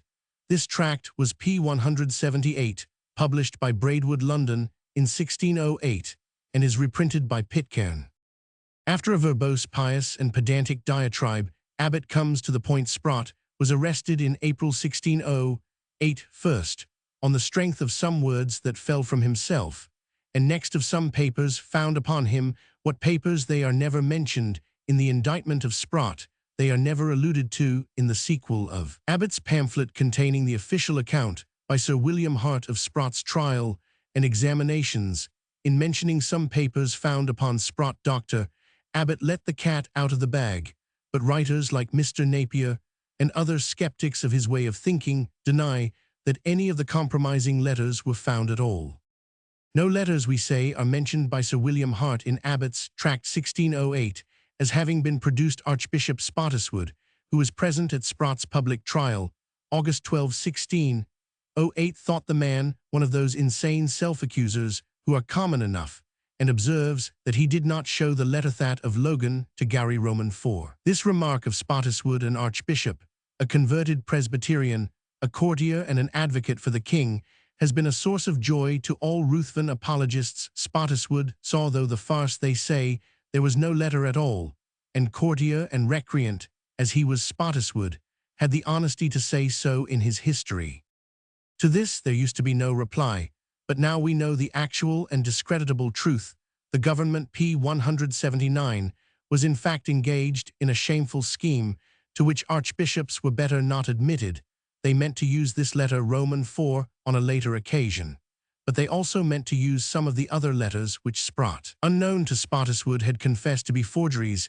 The archiepiscopal conscience might revolt at such an infamy. Spottiswoode might tell the king, so the Scottish government did not then allow the archbishop or the public to know that they had any Logan letters. No letter at all came into open and public court in 1608. Hart cites a short one from Gowrie to Logan. Gowrie hopes to see Logan, or at least to send a trusty messenger, anent the purpose you know, but rather would I wish yourself to come, not only for that errand, but for some other thing that I have to advise with you.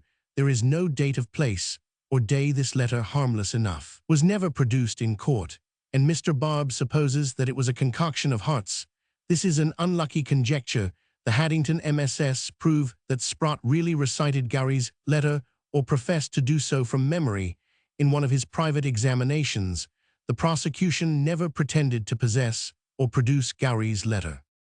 Next, Hart cites as Logan's answer to Gowrie's first letter, which it was not the passages already quoted by the prosecution in Sprott's indictment, passages out of a letter of Logan's given by Sprott from memory.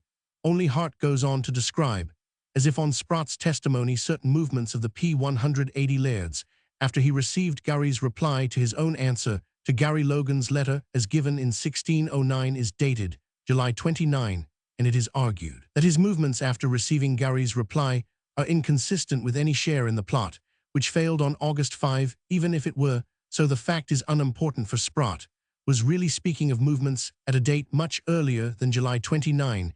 He later gave a separate account of what Logan was doing at the time of the outbreak of the plot, an account not quoted by Hart, who fraudulently or accidentally confused the dates. Next, we find it as good as explicitly stated by Hart that this letter of Logan's to Gowrie was never produced in open court, being demanded, where this above written letter written by Restowrig to the Earl of Gowrie, which was returned again by James Bower, is now deponeth that he Sprott left the above written letter in his chest among his writings when he was taken and brought away, and that it is closed and folded within piece of paper. So Hart declares in Abbot's tract he falsified the real facts. He could not give the question as originally put to Sprott, for that involved the publication of the fact that all the letters but one were forged. The question in the authentic private report ran thus: demanded, where is that letter which Restowrig wrote to the Earl of Gowrie, whereupon the said George Sprott wrote, and forged the missives produced August 10.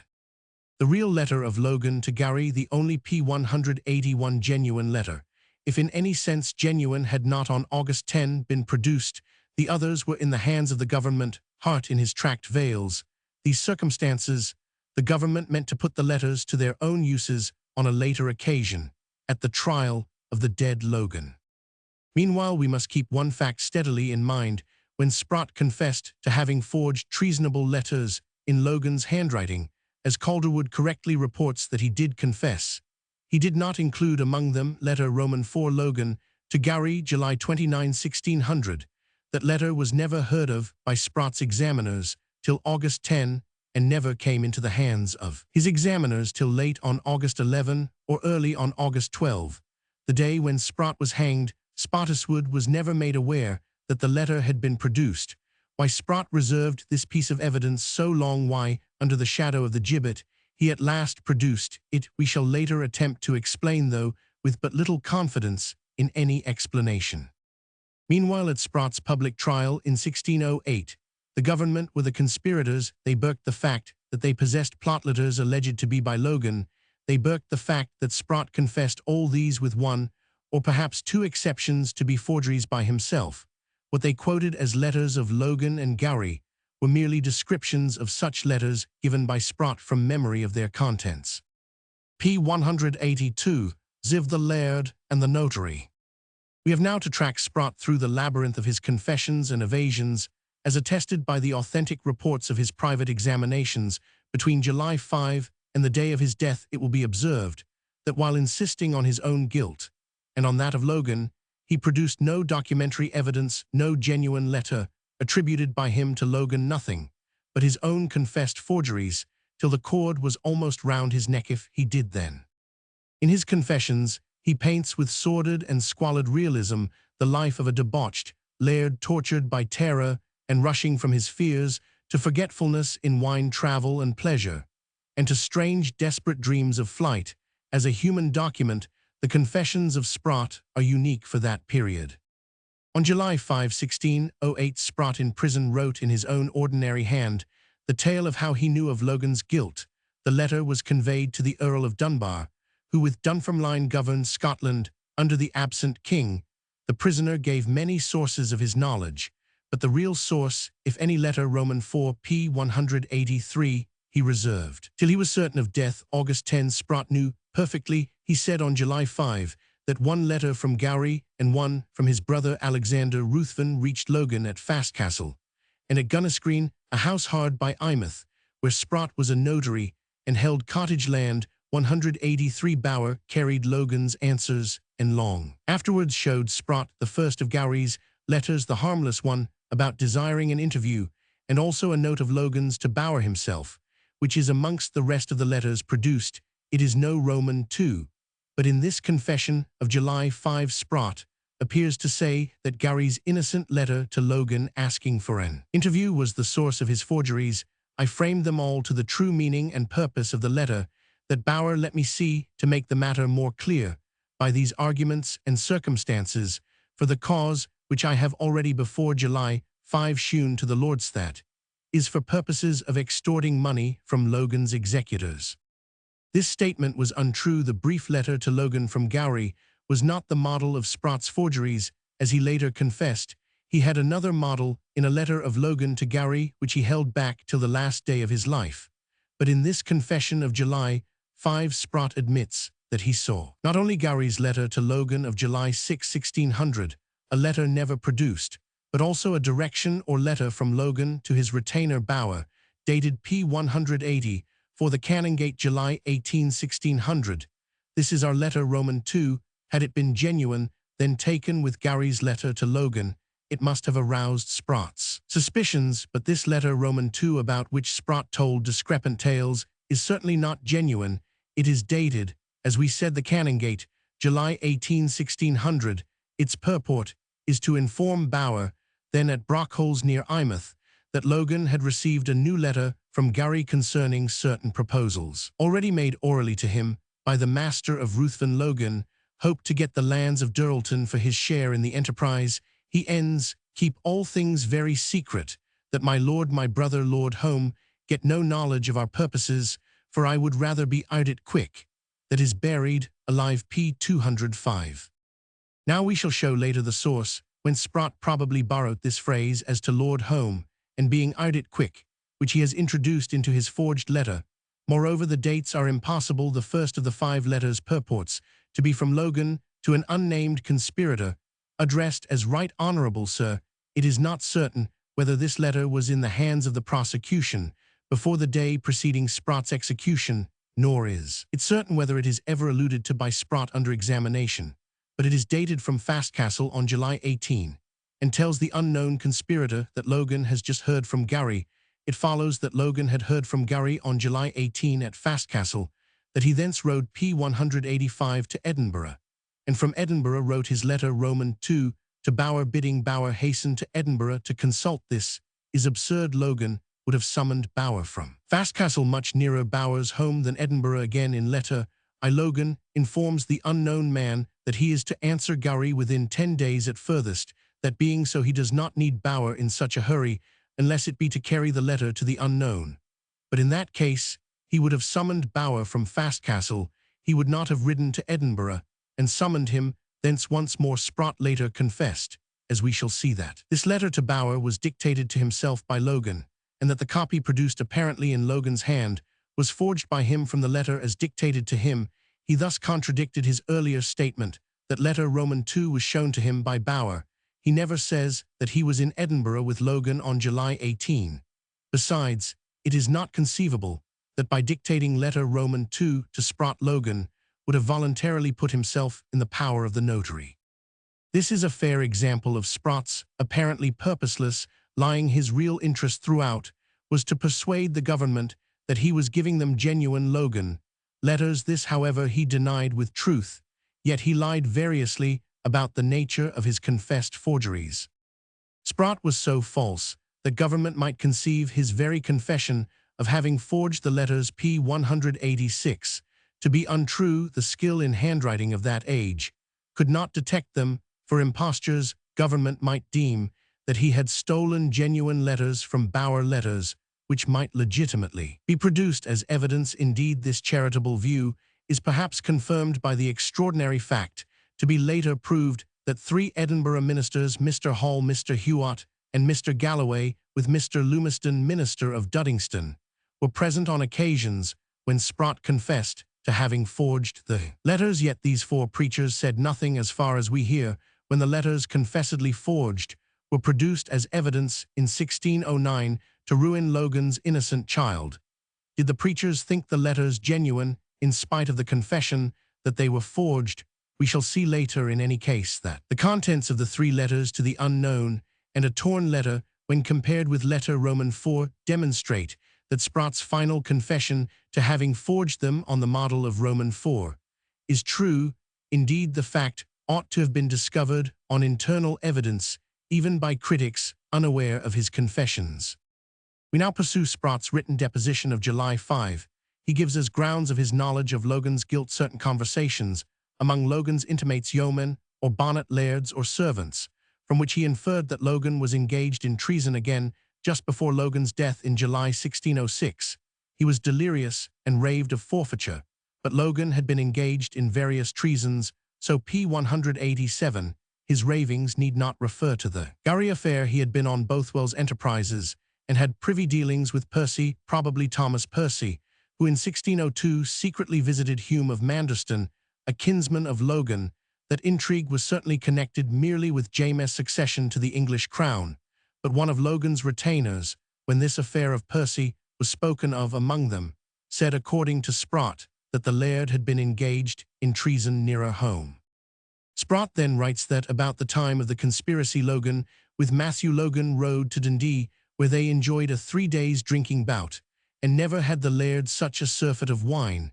But this jaunt could not be part of the Gowrie plot, and probably occurred after its failure. Later, Sprott gave a different version of Logan's conduct. Immediately before and after Gowrie's death, once more after Logan's death, one Wallace asked Sprott to be silent if ever he had heard of the laird's conspiracy. Sprott ended by confessing contritely that he had forged all the letters, except letter Roman 4, to the true meaning and purpose of the letter, that Bower let me see a passage already quoted, and a falsehood.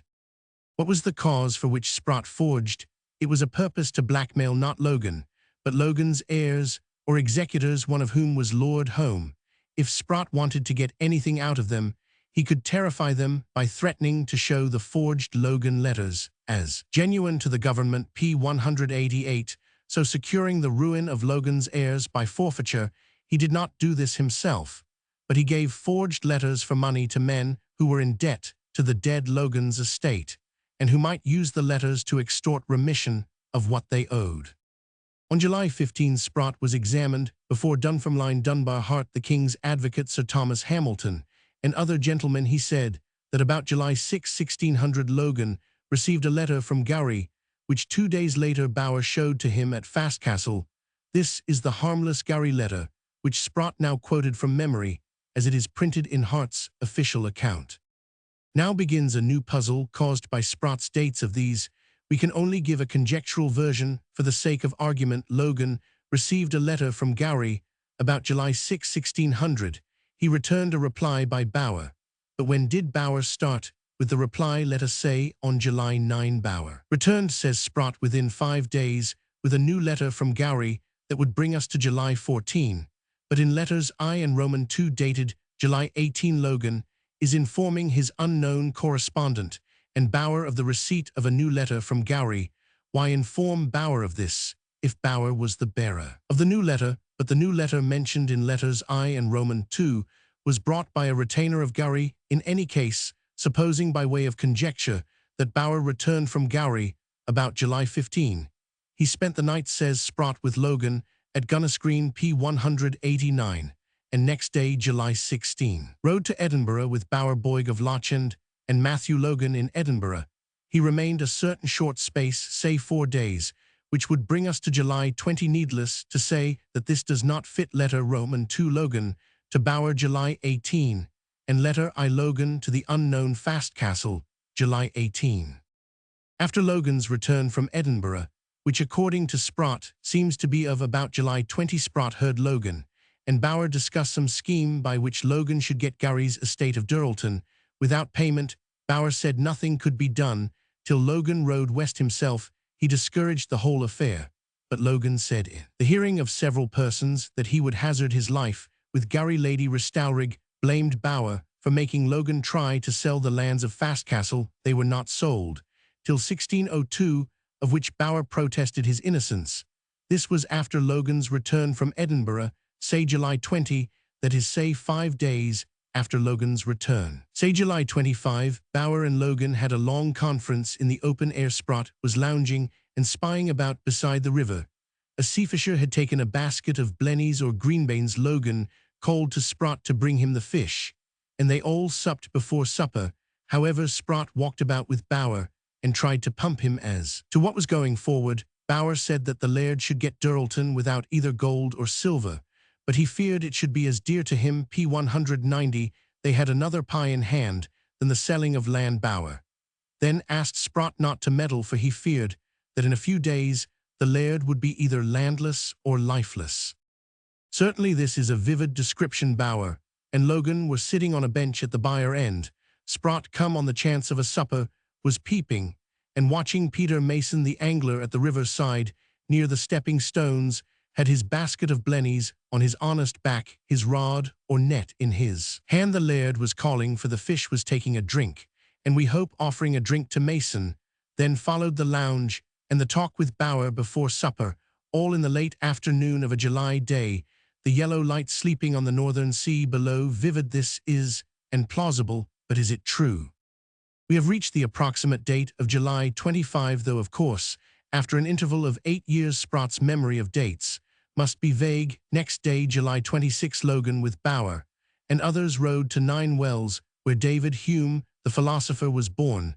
Thence the same night back to Gunnisgreen. Next night, July 27, to Fastcastle, and thence to Edinburgh. This brings us, allowing freely for error of memory, to about July 27, the hinder end of July, says Sprott. If we make allowance for a vagueness of 4 or 5 days, this does not fit in badly. Logan's letter to Gowrie no Roman 4, which Sprott finally said that he used as a model for his forgeries, is dated Gunnerscreen, July 29, at the P191 beginning of August, says Sprott clearly, there are 4 or 5 days lost in the reckoning Logan, and Bower with Matthew Logan and Willie Crockett rode to Edinburgh and there stayed 3 days, and the laird with Matthew Logan came home, and Bower came to his own house of the Brockholes, where he stayed 4 days, and then was sent for by Logan, and the laird was very sad and sorry obviously because of the failure of the plot on August 5. How do these dates fit into the narrative? Logan was at Gunnerscreen. His letter Roman 4 proves it. On July 29 later, we show another error of Sprott's on this point. He writes that he is sending Bower as bearer of his letter to Gowrie. If Bower left Edinburgh on July 30, he could deliver the letter to Gowrie at Perth on August 2 and be back in Edinburgh, whither Logan now went on August 5, and Logan could leave Edinburgh on August 6 after hearing of the deaths of his fellow conspirators. We must not press Sprott too hard. As to dates so remote in time, we may grant that Bower bearing Logan's letter of July 29 rode with Logan, and the others to Edinburgh, that at Edinburgh Logan awaited his return with a reply that he thence learned that August 5 was the day for the enterprise, and that early on August 6 he heard of its failure, and rode sadly home, all this being granted for the sake of argument. Had the news of August 6 been that the king had mysteriously disappeared, we may conceive that P192 Logan would have hurried to Duralton, met the Ruthvens there with their prisoner, and sailed with them to Fastcastle, or he might have made direct to Fastcastle, and welcomed them there. His reason for being at Restowrig, or in the Canongate, was to get the earliest news from Perth brought across Fife, and from Bruntisland to Leith. Whether correct or not, this scheme allowing for lapse of memory as to dates is feasible. Who can remote from any documents remember the dates of occurrences all through a month now distant by 8 years? There were no daily newspapers, no ready means of ascertaining a date. Queen Mary's accusers, in their chronological account of her movements about the time of Darnley's death, are often out. In their dates, in legal documents of the period, the date of the day of the month of an event is often left blank. This occurs in the confirmation of Logan's own will. He died July 1606, when lawyers with plenty of leisure for inquiry were thus at a loss for dates of days of the month, having since the Reformation no saints' days to go by. Sprott in prison might easily go wrong in his chronology. Fastcastle.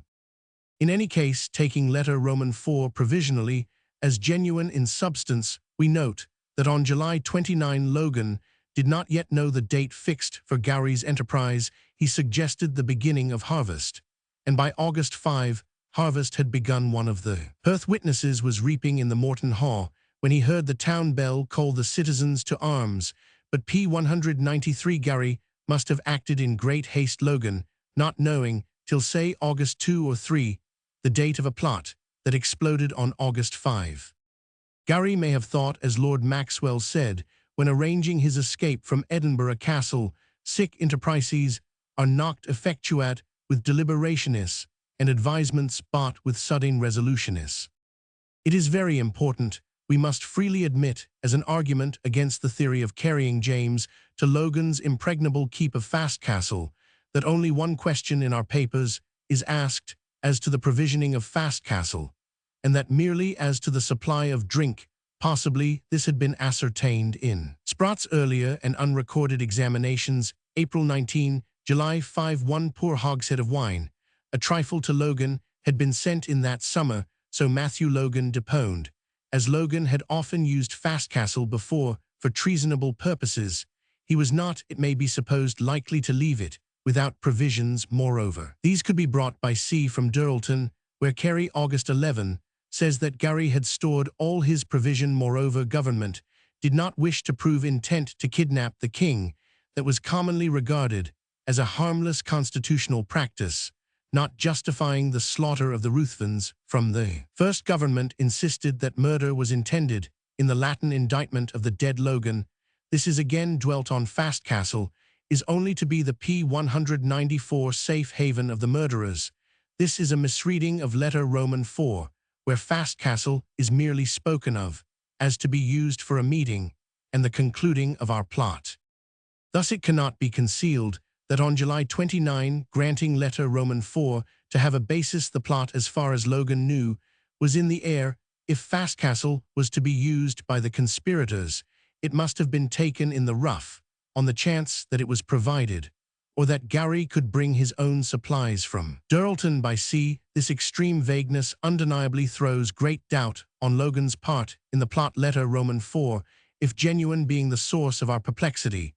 But if it is not genuine, that is in substance, there is only rumor later to be discussed to hint that Logan was in any way connected with Gowrie. We left Bower and Logan conversing dolefully some days after the failure of the plot. At this point, the perhaps insuperable difficulty arises: why did they not, as soon as they returned from Edinburgh, destroy every inch of paper connected with the conspiracy? One letter, at least Logan's, to Gowrie, July 29, was not burned according to Sprott, but was later stolen by himself from Bower, though he reserved this confession to the last day of his life. But too, we might have expected Logan to take the letter from Bower as soon as they met, and to burn, or for that matter swallow it, if no fire was convenient. Yet according to Sprott in his final confession, p. 195, Logan let Bower keep the damning paper for months. If this be true, we can only say quos deus vult perdir prius dementat. People do keep damning letters. Constant experience proves the fact. After Bower had met Logan in his melancholy mood, he rode away and remained absent for 4 days, on what errand Sprott did not know. And during the next fortnight, while Scotland was ringing with the Gowrie tragedy, Sprott saw nothing of Logan. Next, Logan went to church at Coldinghame on a Sunday, and met Bower next day. They dined together at Gunnisgreen. Bower was gloomy. Logan said, "Be it as it will, I must take my fortune. And I will tell you, Laird Bower, the scaffold is the best death that a man can die." Logan, if he said this, must have been drunk. He very often was. It was at this point, in answer to a question, that Sprott confessed that Logan's letter to Bower, no Roman 2, was a forgery by himself. The actual letter, Sprott said, was dictated by Logan to him, and he made a counterfeit copy in imitation of Logan's handwriting. We have stated the difficulties involved in this obvious falsehood. Sprott was trying every ruse to conceal his alleged source, and model letter Roman 4. Sprott was next asked about a certain memorandum by Logan directed to Bower and to one John Bell in 1605. This document was actually found in Sprott's pocket when he was arrested, and it contained p. 196 certain very compromising items. Sprott replied that he forged the memorandum in the autumn of 1606. When he forged the other letters, he copied most of it from an actual but innocent note of Logan's on business matters, and added the compromising items. His own invention. He made 3 copies of this forgery. One was produced. He gave another to a man named Heddlestane or Heddleshaw, a dweller in Berwick, in September 1607. The third, in coarse hand, he gave to another client, the goodman of Rentown. Hume 1 was to be used to terrorize Logan's executors, to whom Heddlestane, but not Rentown, was in debt. Sprott's words are important. He omitted nothing that was in the original Logan's memorandum on business matters, but Eichett added 2 articles to his copy, the one concerning Ninian Chirnside, as to a dangerous plot letter lost by Bower, the other, where the Laird ordered Bower to tear his missive letters.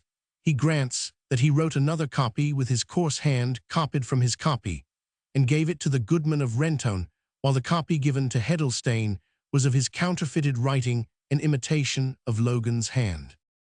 Handwriting of Logan, January 15,856.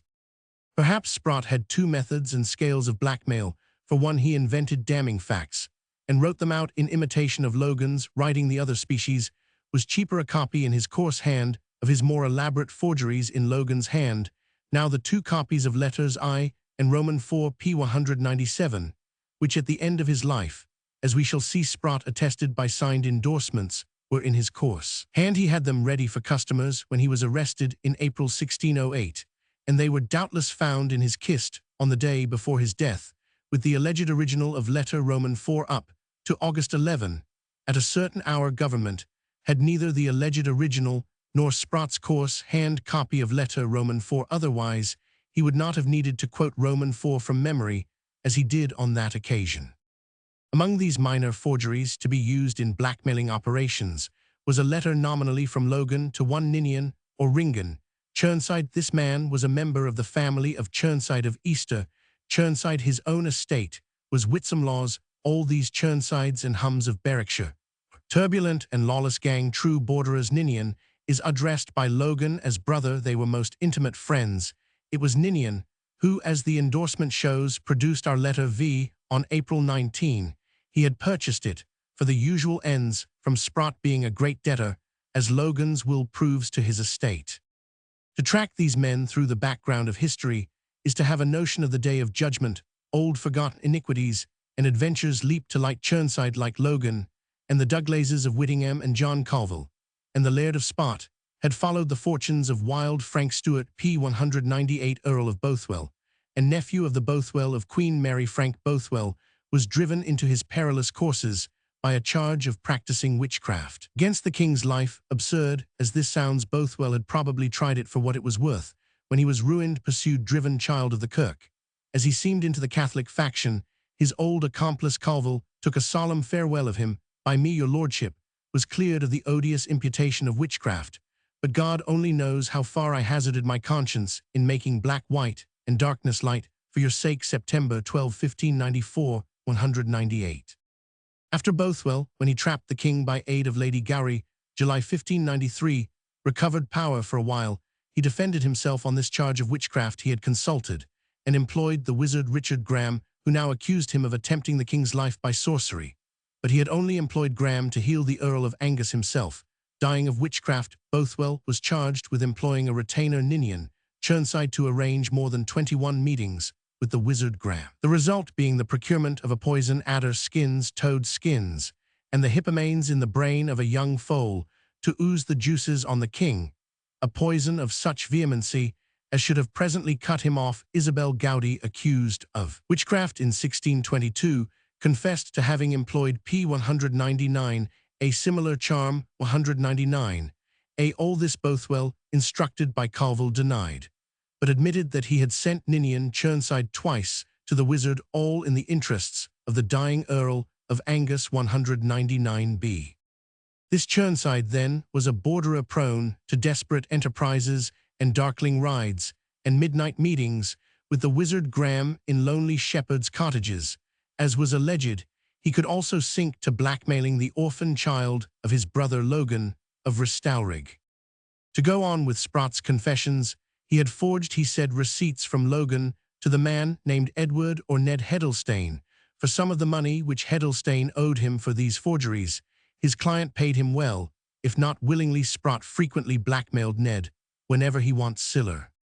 It must be granted that Sprott was a liar so complex and a forger so skilled for the time that nothing which he said or produced can be reckoned as such as evidence. On the other hand, his power of describing or inventing scenes, real or fictitious, was of high artistic merit, so that he appears occasionally either to deviate into truth or to have been a realistic novelist born centuries too early. Why then, it may be asked, do we doubt that Sprott may have forged without a genuine model letter Roman 4? The answer will appear in due time. Letter Roman 4, as Sprott confessed, is certainly the model of all the letters P200, which he forged, whether those produced or those suppressed. He was afraid to wander from his model, which he repeated in letters I Roman 3v, and in the unproduced letters, including one which we have found in 12 torn fragments, with the signature missing. P201, XV, the final confessions of the notary. On July 16, Sprott was again examined. Spottiswoode, Archbishop of Glasgow, the historian, was present on this occasion, only with Dunfermline Dunbar, Sir Thomas Hamilton Hart, and other nobles and officials. None of them signs the record, which in this case only is merely attested by the signature of Primrose, the Clerk of Council, one of Lord Rosebery's family. In this session, Sprott said nothing about forging the letters. The Archbishop was not to know. Asked if he had any more reminiscences, Sprott said that in November 1602, Fastcastle having been sold, Logan asked Bower for God's sake to bring him any of the letters about the Gowrie affair which he might have in keeping. Bower said that he had no dangerous papers, except one letter from Alexander Ruthven, and another from Mr. Andrew Clerk. This clerk was a Jesuit who chiefly dealt between Spain and the Scotch Catholics. He was involved in the affair called the Spanish Blanks 1593, and visited the rebel Catholic peers of the North. Angus P. 202 Errol and Huntley 202. Logan, like Bothwell, was ready to intrigue either with the Kirk or the Jesuits, and he seems to have had some personal acquaintance with Father Andrew. Bower left Logan to look for these letters at his own house at Brockholes, and Logan passed a night of sleepless anxiety. One of the mysteries of the case is that Logan entrusted Bower, who could not read, with all his papers. If one of them was needed, Bower had to employ a person who could read to find it. Probably he used, as a rule, the help of his better-educated son Valentine. After Logan's restless night, Bower returned with the 2 letters Ruthvens and clerks, which Logan burned in the fire. Let it be remembered that Sprott has not yet introduced letter Roman 4 into his depositions, though that was by far the most important. Hand of Logan, as forged by Sprott. After burning clerks and Ruthven's letters, Logan dictated to Sprott a letter to John Bailey of Littlegill, informing him of the fact. Bower rode off with the letter, and Logan bade Sprott be silent about all these things, for he had learned from Bower that Sprott knew a good deal. Here the amateur of the art of fiction asks, why did Sprott drag in Mr. John Bailey of Littlegill, if Logan, as Sprott swore, informed Bailey about the burned letters? Then Bailey had a guilty knowledge of the conspiracy. Poor Bailey was instantly put in Ward P 203 under the charge of the Earl of Dunfermline. But on the day after Sprott was hanged, namely on August 13, Bailey was set free on bail of 10,000 marks to appear before the Privy Council if called upon. 3 of Sprott's other victims, Moll Crockett and William Galloway, were set free on their personal recognizances, but Mossman and Matthew Logan were kept in prison, and Chirnside was not out of danger of the law for several years. As we learn from the Privy Council register, nothing was ever proved against any of these men. After the posthumous trial of Logan, June 1609, the King bade the Council discharge John Bailey from his bail. As we rest now fully persuaded that there was no just cause of imputation against the said John, so the Register of the Privy Council informs us 203 thus: if Sprott told the truth about all these men, no corroborative facts were discovered, while the only proofs of his charges against Logan were the papers which, with one exception, he confessed to be forgeries executed by himself for purposes of extortion. To go on with his confessions, the Christmas of 1602 arrived, and the Laird keepit ane great Yule at Gunnisgreen. On the 3rd day of the feast, Logan openly said to Bower at table, I shall sleep better this night than that night when I sent you for the letters in November. For now, I am sure that none of these matters will ever come to P 204 further light. If you be true, Bower answered, I protest, before God, I shall be counted the most damnable traitor in the world, if any man on earth know, for I have buried them. After supper, Bower and Logan called Sprott out on to the open hillside. Logan said that Bower confessed to having shown Sprott a letter of Gowrie's. What he asked, did Sprott think of the matter? Sprott, with protestations of loyalty, said that he thought that Logan had been in the Gowrie conspiracy. Logan then asked for an oath of secrecy, promising to be the best sight you ever saw, and taking out 12 Scots, bade Sprott buy corn for his children. Asked who were present at the scene of the supper, Sprott named 8 yeomen. The Lady Restaurig was also present at table that night, and at her rising, she said, the devil delight in such a feast that will make all the children weep hereafter. And this she spoke as she went past the end of the table. And after entering the other chamber, she wept a while, and we saw her going up and down the chamber weeping. A fortnight later, Lady Restaurig blamed Bower for the selling of Fastcastle. Bower appealed to Logan. It was Logan's fault, not his. One of 2 things, said Bower, must make you sell your lands. Either you think your children are bastards, or you have planned some treason. The children were not those of Lady Restaurig, but by former marriages. Logan replied, if I had all the land between the P 205 Orient and the Occident, I would sell the same, and if I could not get money for it, I would give it to good fellows. On another occasion, Logan said to Bower, I am for no land. I told you before, and will tell you again, you have not learned the art of memory. In fact, Logan did sell not only Fastcastle, but Flemington and Restaurig. We know how the Scot then clung to his acres. Why did Logan sell all? It does not appear, as we have shown, that he was in debt. If he had been, his creditors would have had him put to the horn, proclaimed a recalcitrant debtor, and the record thereof would be found in the Privy Council register. But there is no such matter. Sprott supposed that Logan wished to turn his estates into money to be ready for flight. If the truth ever came out, the haste to sell all his lands is certainly a suspicious point against Logan. he kept on giving Sprott money hush money, and for forgeries to defraud others sometimes, and taking Sprott's oath of secrecy. A remarkable anecdote follows remarkable on this account in the letter Roman 2, which Logan is said by Sprott to have written to Bower July 18, 1600. Occurs the phrase, "Keep all things very secret, that my lord my brother get no knowledge of our purposes, for I rather be ardit quickwood, rather be buried alive." P. 180, for this my lord my brother, is obviously meant for Alexander, 6th Lord Home, whose father, the 5th Lord, had married Agnes, sister of Patrick, 6th Lord Grey, and widow of Sir Robert Logan of P. 206 Restowrig. By Sir Robert Lady Restowrig had a son, the Logan of this affair. And when after Sir Robert's death she married the 5th Lord Home, she had to him a son, Alexander, 6th Lord Home our Logan, and the 6th Lord Home were therefore brothers, uterine 206a. Now if we accept as genuine in substance the one letter which Sprott declared to be really written by Logan, no Roman 4 Gowrie was anxious that Home, a person of great importance, warden on the border, should be initiated into the conspiracy, as Gowrie had been absent from Scotland between August 1594, when he as a lad was in league with the wild kingcatcher Francis Stewart of Bothwell, and May 1600, we ask, what did Gowrie know of Home, and why did he think him an useful recruit? The answer is that, as we showed in another connection, P. 130, Gowrie was in Paris in February-April 1600, that Home was also in Paris at the same time, arriving in Scotland at his house of Douglas, April 18, 1600, and that Home did not go to court on his return owing to the king's displeasure, because of his trysting with Bothwell in Brussels 206b.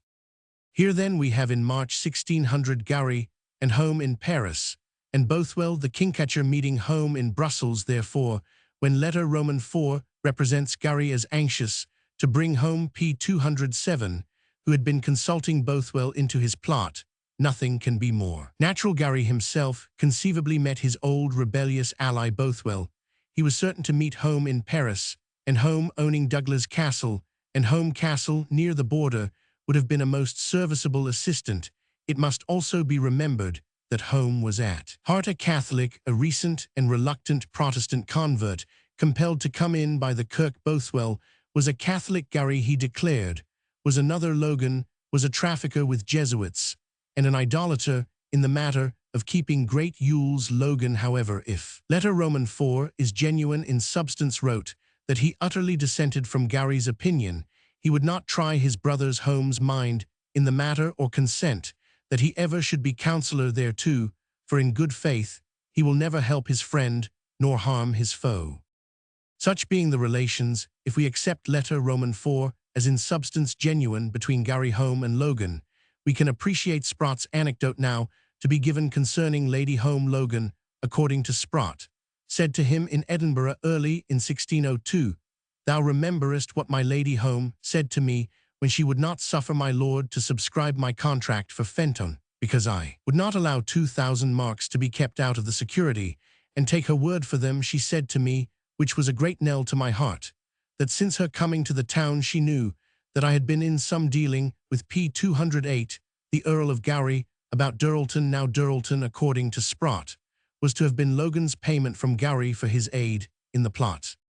Logan then asked Sprott if he had blabbed to Lady Home, but Sprott replied that he had never spoken to her ladyship, but that same day, although he had read the contract as to Fenton before him and her in the Abbey of Coldingham. Probably Logan then requested Sprott to keep out of Lady Home's sight, lest she should ask questions, for I had rather be ardit quick than either my lord or she knew anything of it. Now in letter Roman 2, July 18, 1600, from Logan to Bower. Logan, as we saw, is made to write, "See, that my lord my brother gets no knowledge of our purposes, for I sick rather be ardit quick." The phrase recurs in another of the forged letters not produced in court. It is thus a probable inference that Logan did use this expression to Sprott in describing the conversation about Lady Home, and that Sprott inserted it into his forged letter Roman 2. Logan to Bower. But clever as Sprott was, he is scarcely likely to have invented the conversation of Logan with Lady Home arising out of Logan's attempt to do some business with Lord Home about Fenton. A difficulty raised by Lady Home led up to the lady's allusion to Durlton, which was a great knell to my heart, said Logan. This is one of the passages which indicate a basis of truth. In the Confessions of Sprott again, p. 209, as Home and Gowrie were in Paris together, while Bothwell was in Brussels in February 1600, and as Home certainly and Gowrie conceivably met Bothwell, it may well have been that Gowrie heard of Logan from Bothwell, the old ally of both, and marked him as a useful hand. Moreover, he could not but have heard of Logan's qualities, and his keep fast castle in the troubles and conspiracies of 15,921,594. After making these depositions, Sprott attested them with phrases of awful solemnity. Were I presently within 1 hour to die, he especially insisted that he had written to Logan's dictation the letter informing John Bailey of Littlegill that all Gowrie's papers were burned. As we saw in November 1609, the king deliberately cleared Bailey of all suspicion. There could be no evidence Bower the messenger was dead. Bailey was now called. He denied on oath that he had ever received the letter from Logan. He had never seen Gowrie, except on the day he came first home, and rode up the street of Edinburgh, confronted with Bailey. Sprott abides by his deposition. Willie Crockett was then called. He had been at Logan's great Yule in Gunnisgreen, where Logan, according to Sprott, made the imprudent speeches. Crockett had also been at Dundee with Logan, he said, but it was in the summer of 1603. He did not hear Logan's imprudent speech to Bower at the Yule supper. As to the weeping of Lady Restowrig, he had often seen her weep, and heard her p. 210 declare that Logan would ruin his family. He only remembered, as to the Yule supper, a quarrel between Logan and Willie Home. This was the only examination at which Archbishop Spottiswoode attended. Neither he nor any of the lords, as we have said already, signed the record, which is attested only by James Primrose, clerk of council, signing at the foot of each page, had the lords quitted the diet. The next examination was held on July 22. Dunfermline Dunbar, Sir Thomas Hamilton, the President of the Court of Session, and other officials, all laymen, being present. Sprott incidentally remarked that Logan visited London in 1603. After King James ascended the English throne, Logan appears to have gone merely for pleasure. He had seen London before in the winter of 1586. On his return, he said that he would never bestow a groat on such vanities as the celebration of the king's holiday, August 5, the anniversary of the Gowrie tragedy, adding, "When the king has cut off all the noblemen of the country, he will live at ease." But many citizens disliked the 5th of August holiday as much as Logan. Roman 999 handwriting of Sprott. In the autumn of 1605, Logan again visited London. In Sprott's account of his revels there and his bad reception, we have either proof of Logan's guilt, if the tale be true, or high testimony to Sprott's powers as an artist in fiction. He says that Matthew Logan accompanied the laird to town in September 1605, and p. 211 in November was sent back with letters to Bower 8 days. Later, Matthew took Sprott to Coldingham to meet Bower and get his answer to the letters. It was a Sunday. These devotees heard sermon and then dined together at John Corsar's after dinner. Bower took Sprott apart and showed him 2 letters. Would Sprott read to him the first few words, that he might know which letter he had to answer? The first letter shown, so Sprott writes on the margin of his recorded deposition, referred to the money owed to Logan by the Earl of Dunbar for Gunnisgreen and the lands of Remington. Logan had expected to get the purchase money from Dunbar in London. He never got more than 18,000 out of 33,000 marks. Sprott wrote for Bower the answer to this business letter, and gave it to Matthew Logan to be sent to Logan in London. Matthew, being interrogated, denied that he sent any letter back to Logan, though he owned that Sprott wrote one, and he denied that Sprott and Bower had any conference at all on the occasion. But Sprott had asserted that the conference with Bower occurred after Matthew Logan left them at Corsar's house, where they dined, as Matthew admitted after sermon. Matthew denied too much. A curious conference. It was Bower asked Sprott to read to him the other of Logan's 2 letters directed to himself. It ran, "Laird Bower, I wot not what I should say or think of this world. It is very hard to trust in any man, for apparently there is no constancy or faithfulness. For since I came p. 212 here, they whom I thought to have been my most entire friends have uttered to me most injury, and have given me the defiance, and say I am not worthy to live.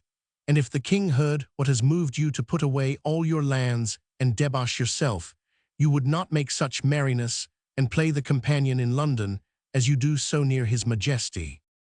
Logan went on to express his fear that Bower's rash speeches had roused these suspicions of the old Mr. Rye. "Ye can of God forgive you, but I have had no rest since these speeches were upcast to me. Bower was to take great care of this letter, for it is within 3 letters enclosed, and is confided to Matthew Logan, who travelled by sea as a trusty man." Bower was much moved by this melancholy letter, and denied that he had been gossiping. He had twice, before Logan rode south, advised him to be very careful, never even to mention the name of Gowrie. Sprott said that he too was uneasy, for if anything came out, he himself was in evil case. Logan visited France as well as London at this time. He returned home in the spring of 1606, but Bower expressed the belief that he would go on to Spain to meet Bothwell and Father Andrew Clerk, and if he come home, it will be rather to die in his own country than for any pleasure he has to live. Bothwell and Father Andrew, of course, were both Catholic intriguers, among whom Bothwell reckoned Logan and Gowrie. p. 213. Now the letter to Bower here, attributed to Logan, telling of the new knell at his heart, when he is rebuked and insulted, as he plays the merry companion in London, and near the court, his touching complaint of the falseness of the world, he himself, being certainly the blackest of traitors, with the distress of Bower, do make up a very natural description. The ghost of his guilt haunts Logan. He cannot drown it in a red sea of Burgundy. Life has lost its flavour. If he returns, it will be with the true Scottish desire to die in his own country, though of his ancient family's lands he has not kept an acre. Pleasant, rich, Ristalrig, strong, fast castle, jolly Gunnisgreen, of the great Yules, all are gone, nothing is left. Surely if Sprott invented all this, he was a novelist born out of due time. Either he told truth, or in fiction he rivaled Defoe. Matthew Logan, being called, contradicted Sprott. As we have already said, he himself had seen Bower, when he brought him Logan's letter from London, take his son Valentine apart, and knew that Valentine read a letter to him. It was a makel letter, Matthew said, and if Sprott tell truth, it contained 3 enclosures. Bower may have stopped his son from reading the melancholy and compromising epistle, and kept it to be read by Sprott. Logan's folly in writing at all was the madness that has ruined so many men and women. Matthew could not remember having ridden to p. 214 Edinburgh with Logan in July 1600, just before the Gowrie affair, as Sprott had declared that he Roman 999. We could scarcely expect him to remember that he could remember nothing at all that was compromising, nothing of Logan's rash speeches. As to the Yule feast at Gunnisgreen, he averred that Lady Ristalrig only said the devil delight in such a feast that makes discord and makes the house a dothert, is gives trouble. Asked if wine and beer were stored in Fastcastle in 1600, he said, as has already been stated, that a hogshead of wine was therein. He himself, he said, had been in the West at the time of the Gowrie tragedy, and first heard of it at Falkirk.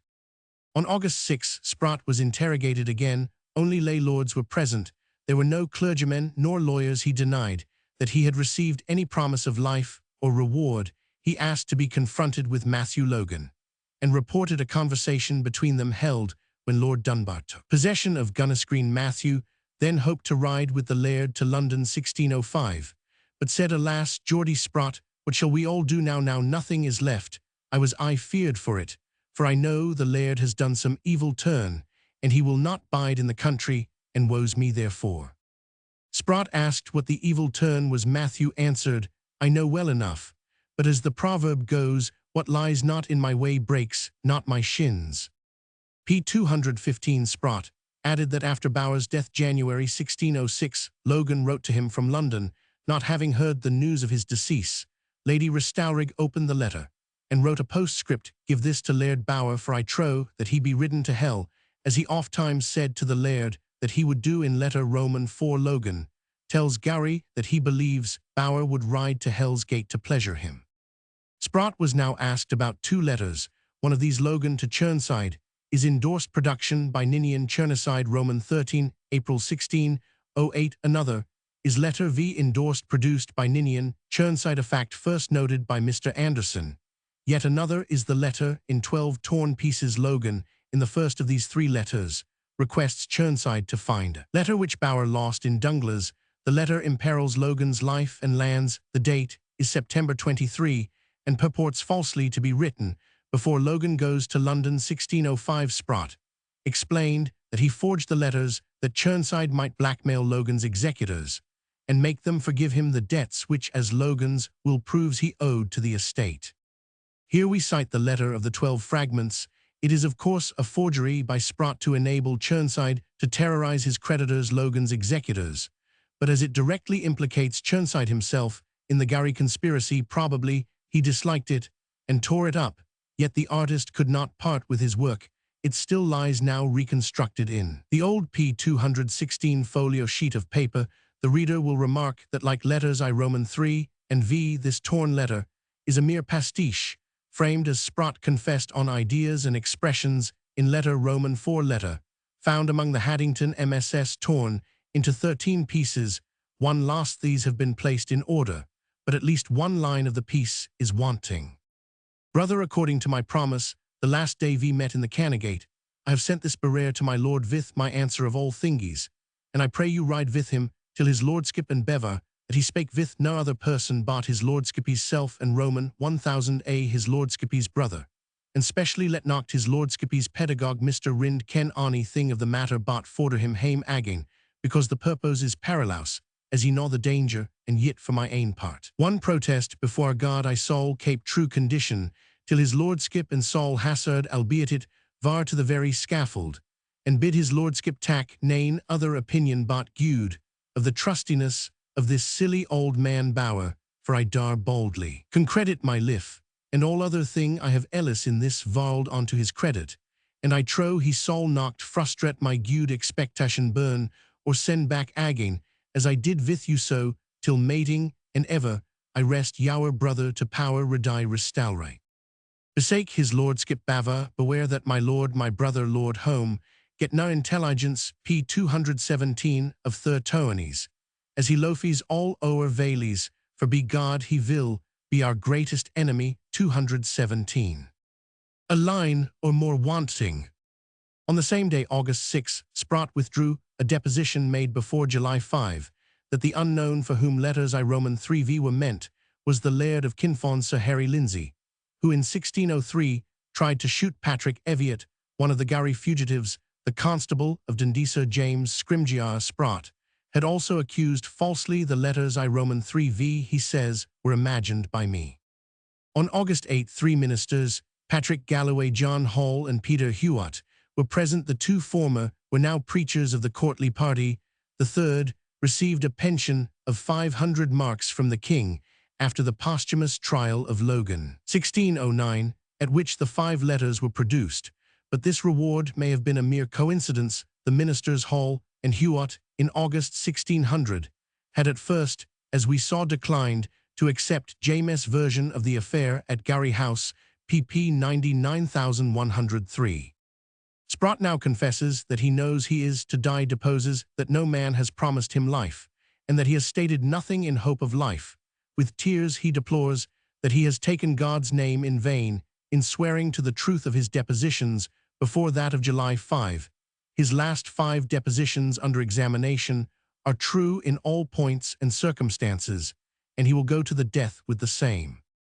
P218. Further, the said George Sprott remembers that in the summertide of 1601, the Laird of Restaurig had indented with the Lord Willoughby, then governor of Berwick, concerning my lord's ship, then built and lying at Berwick, whereof the Laird should have been equal partner with my lord, and to take voyage with said ship either by the Laird himself or some other person, whom it pleased him to appoint to pass to the Indies, the Canaries, and through the Straits for such conditions as were set down in the indenture betwixt my lord and him, which was framed by Sir John Guevara Willoughby's cousin, the kidnapper of Ashfield, in 1599.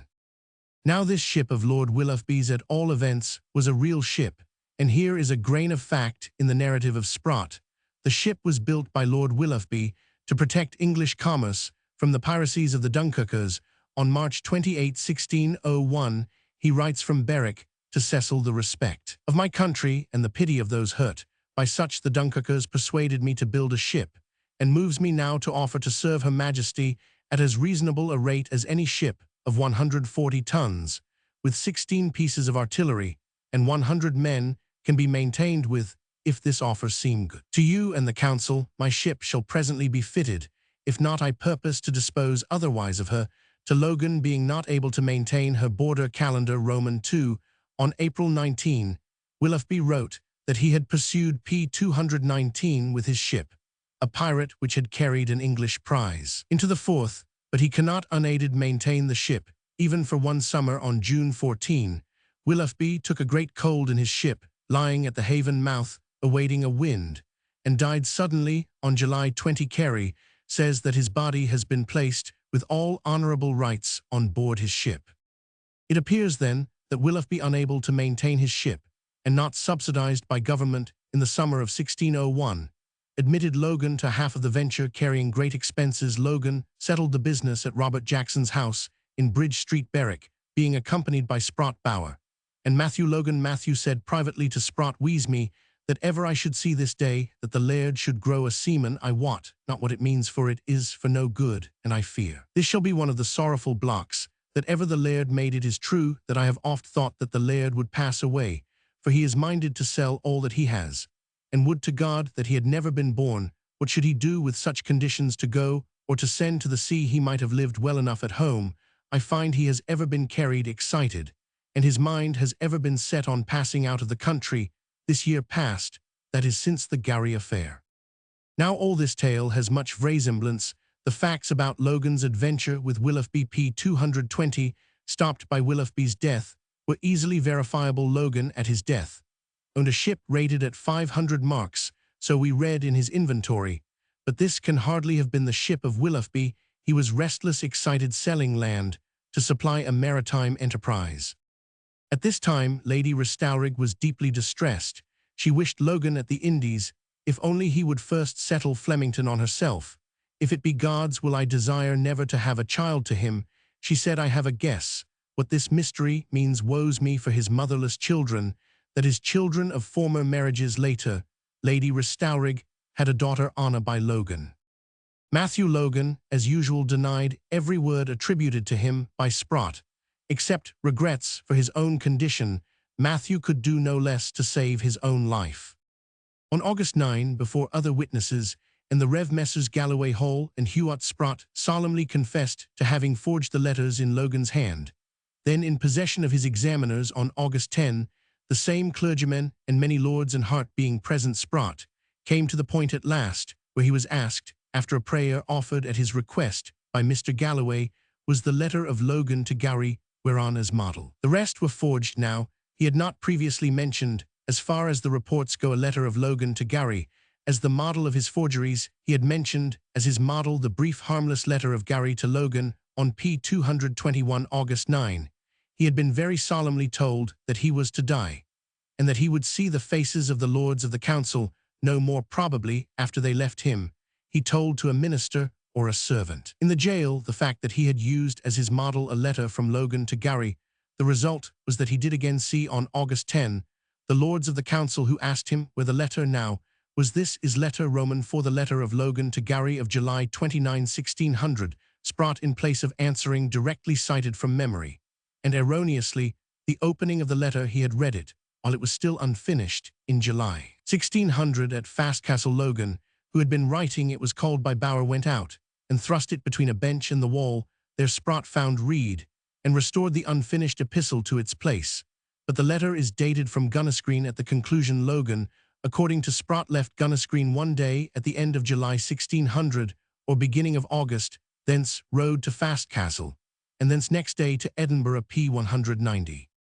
Now Logan, in the letter Roman 4, says that he took 2 days to write it. One day would be at Fastcastle, when he was interrupted, the other the day of dating at Gunnisgreen. This, however, does not tally with Sprott's account P-190 of Logan's movements. 9 Wells, Gunnisgreen, Fastcastle, Edinburgh. If these are the days of writing letter Roman 4, yet if Sprott forged letter Roman 4, he knew where he dated it from 221 P-222. If the government had it forged, they knew from Sprott's confession that it should have been dated from Fastcastle. Perhaps we should not bear too heavily on this point. A man may mention the wrong name by inadvertence, or the clerk, by inadvertence, may write the wrong name Mr. Mark Napier in his essay on this matter twice, or thrice Prince Logan for Sprott, or Sprott for Logan. 222 Fastcastle in Sprott's confession may be a slip of tongue or pen for Gunnis Green, or he may have been confused among the movements to and from Gunnis Green and Fastcastle. The present writer finds similar errors in the manuscript of this work. Sprott next alleged that 3 months after the Gowrie affair, Logan bade Bower hunt among his papers for this very letter. He had been at Berwick with Lord Willoughby, and Bower told Sprott that he was taking order with all who knew of his part in the Gowrie plot. Here is the old difficulty. Why was the letter kept for 1 moment after Bower brought it back? Why leave it with Bower for 3 months at all events? As Bower could not read, Sprott helped him to look for the letter, found it, and kept it till he framed 3 new letters upon it, after which he does not say what he did with it. Here Sprott cited from memory, but not accurately, more of letter Roman, for the existence of such errors is not remarkable. Sprott again swore to the p. 223 truth of all his depositions since July 5. But if this story is true, how can it be true that Logan was at ease in his mind after burning the letter from Alexander Ruthven and another from Father Andrew Clerk, Jesuit, as Sprott previously swore? There was still letter Roman 4, lost unburned, a haunting fear. It may be suggested that Sprott only kept this letter till he had made his forgeries on its model, and then, in a later search, pretended to find and returned it, having first copied it out in Logan's hand, that copy being our letter Roman 4. Sprott first would make a copy in his ordinary hand of the letter, then restore the original, and after Logan's death, copy his copy in imitation of Logan's hand, and frame I Roman 3v, and the torn letter on his copy of Roman 4. Finally, Sprott said that he believes this letter is in his chest among his writings because he left it there when he was taken by Watty Doig, and deposes that it is closed and folded within a piece of paper. Sprott said this on August 10. On August 12, he was hanged. Now, was this letter, on which he forged 3 others, found in his kist before his death? That it was so found, we have direct evidence, though not from the best of sources. In the year 1713, an aged nobleman, Lord Cromarty, published a defence of the king's conduct in the Gowrie affair. Lord Cromarty, in 1713, was aged 83, born about 1630. He remembered the beginnings of the Civil War, and says that the Covenanters, about 16,401,645, made great p. 224 political capital out of King James' alleged guilt in the slaughter of the Ruthvens. Later, Lord Cromarty occupied in the Restoration the highest judicial offices, and as clerk registrar had access to public documents. He was an old courtier. He may have been forgetful, he may have been unscrupulous, but as to the letter in Sprott's kist, he writes the letter was found there by the Sheriff Depute, who was ordered by Sir William Hart, Lord Justice of Scotland, to seize the said chest, and make search for this letter, which he found, and delivered to the King's Advocate Sir Thomas Hamilton. 224. Now this Sir Thomas Hamilton was the ancestor of the Earl of Haddington, who inherits many of his papers. Among these, we find a copy in Sprott's coarse hand, or rapid current hand, of letter Roman 4, and another of letter I, but no such copies of Roman 2, Roman 3, and Roman 5. Each of these is endorsed by James Primrose, Clerk of Council, is endorsed by Sprott in faded ink, and is also endorsed in Sprott's ordinary, everyday hand, very firm and clear thus. This is copied off the principle, the original like yours. The note written upon the back is written by me, George Sprott. There is in fact another note on the back in ink, more faded, on a dirty rubbed part of the paper. Now certainly the last endorsation was written by Sprott either on August 11 or August 12, 1600. He had not the original or this copy by him on p. 225 August 10, or on August 11. When examined for on August 10, he could only give a version of letter Roman 4 from memory, and erroneously the version cited in his indictment on August 11, he still had not the original or his copy, for he quoted from memory what he believed to be a postscript to the original letter Roman 4, a passage which is really in the text of letter Roman 4. He could not have made this error if at that hour of August 11 he had either the original of letter Roman 4 or his exact copy before him, nor would there have been any reason why he should quote from memory if government had the documents, yet he re-endorsed his copies of letters I and Roman IV before his death. This endorsement is firm and clear. The text of the two copies is fainter, and much of the paper more rubbed, as if from being kept in the pocket. The copies are older than the final endorsement on the copies. It follows that the sheriff depute found these two copies I Roman IV and the originals in Sprott's kist, and brought them to Sprott's examiners after that hour of August 11, when he could only quote from memory. He then endorsed them formally, one of the last acts of his life. The originals were also found, for it will not be argued that government employed another forger to forge them from Sprott's copies. In p. 226 course hand, we know that Sprott had a secondary species of blackmailing documents, these in current hand. One of them he gave to the goodman of Rentown for this or some other purpose.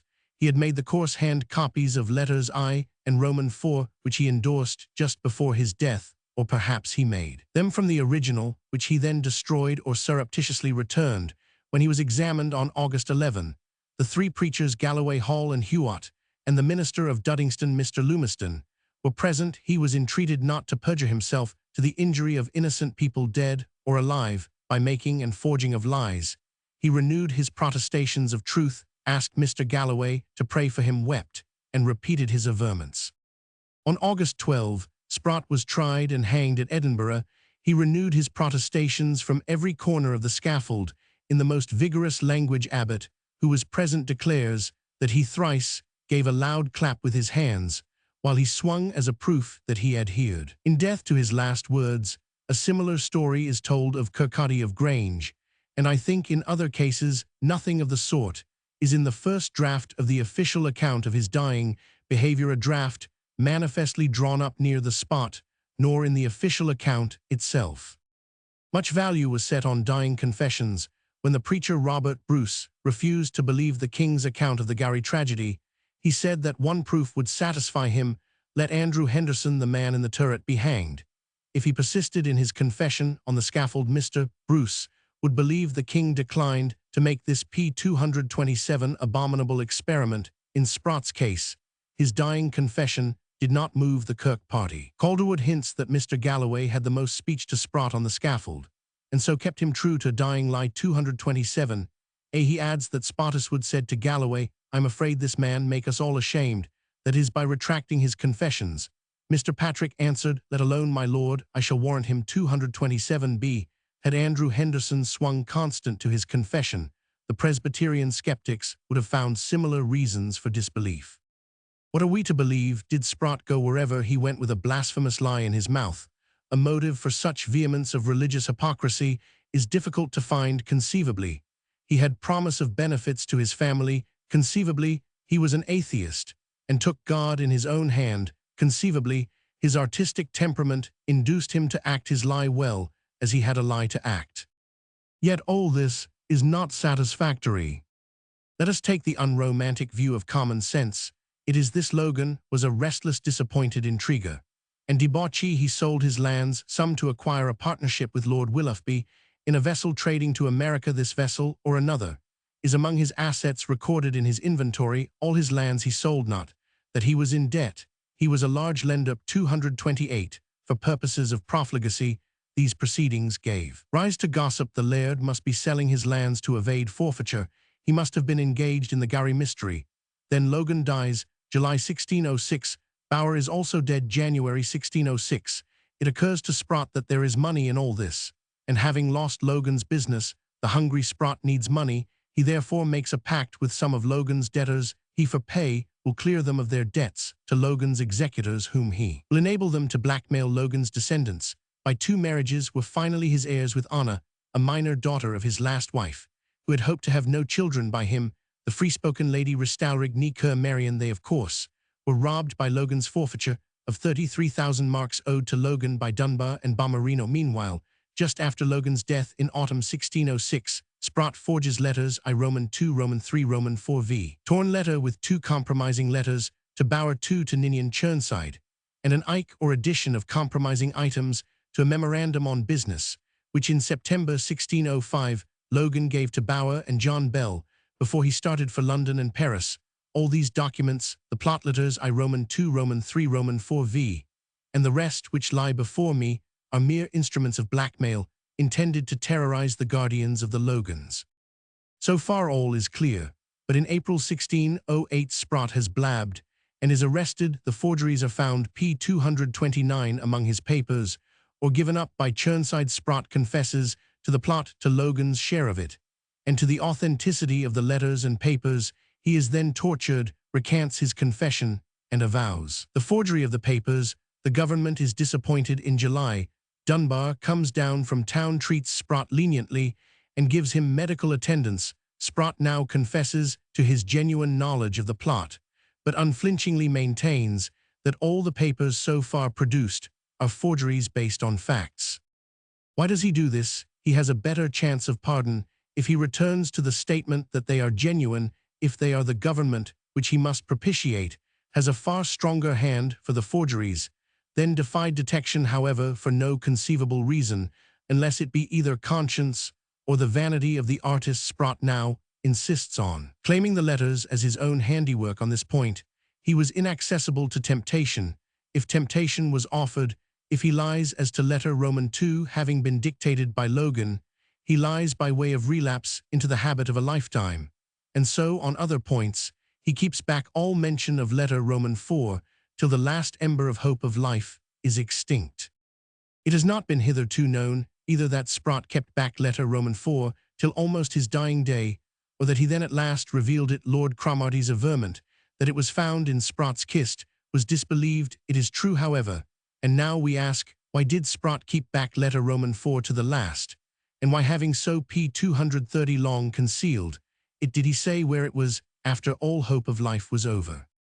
The answer can only be conjectural. Some might guess thus, till p. 231 letter Roman 4 was confessed to, and found government had not received from Sprott one scrap of documentary evidence that could be used against Logan's heir's scoundrel, as he was. Sprott could not guess that the Privy Council would use papers which were confessed forgeries to save Dunbar and Bomarino from paying some 33,000 marks to Logan's executors. The wretched Sprott had robbed the orphans on a small scale, but he would not, by producing the genuine Logan letter, enable the lords to ruin them utterly. Bad as he was, the laird had been kind to Sprott, therefore he kept back, and by many a lie concealed his real pieces of evidence. Letter Roman 4 and if I is genuine, so far he acted on a remnant of natural conscience. But Sprott, alas, had a religious conscience. He had a soul to be saved. The preachers had prayed with him when death was but 48 hours distant. He feared to die with a lie in his mouth, so now at last he spoke of letter Roman 4 as his real model. Perhaps he hoped that it would not be found, and probably it was in some secret drawer or false bottom of his kist. It was found, and was used along with the confessed forgeries, which even Sprott could not have anticipated, to destroy the inheritance of the children at Logan's posthumous trial in 1609. But the obvious reply to this hypothesis is that letter Roman 4, by the evidence of modern experts, evidence unanimous and irresistible, is just as much forged as all the rest, is just as certainly in Sprott's imitation of Logan's handwriting. This being so, why did Sprott keep it back so long? And why, having kept it back, did he almost in his last hour produce it, and say, if he did, that it was genuine, and his model, as it certainly was? This is the last enigma of Sprott. His motives defy my poor efforts to decipher them. Even if the substance of Roman 4 is genuine, what were Sprott's motives? I do not feel assured that Sprott really maintained the genuineness of the handwriting of letter Roman, for his remark that he kept Logan's letter only till he forged others on it as a model certainly implies that he did not keep it after he had done his forgeries, and therefore that our letter Roman 4 is confessedly not Logan's original. Certainly it is not. p. 232, XVI, what is letter Roman 4?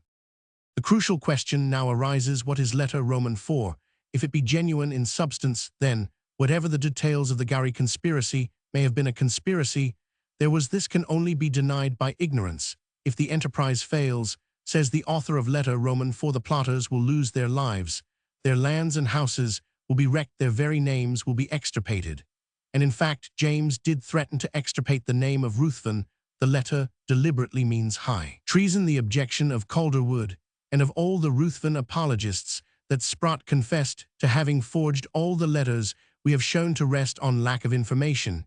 He said at last that he had forged many papers, some did not appear in court in 1609, and that he forged 3 letters on the model of letter Roman, for these 3 letters may either be I Roman 3 and V or Roman 3V. And the torn letter, the case of letter I, is peculiar, though it contains much that is in letter Roman 4, and might have been taken from it. The repetitions need not imply copying from letter Roman 4 Byron, and others would say the same things on the same day to 2p 233 or 3 correspondence letter Roman 4 is subsequent as dated to letter I, and Logan might say to the unknown on July 18 what after the announced interval of 10 days he said to Gowrie letter I contains this remark on the nature of the plot. It is not far by not unlike that form with the like stratagem whereof we had conference in Cap H, which may be Caffeton on the English side of the border. Probably Logan often discussed ingenious ways of catching the king. New plots were hatched about once a month as Cecil's, and the other correspondence of the age abundantly proves the plot the letter says is like that in a Paduan story of a nobleman. The rest of the letter is identical with the matter of Roman 3, Roman 4, and Roman 5. We cannot be sure whether letter I is one of the 3 forged on Roman 4 or not.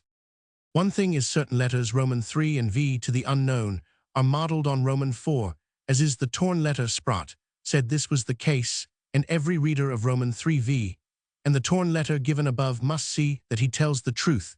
These letters contain no invention at all, they merely repeat letter Roman, for any man who could invent Roman 4 had genius enough to alter his tunes in Roman 3, Roman 5, and the torn letter, but Sprott never deserts his model. This is an argument for the authenticity in substance of letter Roman, for the other 3 contain nothing that is not in letter Roman 4, and everything that is in it, except what is personal to Gowrie, and would be inappropriate if addressed to the unknown I Roman 3V or to Churnside torn letter. p. 234, there is one the mention of a Paduan adventure, the basis of the plot, a thing that Sprott is very unlikely to have invented. With all my admiration for Sprott, I do think that the Paduan touch is beyond him. This occurs in letter Roman for the good sport. That Roman 1000a, your lordship's brother told me of a nobleman in Padua. It is a parastur apropos to this purpose we have in hand. This appears in letter I, reckless toys of Padua, and in letter V, bid Roman 1000a, remember on the sport he told me of Padua.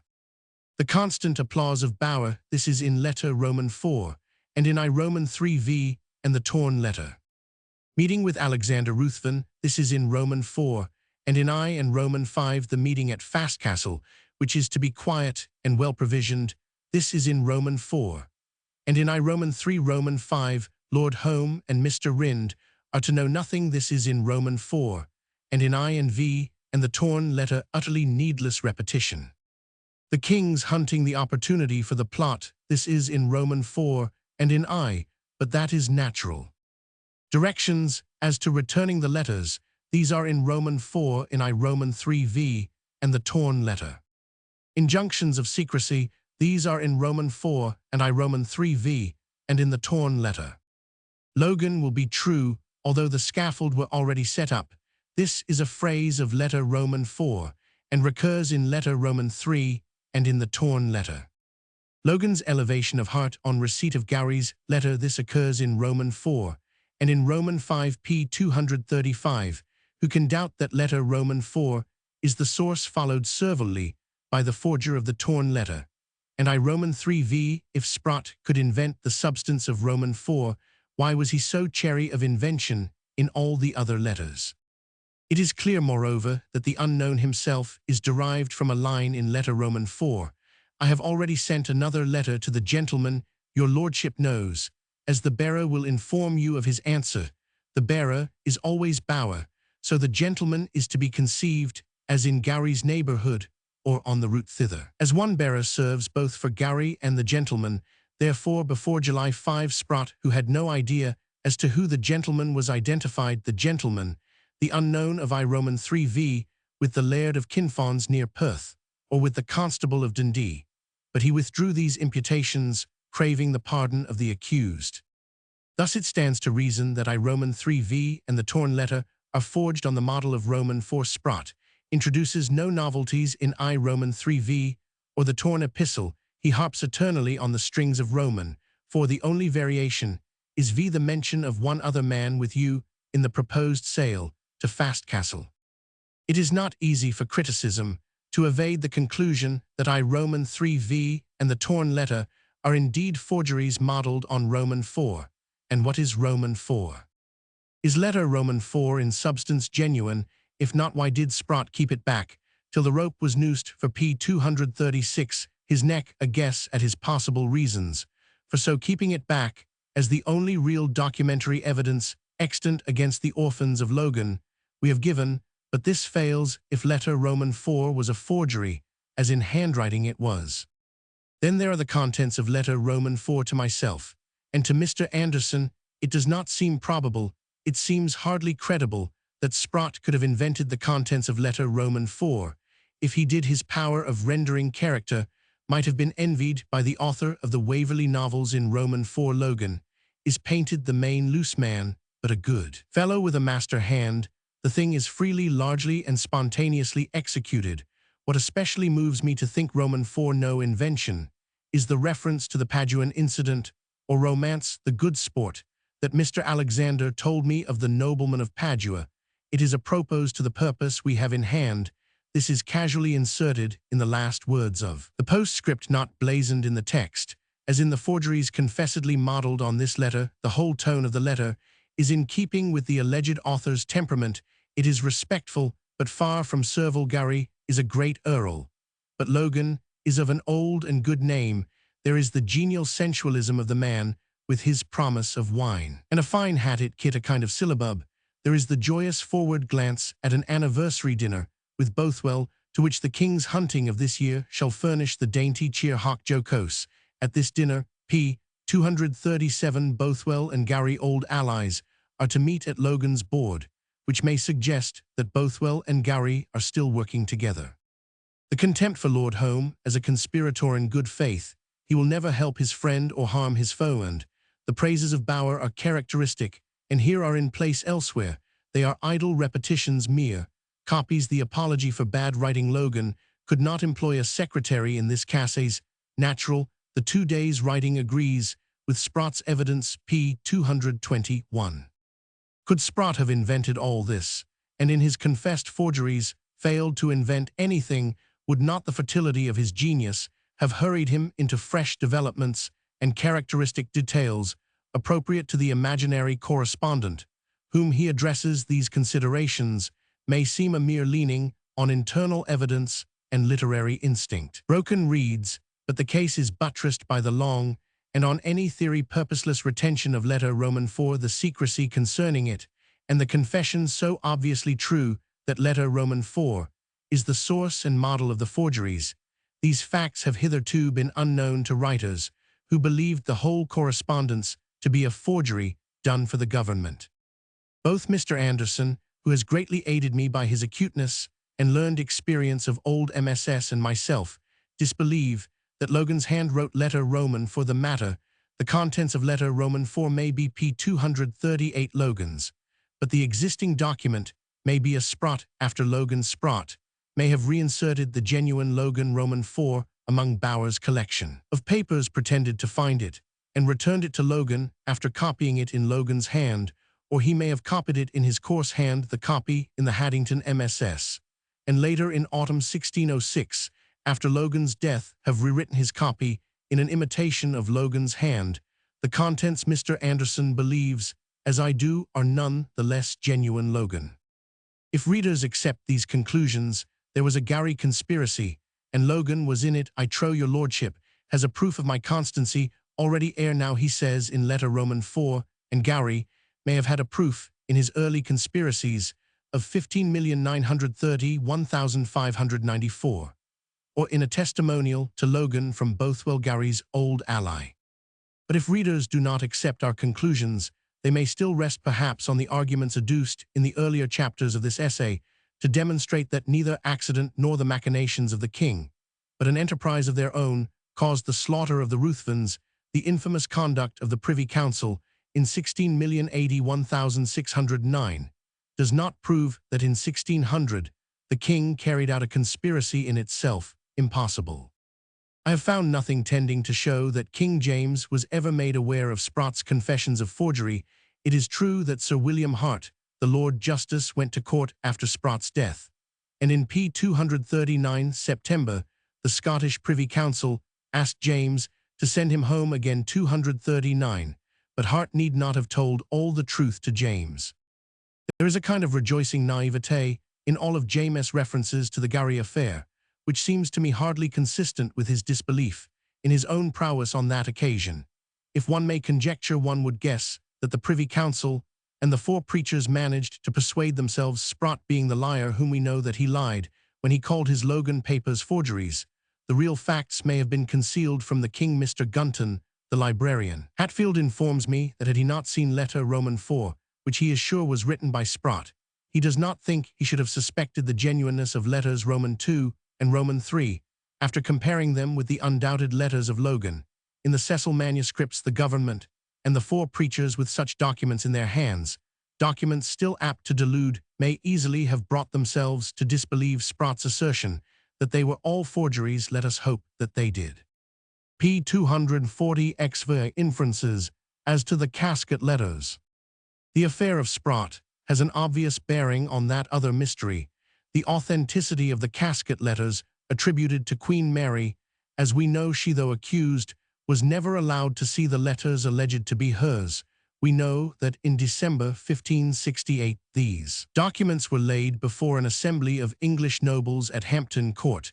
They were compared for orthography and handwriting with genuine letters written by the Queen to Elizabeth, and Cecil tells us that no difference was found. It was a rapid examination by many persons on a brief winter day, partly occupied by other business. If experts existed, we are not informed that they were present. The casket letters have disappeared since the death of the elder Gowrie in 1584. From him, Elizabeth had vainly sought to purchase them. They were indispensable, said Bowes, her ambassador to the secrecy of the cause. Gowrie would not be tempted, and it is not improbable that he carried so valuable a treasure with him when in April 1584 he retired to Dundee to escape by sea if the Angus conspiracy failed. p. 241 At Dundee, he was captured after defending the house in which he was residing. That house was pulled down recently. Nothing was discovered, but fable runs that at the destruction of another ancient house in Dundee, Lady Wark's Stairs, a packet of old letters in French was found in a hiding hole contrived within a chimney. The letters were not examined by any competent person, and nobody knows what became of them. Romance relates that they were the casket letters entrusted by Gowrie to a friend. It is equally probable that he yielded them to the king when he procured his remission for the raid of Ruthven. In any case, they are lost. Consequently, we cannot compare the casket letters with genuine letters by Mary. On the other hand, as I chanced to notice that genuine letters of Logan's exist at Hatfield, I was enabled by the kindness of the Marquis of Salisbury and of Sir Stair Agnew to have both the Hatfield Logan letters and the alleged Logan letters produced in 1609 photographed and compared at Hatfield and at the General Register House in Edinburgh. By good fortune, the Earl of Haddington also possesses what we could not expect to find in the case of the casket letters: documents in the ordinary handwriting of George Sprott, the confessed forger of the plot letters attributed to Logan. The result of comparison has been to convince Mr. Gunton at Hatfield, Mr. Anderson in Edinburgh, Professor Hume Brown, and other gentlemen of experience that Sprott forged all the p. 242 plot letters. Their reasons for holding this opinion entirely satisfy me and have been drawn up by Mr. Anderson in a convincing report. To put the matter briefly, the forged letters present the marked peculiarities of Logan's orthography noted by the witnesses in 1609, but they also contain many peculiarities of spelling which are not Logan's, but are Sprott's. The very dotting of the is Sprott's, not Logan's. The long s of Logan is heavily and clumsily imitated.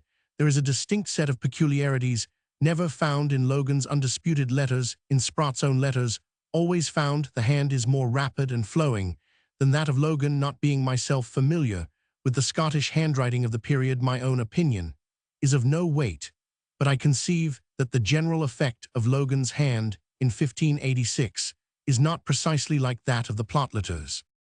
My point, however, is that in 1609 Spratt's forgeries were clever enough to baffle witnesses of unblemished honor very familiar with the genuine handwriting of Logan, the Rev. Alexander Watson, minister of the Kirk of Coldinghame, where Logan was wont to attend, alleged that the character of every letter resembles perfectly. Roberts handwrit every way the spelling which was peculiar was also Logan's. As a rule, Mr. Watson produced 3 genuine letters by Logan before the Lords of the Articles, who were very skeptical, and satisfied them that the plotletters were the Laird's. Mr. Alexander Smith, minister of Chirnside, was tutor to Logan's younger p. 243 children. He gave identical evidence. Sir John Arnott, Provost of Edinburgh, a man of distinction and eminence, produced 4 genuine letters by the Laird agreeing perfectly in spelling and character with the plotletters. The sheriff clerk of Berwick, William Home, in Iton Mill, a guest I think at Logan's great Yules, and John Home, notary in Eyemouth, coincided. The minister of Iton, Mr. William Hogg, produced a letter of Logan to the Laird of Iton, but was not absolutely so certain as the other witnesses. He thinks them, the plotletters, like to be his writing, and that the same appear to be very like his write by the conformity of letters and spelling 243a. Thus, at the examination of Logan's real and forged letters, as at the examination of Queen Mary's real and casket letters, in spelling and handwriting, no difference was found, yet the plotletters were all forged, and Mr. Anderson shows that though no difference was found, many differences existed. Logan had a better chance of acquittal than Mary. The Lords of the Articles, writes Sir Thomas Hamilton to the King June 21, 1609, had preconceived hard opinions of Restaurig's process 243b, yet they were convinced by the evidence of the witnesses and by their own eyes. From the error of the Lords of the Articles in 1609, it obviously follows that the English lords at Hampton Court in 1568 may have been unable to p. 244 detect proofs of forgery in the casket letters, which, if the casket letters could now be compared with those of Mary, would be at once discovered by modern experts. In short, the evidence as to Mary's handwriting, even if as unanimously accepted by the English lords as Cecil declares, is not worth a hard head, a debased copper Scottish coin. It is worth no more than the opinion of the Lords of the Articles, in the case of the letters attributed to Restaurig. p. 245 Appendices. Appendix of the frontispiece. Gowrie's Arms and Ambitions. The frontispiece of this volume is copied from the design of the Earl of Gowrie's Arms in what is called Workman's MS at the Lyon office in Edinburgh. The shield displays within the royal treasure the arms of Ruthven in the first and fourth, those of Cameron and Haliburton in the second and third quarters. The supporters are dexter, a goat sinister, a ram. The crest is a ram's head. The motto is not given, it was dade. Sure, the shield is blotted by transverse strokes of the pen, the whole rude design having been made for the purpose of being thus scored out after Gowrie's death, posthumous trial and forfeiture in 1600. On the left of the sinister supporter is an armed man in the Gowrie livery. His left hand grasps his sword hilt, his right is raised to an imperial crown hanging above him. In the air from his lips issue the words Tibi Soli, for the alone. Sir James Balfour, Paul Lyon, informs me that he knows no other case of such additional supporter, or whatever the figure ought to be called. This figure does not occur on any known Ruthven seal. It is not on that of the first Earl of Gowrie, affixed to a deed of February 15,830,1584. It is not on a seal used p. 246 in 1597 by John III Earl, given in Henry Laing's Catalogue of Scottish Seals, Vol. Roman 1 under Ruthven, but in Crawford's Peerage of Scotland, 1716 p. 166, the writer gives the arms of the third Earl John, the victim of August 5, 1600. In place of the traditional Scottish motto Dade Shaw is the Latin translation Facta Probant. The writer says, note, see this, from an authentic copy of his arms richly illuminated in the year 1597, with his name and titles, viz. Joanne's Ruthven comes de Gowrie Dominus de Ruthven Roman 100, in my hands. In 1597, as the archives of the Faculty of Law in the University of Padua show, Gowrie was a student of Padua.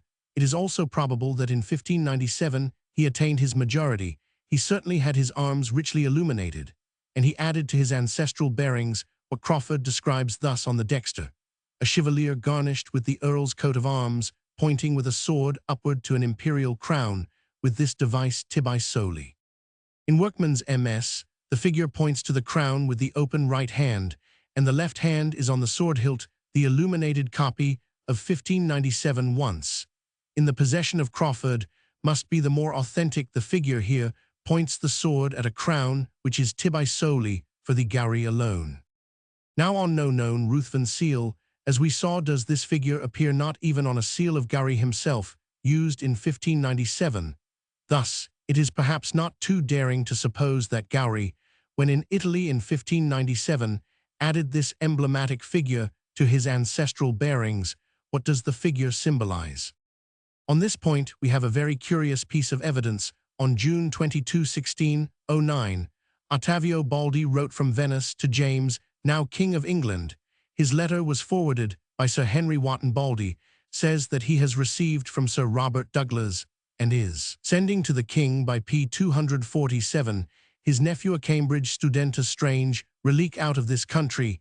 He obtained it thus: Sir Robert Douglas, while at home in Scotland, had heard speech of a certain emblem or impressa left by Gowrie in Padua, meeting a Scot in Padua. Douglas asked where this emblem now was, and he was directed to the school of a teacher of dancing there. The emblem hung among other devices and remembrances of his scholars. Douglas had a copy of the emblem made, and immediately acquainted me with the quality of the thing. Says Baldi, we agreed together that it should be fit, if possible, to obtain the very original itself, and to leave in the room thereof the copy that he had already taken, which he did effect by well handling the matter. Thus hath your Majesty now a view in umbra of those detestable thoughts, which afterwards appeared in facto, according to the said Earl's own mot. For what other sense or illusion can the reaching at a crown with a sword in a stretched posture, and the impersonating of his device in a blackamoor yield to any intelligent and honest beholder? 247. From Baldi's letter, we learn that in the device left by Gowrie at Padua, the figure pointing a sword at the crown was a Negro, thus varying from the figure in Workman's MS, and that in the illuminated copy, emblazoned in 1597 and possessed in 1716 by Crawford. Next, we learn that Sir Robert Douglas had heard talk of this emblem in Scotland before he left for Italy. Lastly, a mot on the subject by the Earl himself was reported to the effect that the device set forth in a shadow what was intended to be executed in very deed. Now how could Sir Robert Douglas in Scotland hear talk of what had been done and said years ago by Gowrie in Padua?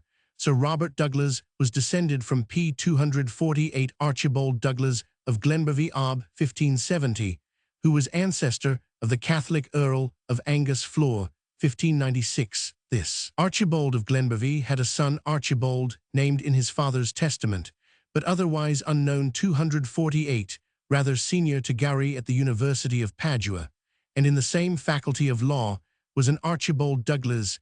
He may have been a kinsman of Sir Robert Douglas himself, of the Glenbervie family, and from him Sir Robert, while still in Scotland, may have heard of Gowrie's device left by him at Padua, and of his mot about in umbra and in facto. But even if these two Douglases were not akin, or did not meet, still Keith Lindsay and Kerr of Newbattle, all contemporaries of Gowrie at Padua, might bring home the report of Gowrie's enigmatic device, and of his mot thereanent, had the emblem been part of the regular arms of Ruthven. Sir Robert Douglas, and every Scot of quality would have known all about it and seen no mystery in it.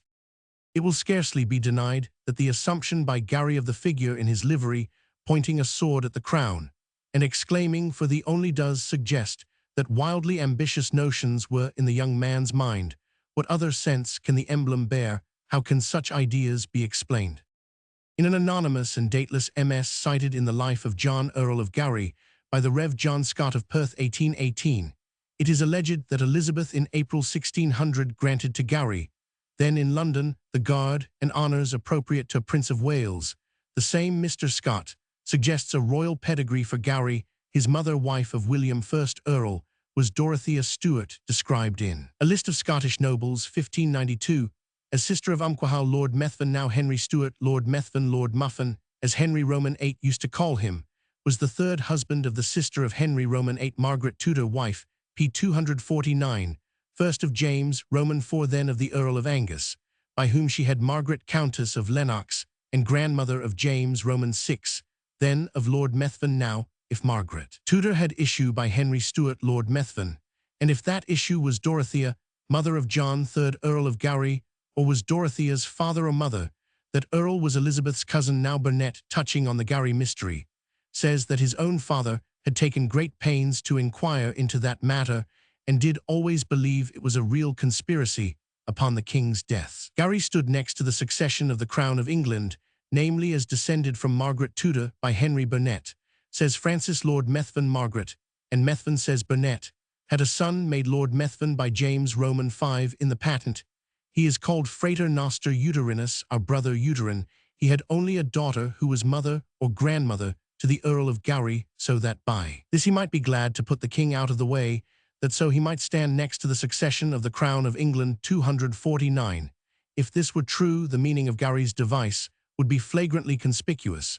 But where is that patent of James V. Burnet, conceivably speaks of it, on the information of his father, who took great pains to inquire into the particulars that matter, so that he could tell his son one thing, which none of the historians have taken any notice of, namely our Gowrie's Tudor descent, and his claims failing James, and his issue to the crown of England, now Burnet's father, was almost a contemporary of the Gowrie affair, of the preachers of that period, the king's enemies. Burnet's father knew Mr. Davidson Ob, 1603, and Mr. Robert Bruce, and had listened to their prophecies. He told me, says Burnet, of many of their predictions that he himself heard them throw out, which had no effect. Davidson was an old man, in p. 2,501,600.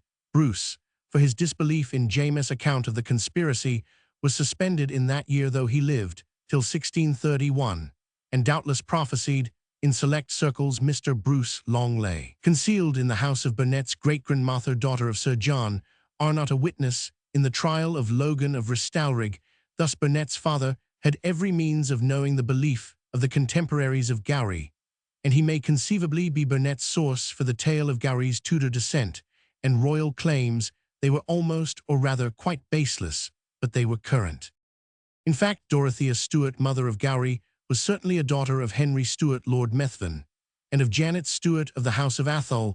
We find no trace of issue born to Margaret Tudor by her third husband, Lord Methven, yet Gowrie's emblem, adopted by him at Padua in 1597, and his device left in the Paduan dancing school, do distinctly point to some wild idea of his, that some crown or other was, for him alone, at the trial of Gowrie's father in 1584. We find mention of his challenging that honour to be of his Heen's blood, but that must refer to the relationship of the Ruthvens and the king through the Angus branch of the Douglases. 250a. This question as to the meaning of Gowrie's emblem came rather early into the controversy. William Sanderson, in 1656, published Lives of Mary and of James Roman VI.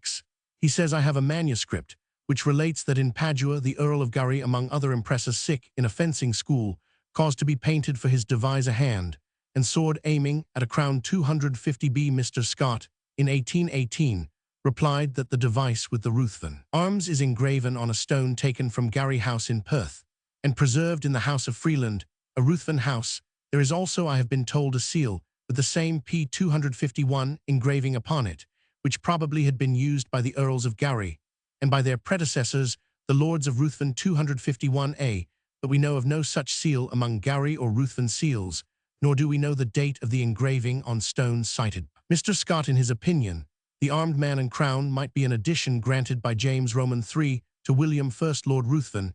In 148,788, Ruthven took the part of the unhappy king, who was mysteriously slain near Bannockburn. Mr. Scott then guesses that this addition of 1488 implied that the armed man pointed his sword at the crown, and exclaimed, Tibi soli, meaning, for thee, O James Roman III alone, not for thy rebellious son. James Roman IV. It may be so, but we have no evidence for the use of the emblem before 1597. Moreover, in Gowrie's arms in Workman's MS, The sword is sheathed again. The emblem at Padua showed a blackamoor or negro, and Sir Robert Douglas could not but have recognized that the device was only part of the ancestral Ruthven arms.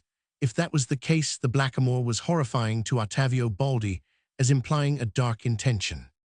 Here we leave the additional and certainly curious mystery of Gowrie's claims, as shadowed in his chosen emblem. I know not if it be germane to the matter to add that after Bothwell in 1593 had seized James, by the aid of our Gowrie's mother and sister, he uttered a singular hint to Toby Matthew Dean of Durham. He intruded himself on the horrified Dean Hot from his successful raid, described with much humor the kidnapping of the untrust monarch, and let it be understood that he was under the protection of Elizabeth, that there was a secret candidate for James's crown, and that he expected to be himself lieutenant of the realm of Scotland. Bothwell was closely lie with Lady Gowrie Dorothea Stuart, and our Gowrie presently joined him in a band to serve Elizabeth and subdue James. 251b. p. 252, Appendix B, the contemporary Ruthven vindication. State Papers, Scotland, Elizabeth Vol. Roman 66, No. 52. The Virai manor of the Earl of Gowrie and his brother their death, quha war killet at Perth, the 5th of August, by the King's Cervantes his maidie being present. Vipone Thursday the last of July Perth, from Strebrain Benny a hunting accompanied WTH purpose to have ridden to Mother Bot, he had no sooner aspersit fin Vipone, such address it thame selfies, they contenwit daily amengis, the rest Dr. Harry's Saturday, the 1st of August, feigning himself to have purpose too, and my lordie's house, this man be my lord was W, and convit throch the house, and the secrete perts showen him. Vipon Tisday my lordie's Cervantes, v understanding, that my lord was to ride to Lot Lothian obtain it license, to go tire Eferis, and to prepare Temselfies wilk, my lord wold, not have grant it to thame, if they any treason in. The same day Mr. Alexander being sent for be the king times, before raid to Falkland, accompanied WTHP 253, Andro Ruthven, and Andro Henderson of Mind, not to have returned bot, to have met his brother my lord the next morning at the water's side. And Andro Hendersonus confession testifit this took his lodging in Falkland, for this night. At his coming to Falkland, he learned that his maidie was a hunting quahere after breakfast, he addressed himself, and after conference, WT his maidie, he directed Andro Henderson to rid before, and show my lord that the king wold come to Perth, for quahat occasion, he knew not, and desired him to hayest because, he knew my lord vien foreseen, and vien provided for his coming. The king's maidie, after this resolution raid to Perth, accompanied WTH thrice score horse, quahere thready, come a little before him remaineth. My lord being at Denar Andro Henderson comes and says to his lordship that the king's maidie was come, and my lord quahat his maidie his heens was the vither answeris. Then my lord caused discover the table, and directed his officeress incontinent to go to the town to sake prusion for his maday's dener. His lordship's self accompanied WT Fower men, twa only war his Owen Cervantes went to the south of Perth, to mate his maidie quahere, in presence of all the company his maidie kisset my lord at mating. When his maidie entered in my lordie's house, his maidie's Owen porteress recavit the keys of the gate ilk they capit, qua murther was endit. His maday's self commanded to hayest the dener WT all expedition because he was hungry after hunting quahilk the scort warning, and suddenly dispasket his maday's sendies Mr. Alexander to call Sir Thomas Erskine and John Ramsay to follow him to the Chalmer, quahere his maidie Sir Thomas Erskine, John Ramsay, Dr. Heries, and Mr. Wilson, being convenit slew Mr. Alexa, and threw him down the stair how and for quahat cause thame p. 254 selfies, and no doubt wald reveal, if they war was als straightly toyet, in the men king's Cervantes, comes to the at dener in the hall, the saying my lordies will ye calling for horse, at his maidie's sudden departure, and callet for his horse, and stay it, not passed out to the straight QR, abiding his horse.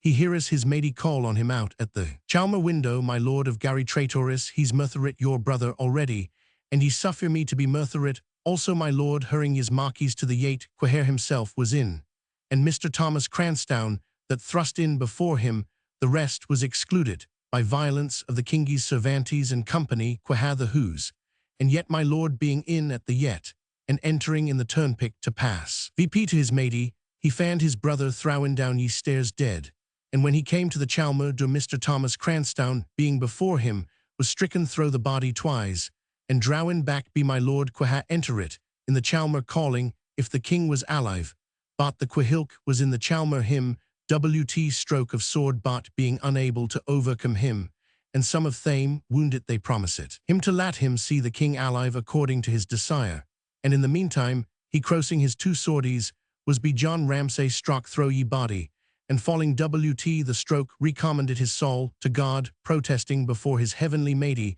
that he date his true subject, and the kingies and this far is certainly now in collected pertly be the true affirmation of some quaha war present. Of the kingies Owen folkies, and last of all be the depositiones of Mr. Thomas Cranstoun George Cragengelt, and J. Baron, quaha efter grevis intolerable torturis, tucit vipon tire saluation damnation, that they never knew the Earl of Gowrie to carry any evil mind to the King Latby, to intend treason against him but, rather wald die WT, that the Earl of Gowrie, his P255 brother, and they selfies date innocent Henderson, if he be put to the like trial but, he will confess that he was serving the lordies Al in the hall, quehen the mister was murtherit, and quehen the king's servant brought the news that his matey was away fra, that I hear that he was saying till the king caused him to come vipon promise that his life and landies sold be safe, for quahat caused the effect. Well, as for the buke of necromancy which was alleged to have been deprehended on my lord, it was proposed to the earl's pedagogue Mr. W.R. Rind, quahashawis, that he knew my lord to have ein memorial buick quaherin. He read all the notable thingies he learned in his absence, either be sicked or hearing but, as for any buick of necromancy, nor his meddling WT necromancies, he never knew thereof. It may be my gude Lord Governor that the manor of the Earl of Gowrie and his brother's death before written be so far from your honour and mind, that it may move farther doubts to arise thurin the cause hereof I understand, is partly the difference of the last report from the reportees preceding in that it determines nothing concerning the cause of his maties, sending for the Mr. of Gowrie, nor concerning spikers, and in the Chalmer partly because prevail or spake against his matey albeit they. Cow some tire be that course appet to his mateys sayingis, that they will swear thame, all albeit tire consciences persuade thame of the contraire. Sua, it is hard for your lordship to be resolute be reportees, but if it will please your lordship to be acquaint WT. The causes and incidentes preceding this dolorous effect, I hope your lordship will the mayor easily persuade it of the truth, and first of all the evil mind carrot be my Lord Colonel Stuart, and his privy complaint information to his matey tire anent. P. 256. Secondly, the opposition laid be my lord himself in the convention, and be the baronies, as is thought be his instigation against his matey. Thirdly, the great hatred and envy of the courtiers in particularis, quaha had persevered him to be ein great stay of tire commodity, and saw be fowls, reportees, and calumnies did go about to kindle and incense his matey's wrath against him privily. And fourthly, the over-great expectation the kirk and country had of him WT ein singular low proceeding of fra and vither causes. QLK is not needful to be expressed all these causes, mockies the king's pert, to be deadly suspected, be those quahanawis thame to be of verity. As for my lordie's pert, if your lordship knew how while he was trained, be Mr. Robert Rolock, ein of the godliest men in Scotland at schoolies, and quahat testification of gude inclination, and behaviour he had wrested fra him your honour wold hardly believe him a traitor. Secondly, if your lordship knew WT quahat a compt, and good opinion of all gude men, he passed soberly and quietly out of his how wisely and godly he behoit himself in all nationes quehersoever. He come how he suffered in Rome itself for the truth of his religion, as I am sure he be suspect to be a traitor. Thirdly, to quahat end sold my lord of Gowrie have made his leving fry brocht hame furniture and ornamentes for his hoos, and pay it all his father's debties, and settled himself to be a gude eastisher in his owen landies, as is notoriously now in gif WT in the space of 2 months having scarcely country, he sold resolute to murder his prince because, and sought to quit his country, his leving, his wealth, his life, lat be the rooting out of his name posterity for ever. P. 257, Appendix Roman 105 letters, forged by Sprott, as from Logan. Preserved in the General Register House, Edinburgh.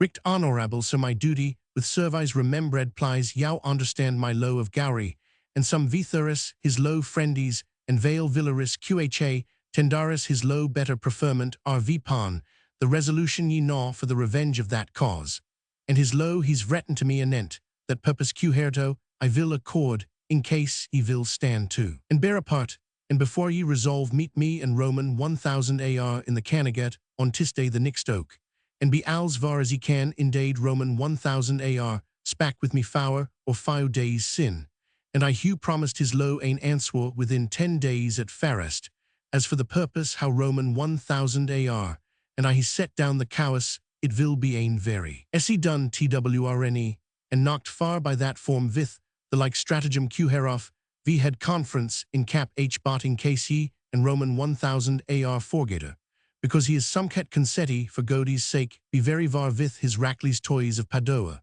for he told me ain of the strangest tales of ain noble man of Padua, that ever I heard in my life. Resembling the lick purpose, I pray yow, sir, think, nathing althocht this berare understand of it, for he is the special secretary of my life, his name is Lord Bower, and vas old manderstanis man for dade and liff, and Evan so now for me, and for my owen part, he sol nor of all that I do in this varld so lang, as P. 258 v lafe togiter, for I mack him. My household man he is vale worthy of credit, and I recommend him to yow alvise to the purpose.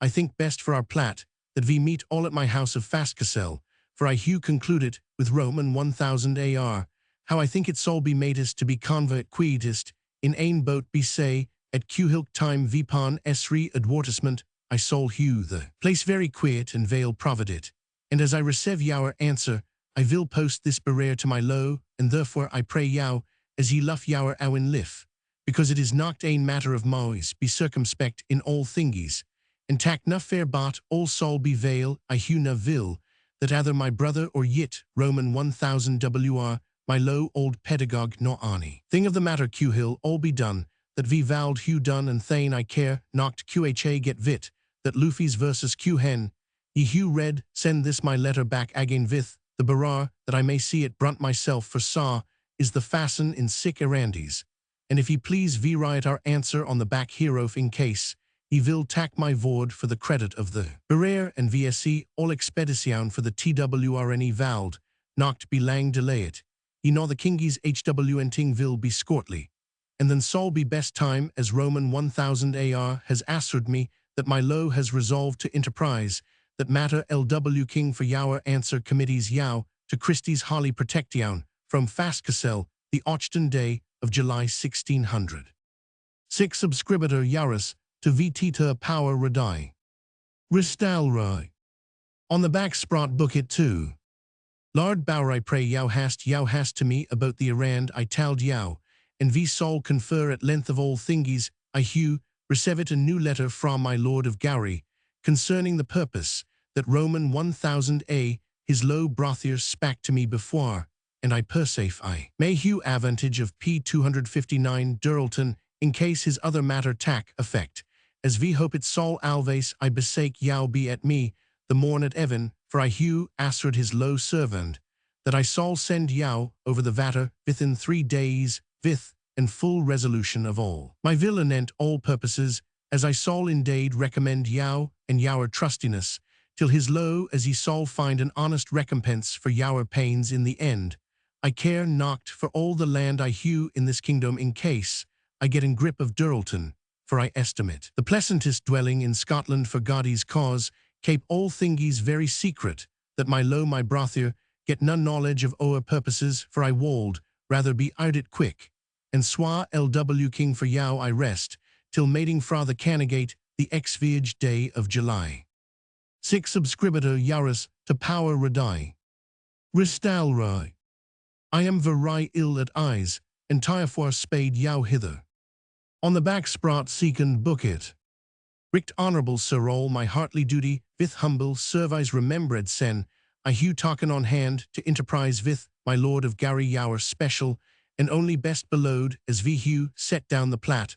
Already I vil request yow, that ye vil be very circumspect, and vise that no man may get ain advantage of v's, I doubt. Knocked bot ye know the peril to be baith lift land and honor, in case the mater be knocked visly v said.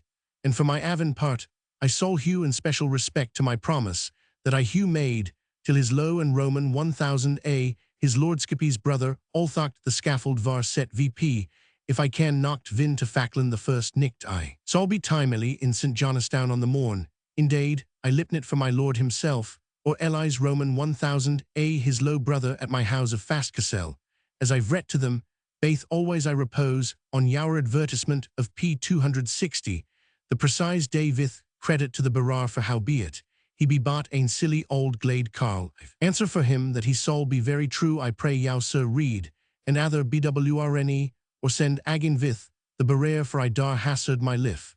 And all I hew Eli's in the varld on his message, I hew sick proof of his constant truth saw committees yow to Christie's holy protection, from the Canongate, the XX Vig day of July 1600. Zic subscribado. Yaris till all power vt humble service redai. Ristalroi. IVSC knocked to vrit on the back of Ani of my letteris concerning this errand. On the back sprot book it 3. My low my mayest humble duty vith, service in mayest heartly manner remembred, at the reset of yower lordship's letter, I am so comforted especially at your low purpose, communicated unto me Tyron, that I can neither vt my joy, nor find myself, habble how to encounter yower low vith. Do thankies indeed my low, at my being last, in the town Roman 1000 a, your low brother imperted somcat of yower lordskip's intention, anent that matter unto me. And if I had knocked Benny busied about some tourneys of my avon I thought, till Hugh cometh over to S. Joe, and spock in vithur. Lordskip yet always my low, I besake your low baith, for the safety of yower honor credit and mare, nor that yower lift my lif, and the lifeys of money otheris QHA may perhaps innocently smart, for that turn afterwardies in case it be reveled be ani, and likewise the vt vraking of our landies and houses and extirpating of our names LWKE, that v be all sure as yower low and I myself sol be for my avon part, and then I doubt knocked bot vith Godie's grace, we P 261, sol bring our matter, till ain fine Q-hilk sol bring contentment to versus, all that ever vist for the revenge of the mashivalent massacring of our dearest friendies, I doubt knocked bot Roman 1000 a yower low brother, he's informed yower low Q-hat cowus.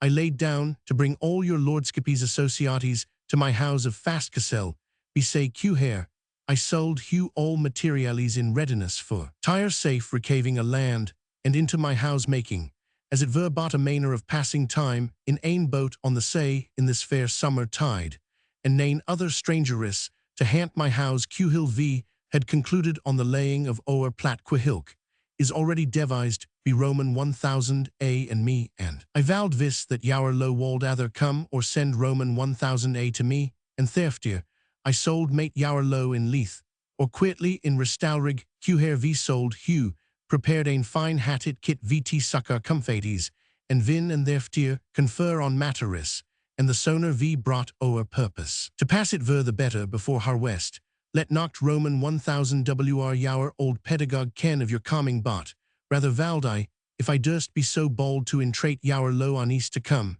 and see my avon house Q-hair, I Hugh capit my lord Bothwell, in his greatest extremities, say the king, and his consel Q-hat they vowed, and in case God grant versus ein happy SWC cess in this errand, I hope baith to hafe yower low, and his low vith money otheris of yower lovries, and his at ein gude diner, before I die alvise I hope, that the kingies BWK hunting at Falkland, this year sol prepare some dainty chair for WS Agan, that dinner the next year hock jocose, till animat yower low at this time, bot eftervarties, v sol Hugh better occasion, to Mac Murray I protest my low before God I vis nathing vith, a better heart, nor to achive, to that Q-hilk yower low vowed fain atine onto, and my Contenwall prayer sol tend to that effect, and vith the large spending of my landies gudies, yea the hazard of my life soul, not affray me fra, that although the scaffold var already set VP, before I sold falsify my promise to Yower Low,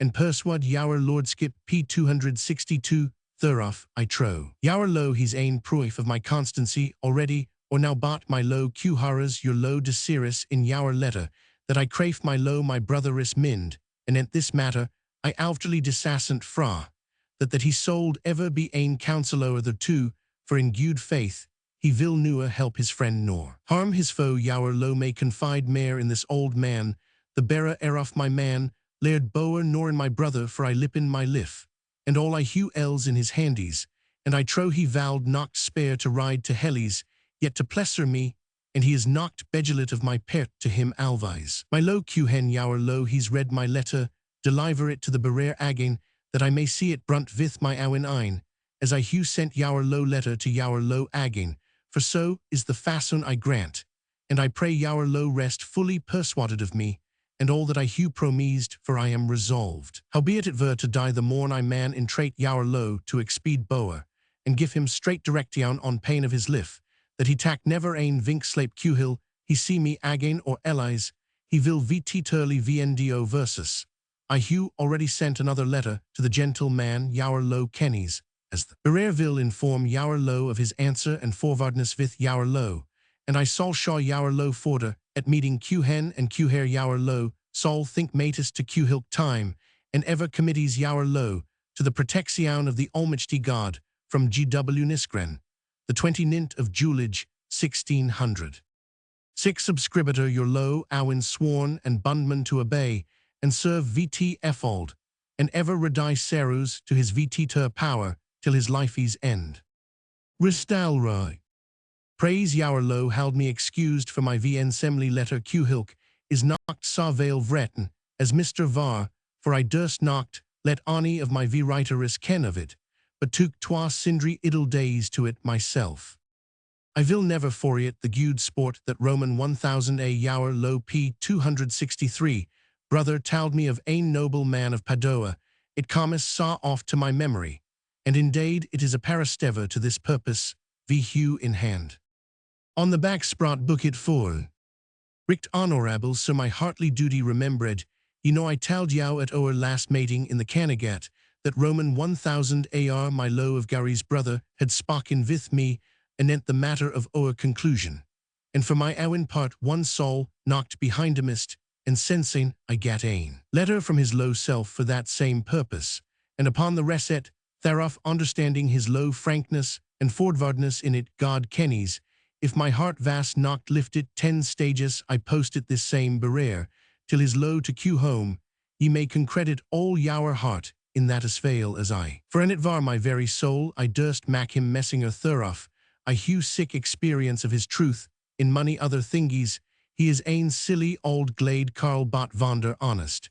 And as he's reported to me, his low owen answer, I think all matteris soul be concluded at my house of Fastcassel, for I and Roman 1000 AR conclude that ye sold come with him and his low, and only ain other man, with yow being bought only fower in company, until ain of the gret fishing boaties be say to my house Q her, ye saw land as safely as on Lath Square, and the house agin his low. Coming to be quiet, in Q hen ye are about 1/2 mil fra Square, as it were passing by the house, to gar set forth ein vaf bot for Godie's sec, let nether any knowledge come to my low my brotheris Iris, nor yet to Roman 1000 WR my low old pedagogue for my brother, is kittle to sco. Behind and dar knocked enterprise for fair, and the other vil dissuade versus, fra oer purpose vith resinis, of religion Q-hilk, I can newer a bit I think thar, is nane of a noble heart, or caries, ein stomach vorth, and Pinnybot they vowed be glad to see ain contented revenge P 264 of Grey. Staley's dade, and the sooner the better, or else we may be marrit and frustrat, and therefore pray his lordskip be Q-wick, and bid Roman 1000 A remember on the sport he told me of Padua, for I think with myself that the cogitation on that sold stimulat his lordskip, and for Godies. Cause VSE all Yower cowasses, cum discretion fell knocked sir to send back again this letter, for Roman 1000 A lerit me, that fasten that I may see it destroyed myself saw, till your calming, and ever committees, yow heartily to Christie's holy protection from G.W. Nisgren, the last of July 1600. On the back Ziage Aprilis 1608 producet beninian Chernocide 8. Also Sprat 5th book it.